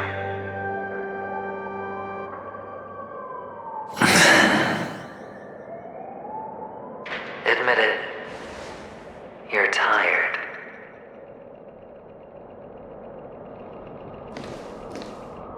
We all are. Which is why we chose to stay here. Me and him. Your past and future. How long will you stay? Forever. We'll be with you forever in this dream. This is the greatest honor that we can offer to those who hurtle towards death.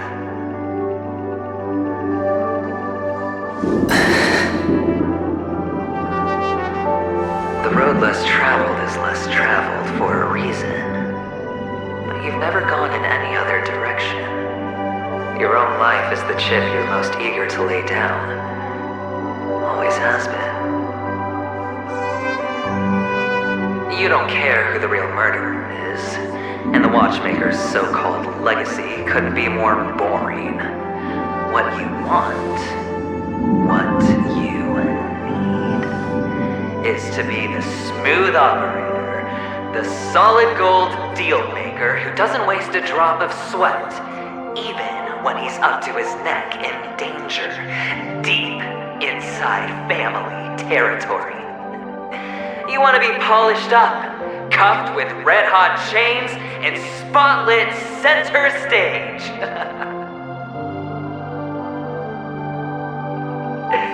You'll be the closing act, the final sacrifice. I can do it. And it will be flawless. Of course you can. Your luck will help you at the right time. A Stellaron and an Emanator. It's that simple, no?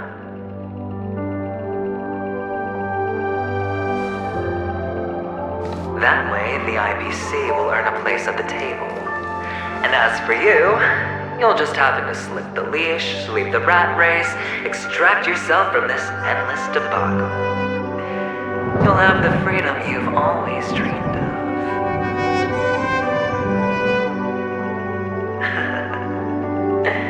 This isn't the first time. You've been an escape artist from day one. This fiasco started with a death, and its curtains will fall on another death.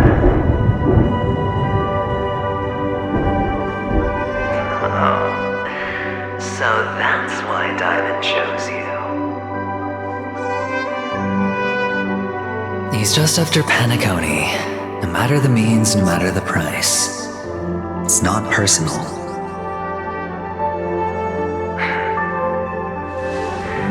It's hard, isn't it? Well, don't get soft on me now. What, did you suddenly grow a conscience? Why, I was born from yourself. I'm well aware that climbing out of the hole you've dug is basically impossible. I can't stop you from doing what you want. We can't change where you want to go. Well, what's done can't be undone. All we can do is play the cards we're dealt and rake in as much time as possible. Yes. Alas, people won't make all the right choices in their lifetime. Though luck always seems like it's on your side. You will keep winning, having never lost before, but why you? Why must it be you? If all your luck is built on the pain of someone you love, on the loss of dozens more, if these windfalls, these jackpots, aren't a gift from Gaiandra, if all they are is a long string of meaningless deaths, then what did we do to deserve living in a world like that?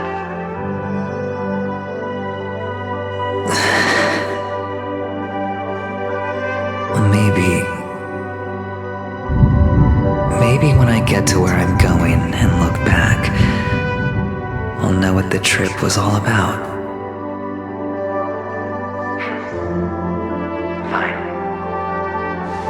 Time to make a move, my friend. I'll be waiting up ahead. Say goodbye to the kid before you shuffle off.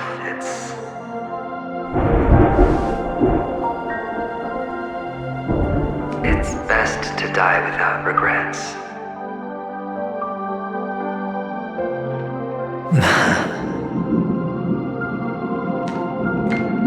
And now, only we are left. Can you take a photo for me? I want a memento. Sure. Come on.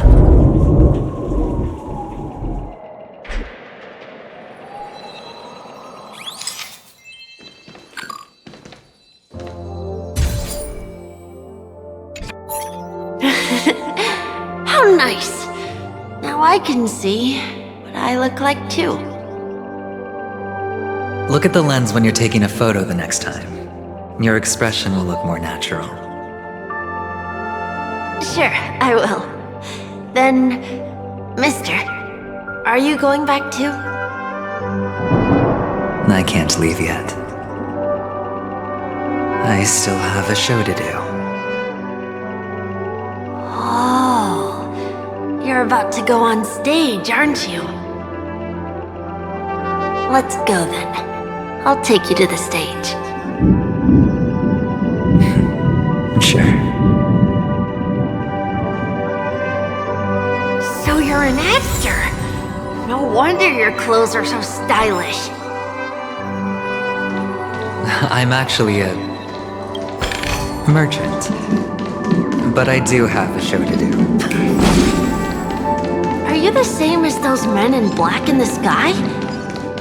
But you're not wearing black.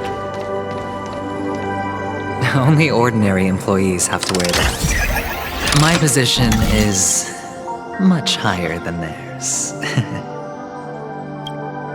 Awesome!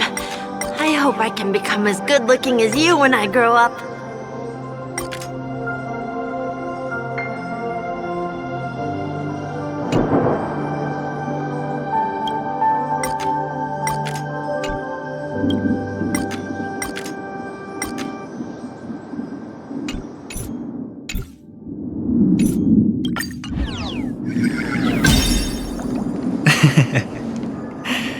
Of course you can. You'll be better and stronger than me.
Behind this curtain is the grand stage.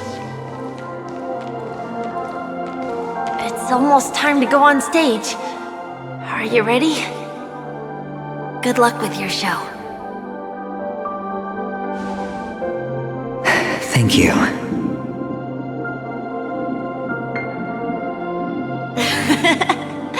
You still seem pretty nervous. Let's put our palms together. If you receive Gaiathra's blessing, you'll feel more relaxed. Putting our palms together is a simple ritual. By putting our palms together and reciting the prayer to Mama Funga, she will bless us. If you're not familiar, I can guide you. It's all right. I know how to do it. Of course I know.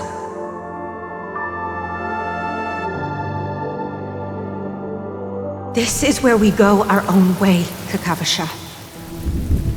The catechins are coming. Why? The catechins have already taken all our money, food, and they killed our parents. What more do they want? Catechins are bloodthirsty, cruel, and insatiably greedy. They want everything only to end up with nothing. This is a trick, an act of revenge. Remember? Today is the day of the Kakava, and also your birthday. They know the Avgin will surely hold a festival today. With the aid of this rain, they will come to destroy our wagons and take everything they want. Little do the catechins know, this time we will fight back. The men in black that descend from the skies are on our side. The catechins stand no chance against them, and will surely pay for their arrogance. Without this rain, the catechins would never take action, and we would not have the chance to turn the tide. This is a gift from Gaiathra, and you are Kakavasha, whose good fortune will bless your sister with success.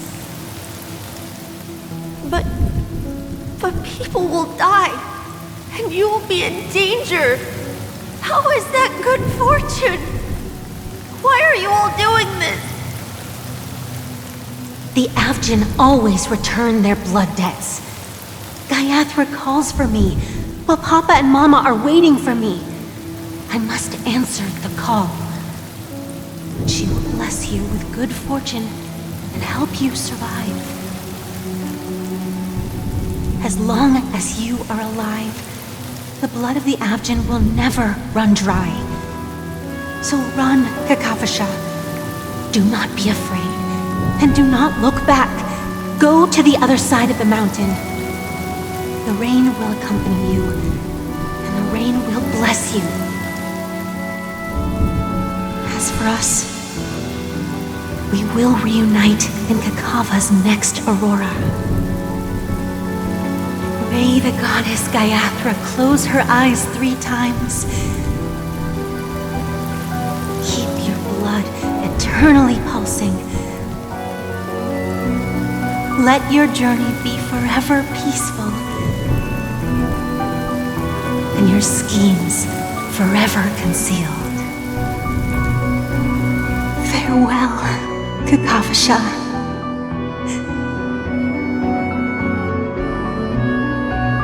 Newsflash from the Interastral Peace broadcast. The IPC Marketing Development Department spokesperson confirms that a small-scale rebellion has broken out in the unclaimed region of Sigonia. The situation is now under control. The insurgents are from a local clan known as Kataka, which has a long history of disdain towards the IPC. This has caused a serious negative impact to the work of the IPC's Marketing Development Department. The clan launched a massive attack on the Abjin, who were under the protection of the IPC, resulting in 6,728 deaths and 3,452 missing. The casualties are currently under the care of the frontline trauma team. The spokesperson expresses his deepest condolences for this devastating humanitarian disaster, at the same time delivering an important message on this matter to all interplanetary citizens. Finally, he proclaims, the hammer of preservation will fall on all beings, regardless of life or death, regardless of race, regardless of ideology, to uphold the basic rights we inherently possess.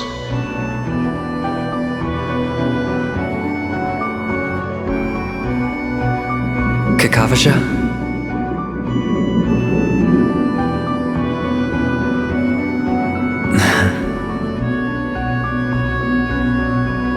Bye.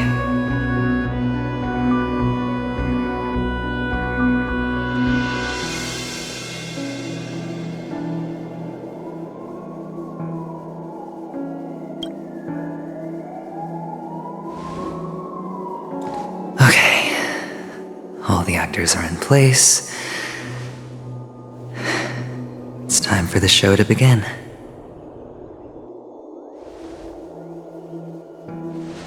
This act is dedicated to you. I hope it'll be an unforgettable memory for you.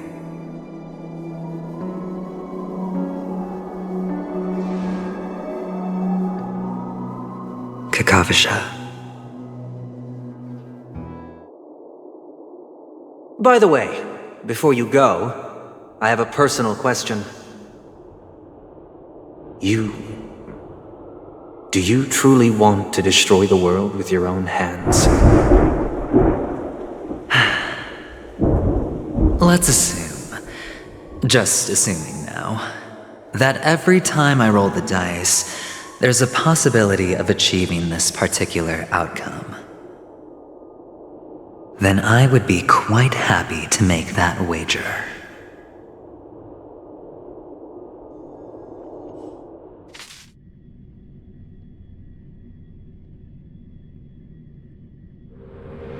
Is this Miss Acheron? Hello, I'm Himiko, the Astral Express's navigator. Hello, I'm March 7th. I'm sure she needs no introduction, as you definitely know her.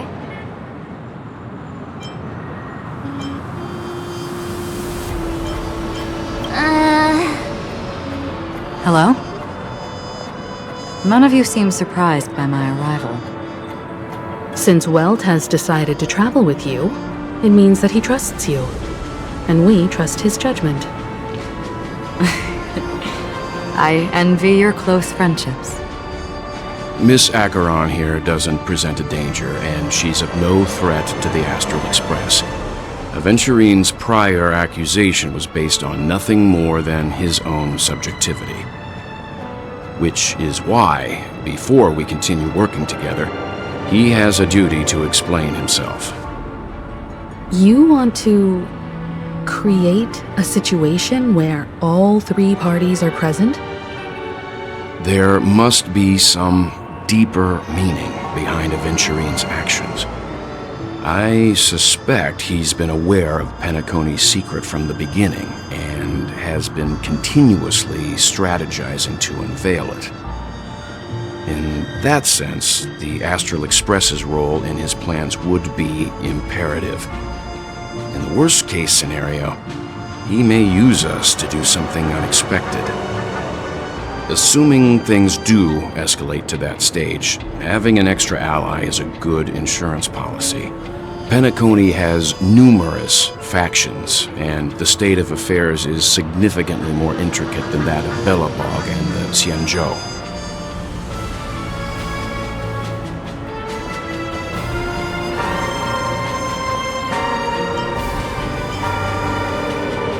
You're talking weird again. But it's a good vibe. No matter what, we can't ignore the safety of Penacony. To solve the mystery of the Watchmaker, it is crucial to get the IPC's intel. The path ahead is fraught with danger. But what's trailblazing without a little danger? Sounds like we've reached a consensus. Now, Miss Acheron? I will accompany you, of course. Let's move out then! But where do we start looking for him? No need to rush. If he truly has laid a trap, he will definitely use every means to lure us in. Ladies and gentlemen, the most wondrous, most magnificent show in Penacony's history is about to begin. The IPC cordially invites everyone to Club Studios Theme Park. Look. Should both the performers and spectators fail to arrive, won't all of Aventurine's plans be for nothing? Let's get going, everyone. The hour of trailblazing is upon us.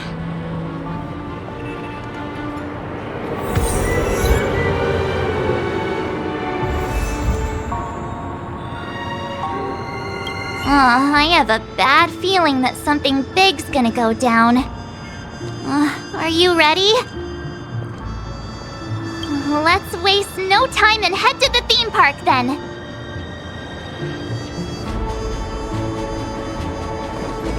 Mr. Yang.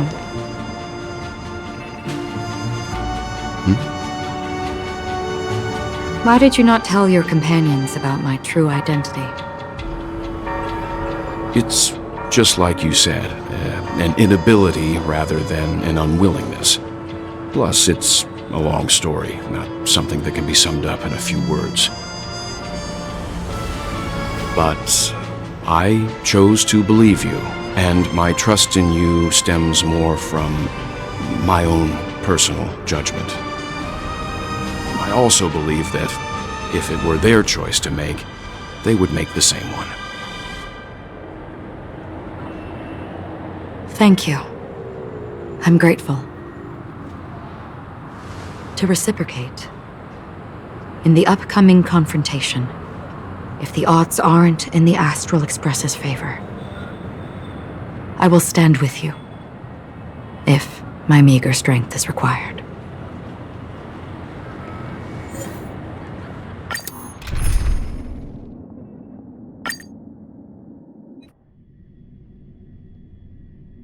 We're back here again. Aventurine actually chose a really conspicuous location. That guy's really taking it to a whole new level. Does he really think he's a superstar or something? Not a soul in sight. The hounds drove out the visitors, and now their whereabouts are unknown too. Everyone, pay attention. The other party has obviously come prepared.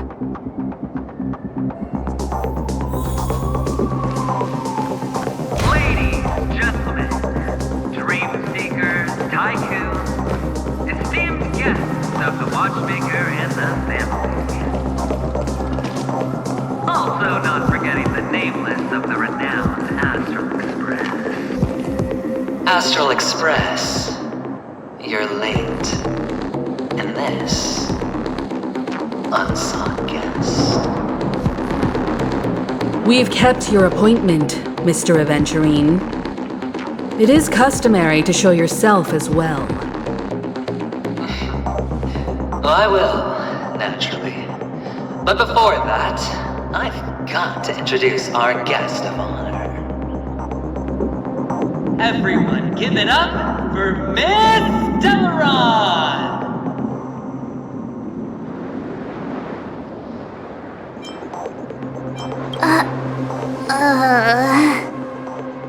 Let me remind you that in all likelihood, this stage and her identity have nothing to do with the wanted murderer. Oh no, they do. Of course they do. Otherwise, why would I work so hard to gain your trust and then invite you all here? Because she's the only one who saw all 3 homicides.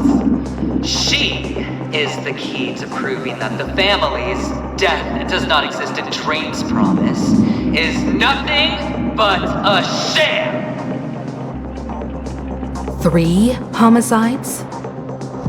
That's right, madam. The 3rd one is about to happen right now, right here, in Clock Studios theme park. A truly grand death. You, and you. All of you are going to die. And it's all because of you, Miss Stellaron. You will become the personification of death.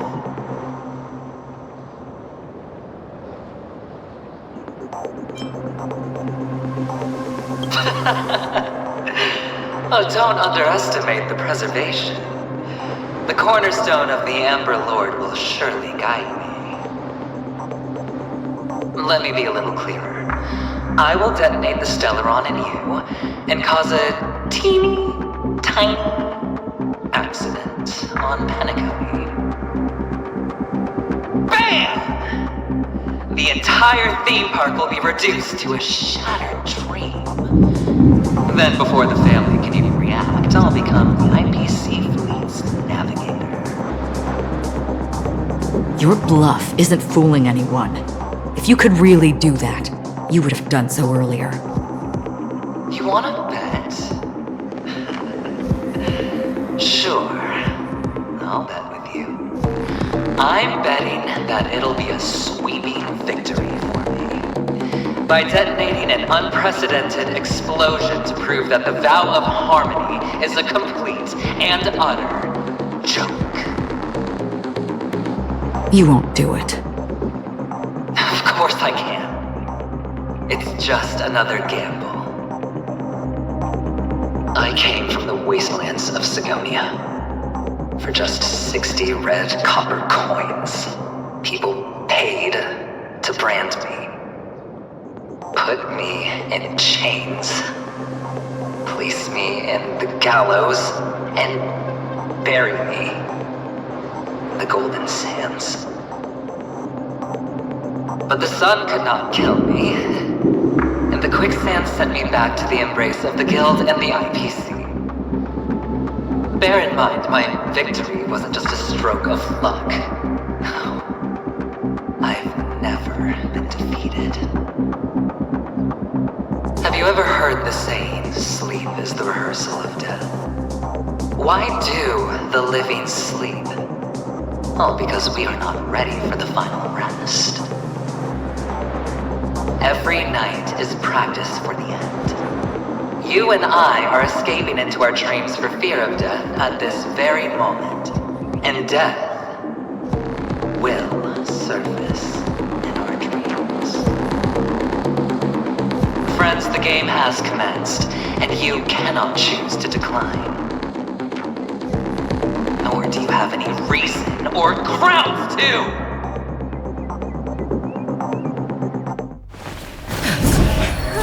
The dice are cast.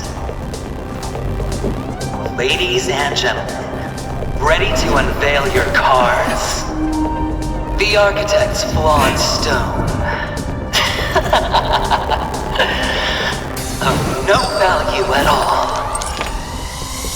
putting down the bet. I'm taking the gamble. I'm claiming the win.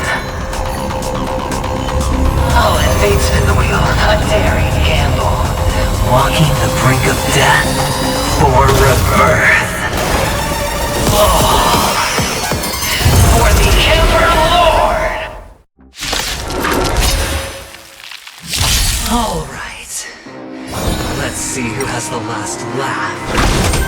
Let the game begin!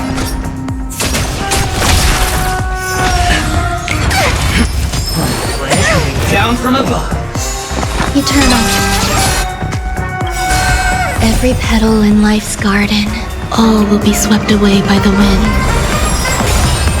Destiny isn't chosen. Ill fate to say. Give me strength! May as well kill them all. Coming all or none.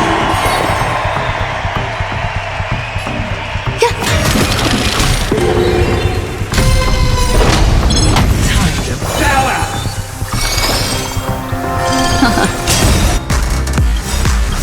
Stand still. Memories are beneath the waters lies an endless abyss. Good times never last. Time to say bye. Boom. I'm scared! Stay together! Prepare for some hard luck. Say bye to breathing. There's more. Relax. Destiny is apparent. Ill tidings manifest. Protect me! Protect me! Destiny's hand has truly blessed So devils! I'll crush them all! May as well kill them all.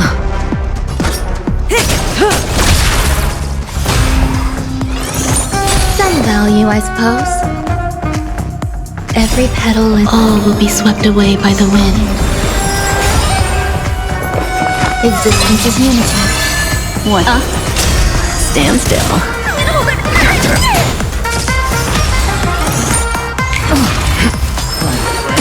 Down from above. There's more to life. Relax. Destiny isn't chosen. Ill fate to say. Give me strength! Thanks. Good times. Time to say bye. Boom. Even on a losing streak, as long as people still have hope, they'll keep throwing money on the table. The chance, the house, the potential is what you hang on to. That's what justifies the gamble. Get them! Prepare for some hard luck. Skill is on tour.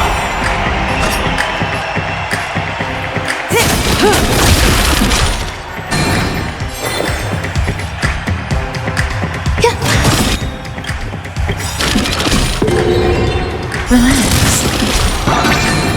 Every petal and all will be swept away by the wind.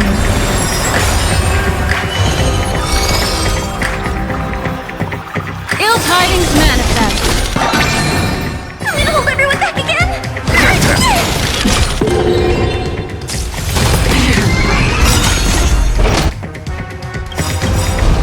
It's all or nothing! Memories are ever beneath the waters lies an endless abyss. Good times. Now time to say bye. Boom. These are devils! I'll crush them all! Double down!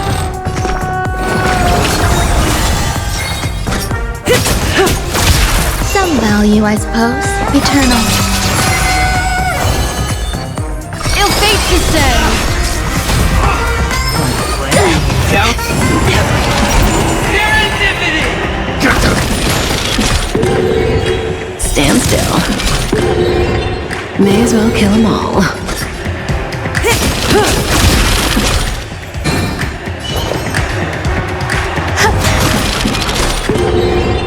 Relax.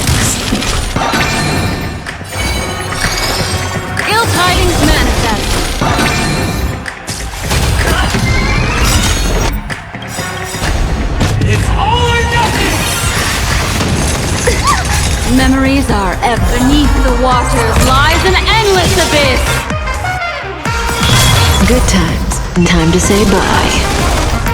Boom. Every petal, all will be swept away by the wind.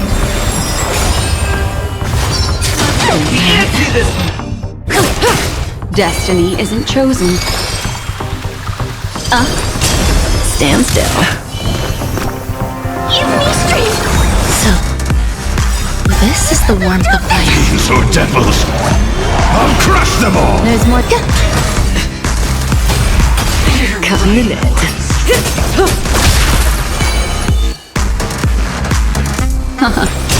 Relax.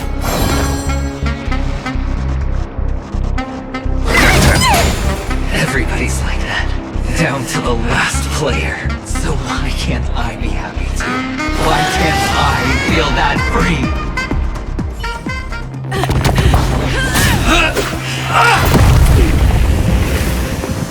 Always hide your ace with a straight face. I'm starting to get a little impatient with you all.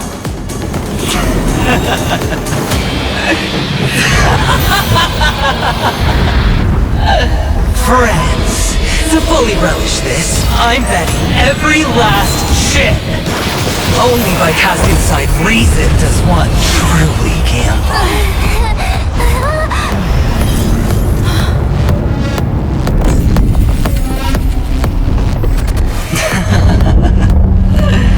Emanator, I know you'll match my wager, right? You're leaving?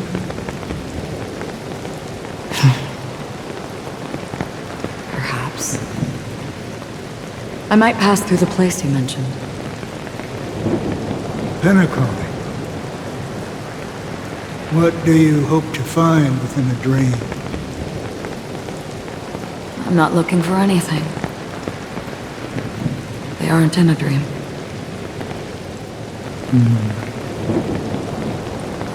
I'm afraid the family will not open the doors for you.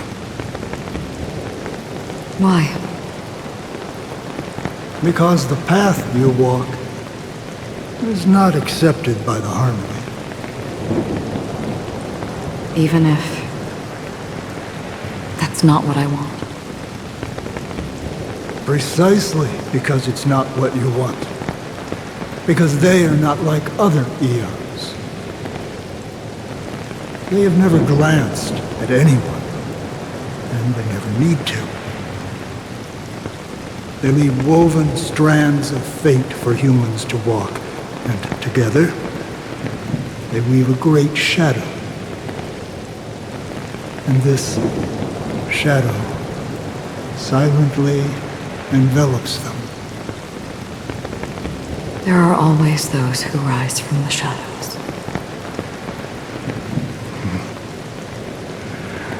They mostly become a part of the shadow. In your eyes, am I the same? You still have a strand of color, but not much.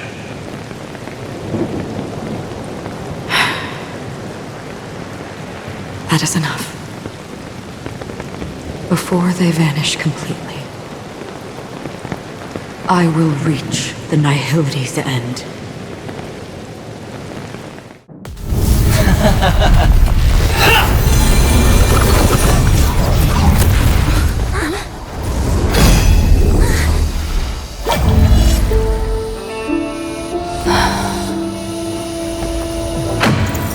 I wish to mourn the departed, weeping like rain, to swell the crossing stream.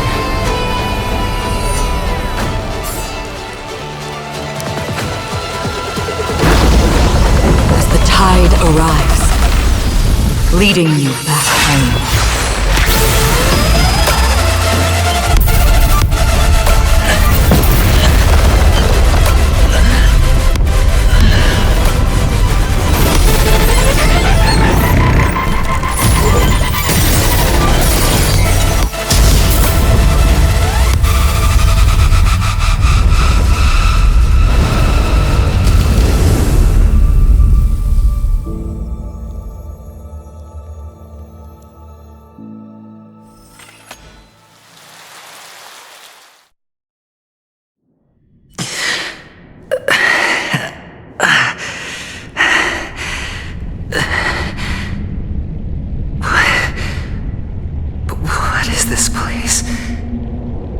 A gigantic black hole.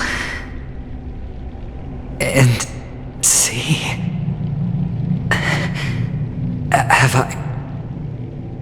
Have I succeeded?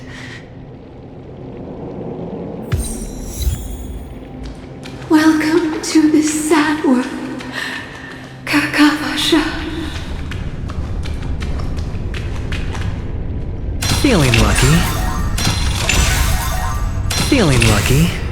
Your good luck is the most precious wealth we, all Avgin, have. You came out alive after 2 days. It proves that you are the real deal. Wealth, status, power. The IPC will give you whatever you want. As for us, we will reunite in Kakava's next aurora. It's a pity this is not the place you were expecting.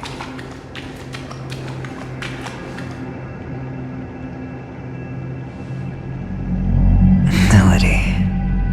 Is it? Perhaps to you, I am just an emanator who's hiding her identity. But the sleeping and shapeless never glance at anyone. They have no face, no form, and even less of a will to speak. The nihility envelops everyone equally. Only some who have gone under their shadow can go farther, tainting themselves with more nihility. That's all. That's all. My friend, you really leave me at a loss for words. So, is this my final destination? The land of the dead? This is all but a fleeting dream. One of the thousands of manifestations of IX. Under the watchful eye of nihility, we momentarily linger here before moving on to our own paths. It seems that my death has already been determined. Even if you wish for it, I can't promise you anything. Now that you've accomplished your goal, I think you can be a little more forthcoming. What do you mean? Your performance at the theme park was wonderful and grandiose. A simple yet practical technique that fooled almost everyone. No one would have ever thought that you would have gone to such lengths, even staking your life just to prove a fact that had seemingly been disproved long ago. Real death does not exist in Penacony's dreamscape. Why would I do this? Because this is the only way you can uncover a secret that is even more unspeakable than the serial murders. To use this dream death to get there. To that promised land people constantly seek in this grand gathering. Penacony. The legacy of the Watchmaker. The true land of exile. How did you find out? I never imagined that something I learned about unexpectedly would become the key to connecting everything. It's our Stellaron friend's identity, isn't it? I see you're in the know. Let's just say I'd put money on the possibility. The murder isn't nearly enough to disrupt business as usual. Even if there were 1 or 2 murders on Penacony, most people wouldn't be personally affected. And that won't create any waves. This dream of theirs isn't a boundless sea. It's a lonely island. The family used the Harmony to build a high wall and isolate them from the vast and treacherous ocean of the outside world. That barrier they build keeps death out, but it also keeps the secrets that are lost in that watery abyss from floating to the surface. In a beautiful dream, free of suffering, who would want to go fishing for those secrets? No one. Unless someone goes to the other side of the barrier and lives to tell the tale. Someone already has. I got the idea early on, chewing on that masked fool's little hint. If a mute isn't someone who cannot make a sound, then it has to be someone who cannot speak. Someone who survived the treacherous depths, but is unable to take the stage and speak the truth. Well, I'm happy to know she's safe and sound, and still on Penacony. Hint? Is that not proof? Well, proof is the one thing I don't have.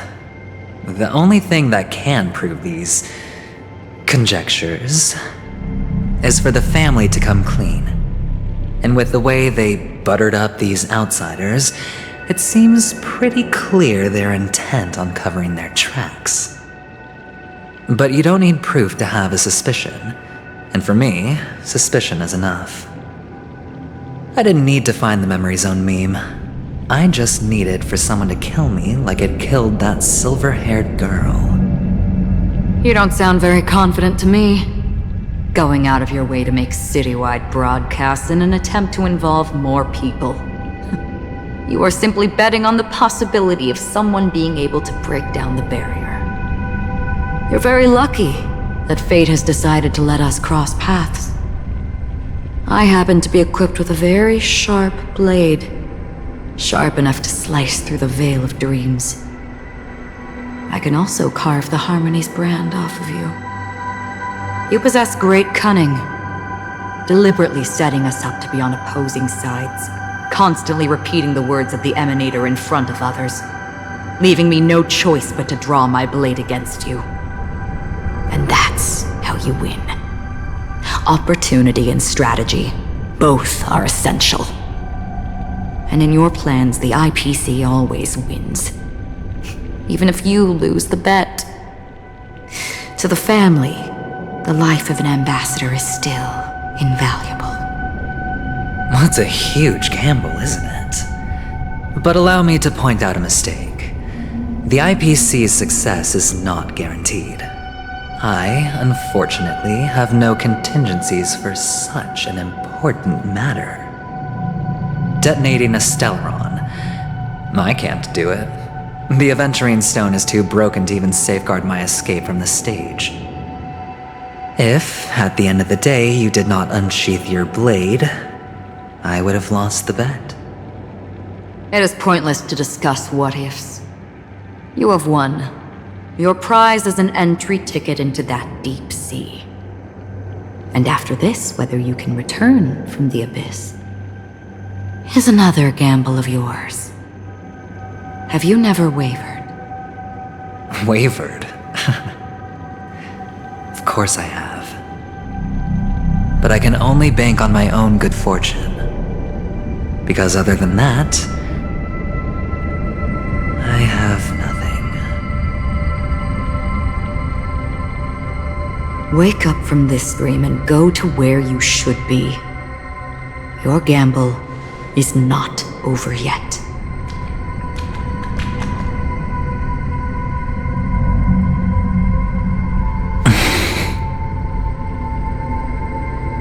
Before we part, can you answer one more question? As someone who has traveled on that road, can you tell me, why are we born into this world? If it's just to die. I don't think this and never have. Nor do you. But the nihility envelops you and I. And everyone. And because of that, it's pointless.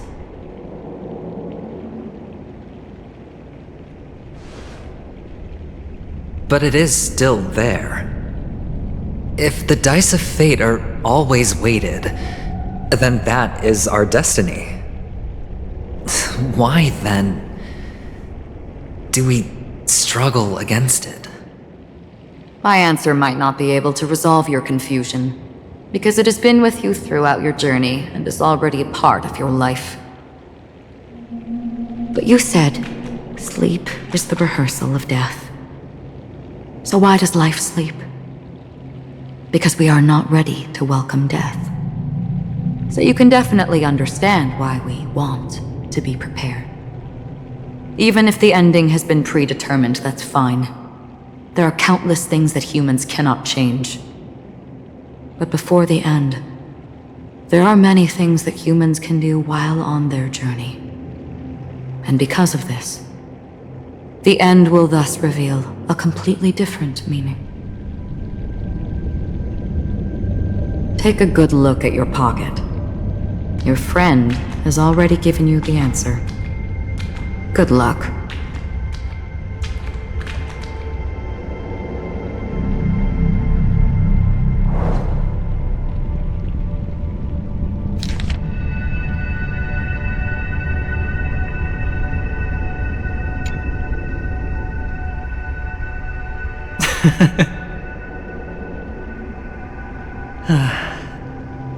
Then I shall get going.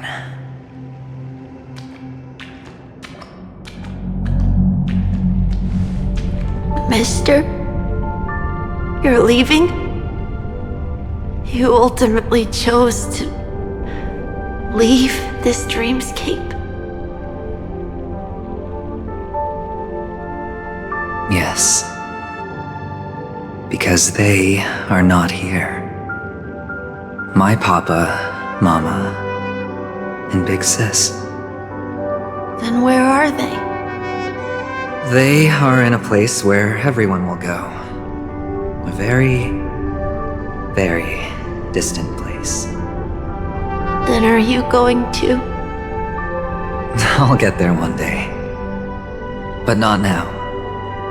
There will come a day when the sky will drizzle, and I will hear the call of Gaiathra Triclops, and know that it is time for me to go, and be reunited with my family. So, until that time comes,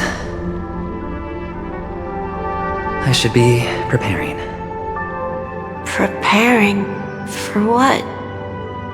Well, preparing to face them, Kakavasha, and to make them proud.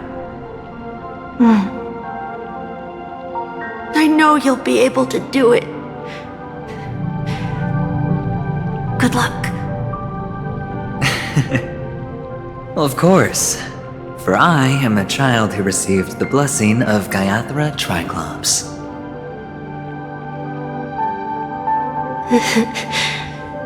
But you still seem nervous. Well, I seem that way because I am nervous. You know what? Maybe you can help. What do you say? One last time? Put our palms together?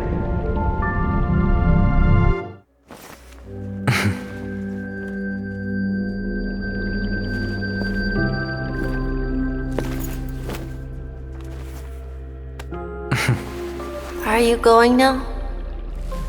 Yes.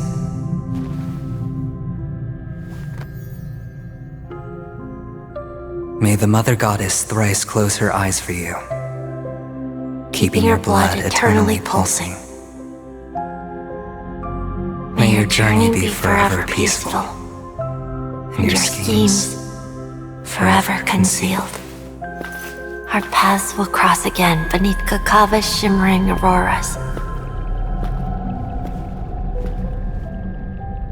Farewell, Kakavasha.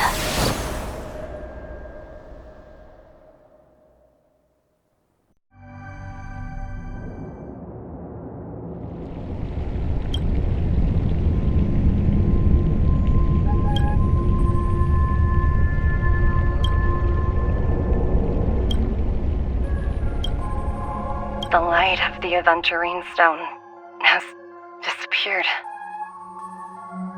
This only represents one outcome. He kept his promise and got what he wanted. As planned, your cornerstone has been successfully sent to the family's territory. Then, let's fulfill our duty and start harvesting.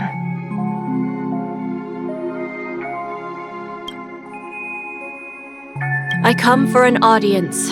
I come to fill wine, and I come to claim. I bestow poison in the guise of sweet dew. Come the toil of spring and yield a fall. I patiently wait for the branches to be heavy with withered fruits. All for the Amber Lord.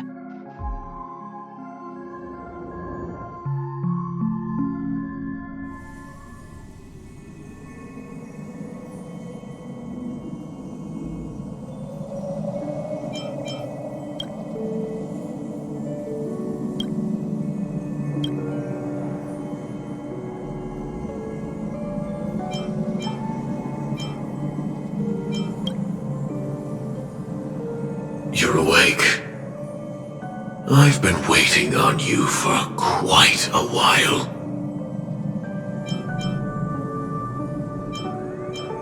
I didn't do anything but wait for you to wake up. You've met me before. I'm Sam, a Stellaron hunter. I originally planned on showing up earlier to reveal some truths to you. But I encountered more roadblocks than expected. 11 times I've tried, but ended in failure. Before I knew it, this world and I became too intertwined, and it became too difficult to escape the constraints of the script. Elio is right. In this land of the dreams, you and I will reap unforgettable gains. I don't know people's hearts as well as he and Kafka do, nor do I have a specialty like Silverwolf and Blade. Most of the things that I'm good at only apply to villains who need no mercy. So, there is only one method that I use. This is to show you.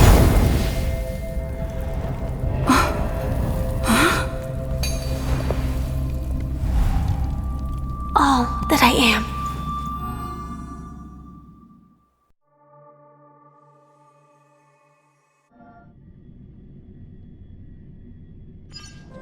Labyrinth-like corridors and halls, traps everywhere. The owner of this mansion must be a bit paranoid. You are so funny, Mr. Security Officer. I hope that sense of humor of yours has helped you find the serial killer. Just expressing a personal opinion. Why? Did I hit a nerve? Mr. Gallagher, my patience is wearing thin. Neglecting duties will only make me more suspicious that you and the real serial killer are connected.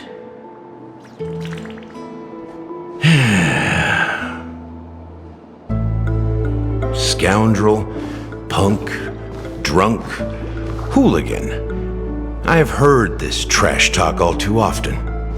But I have never once thought that I'd be treated as an accomplice to a murderer. I take back what I said. Your problem isn't paranoia. You're just crazy, you know? Lunatic.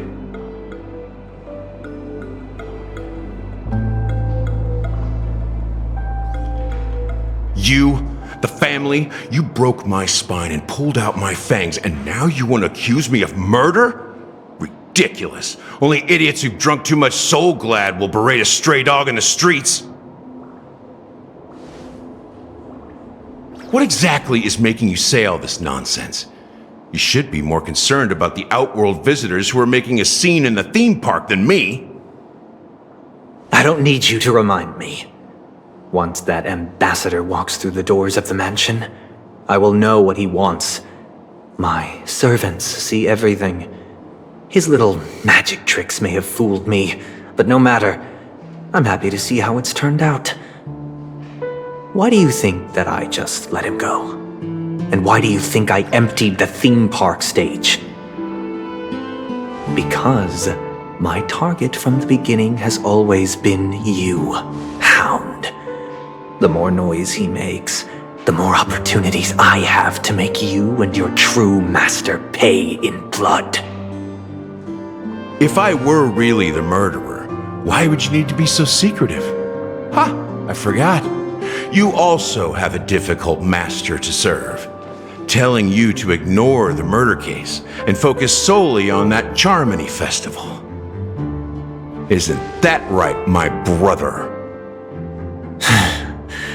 Looks like your disguise has helped you successfully understand every facet of the family. Disguise? You must be blind to be accusing me of being a fake.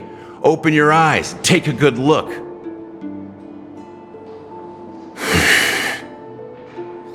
Indeed, every part of you is real. The brown hair, soft and curly like Benny's. The orange eyes, which make me miss the gaze of Sir Whitaker. That odd scar, the mark of Wolsey. And the gray vest, tie, hound emblem, bottle, the bartending, and your role as a security officer.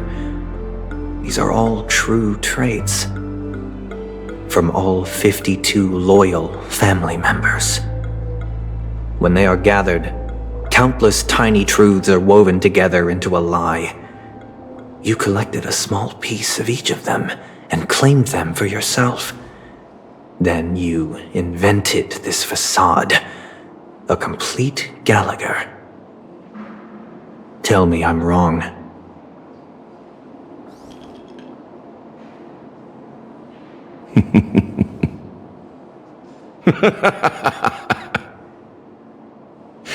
You have guts, I'll give you that. Not bad. I severely underestimated you. Admirable. But so what? Can this prove that I murdered your sister and that stowaway? This proves that you and the Memory Zone meme death are linked. And that's enough. Listen up. I don't care how you did it. I only care about one thing. The answer to a question.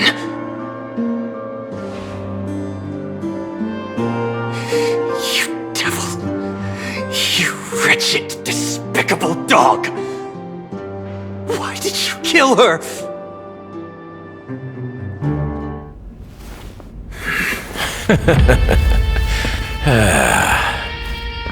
You know, in the thick of things, people are blind to the grit in their eyes. Yet they can always feel it scratch. Want the answer? I'll give it to you. The whole thing is just fate playing a cruel joke on us.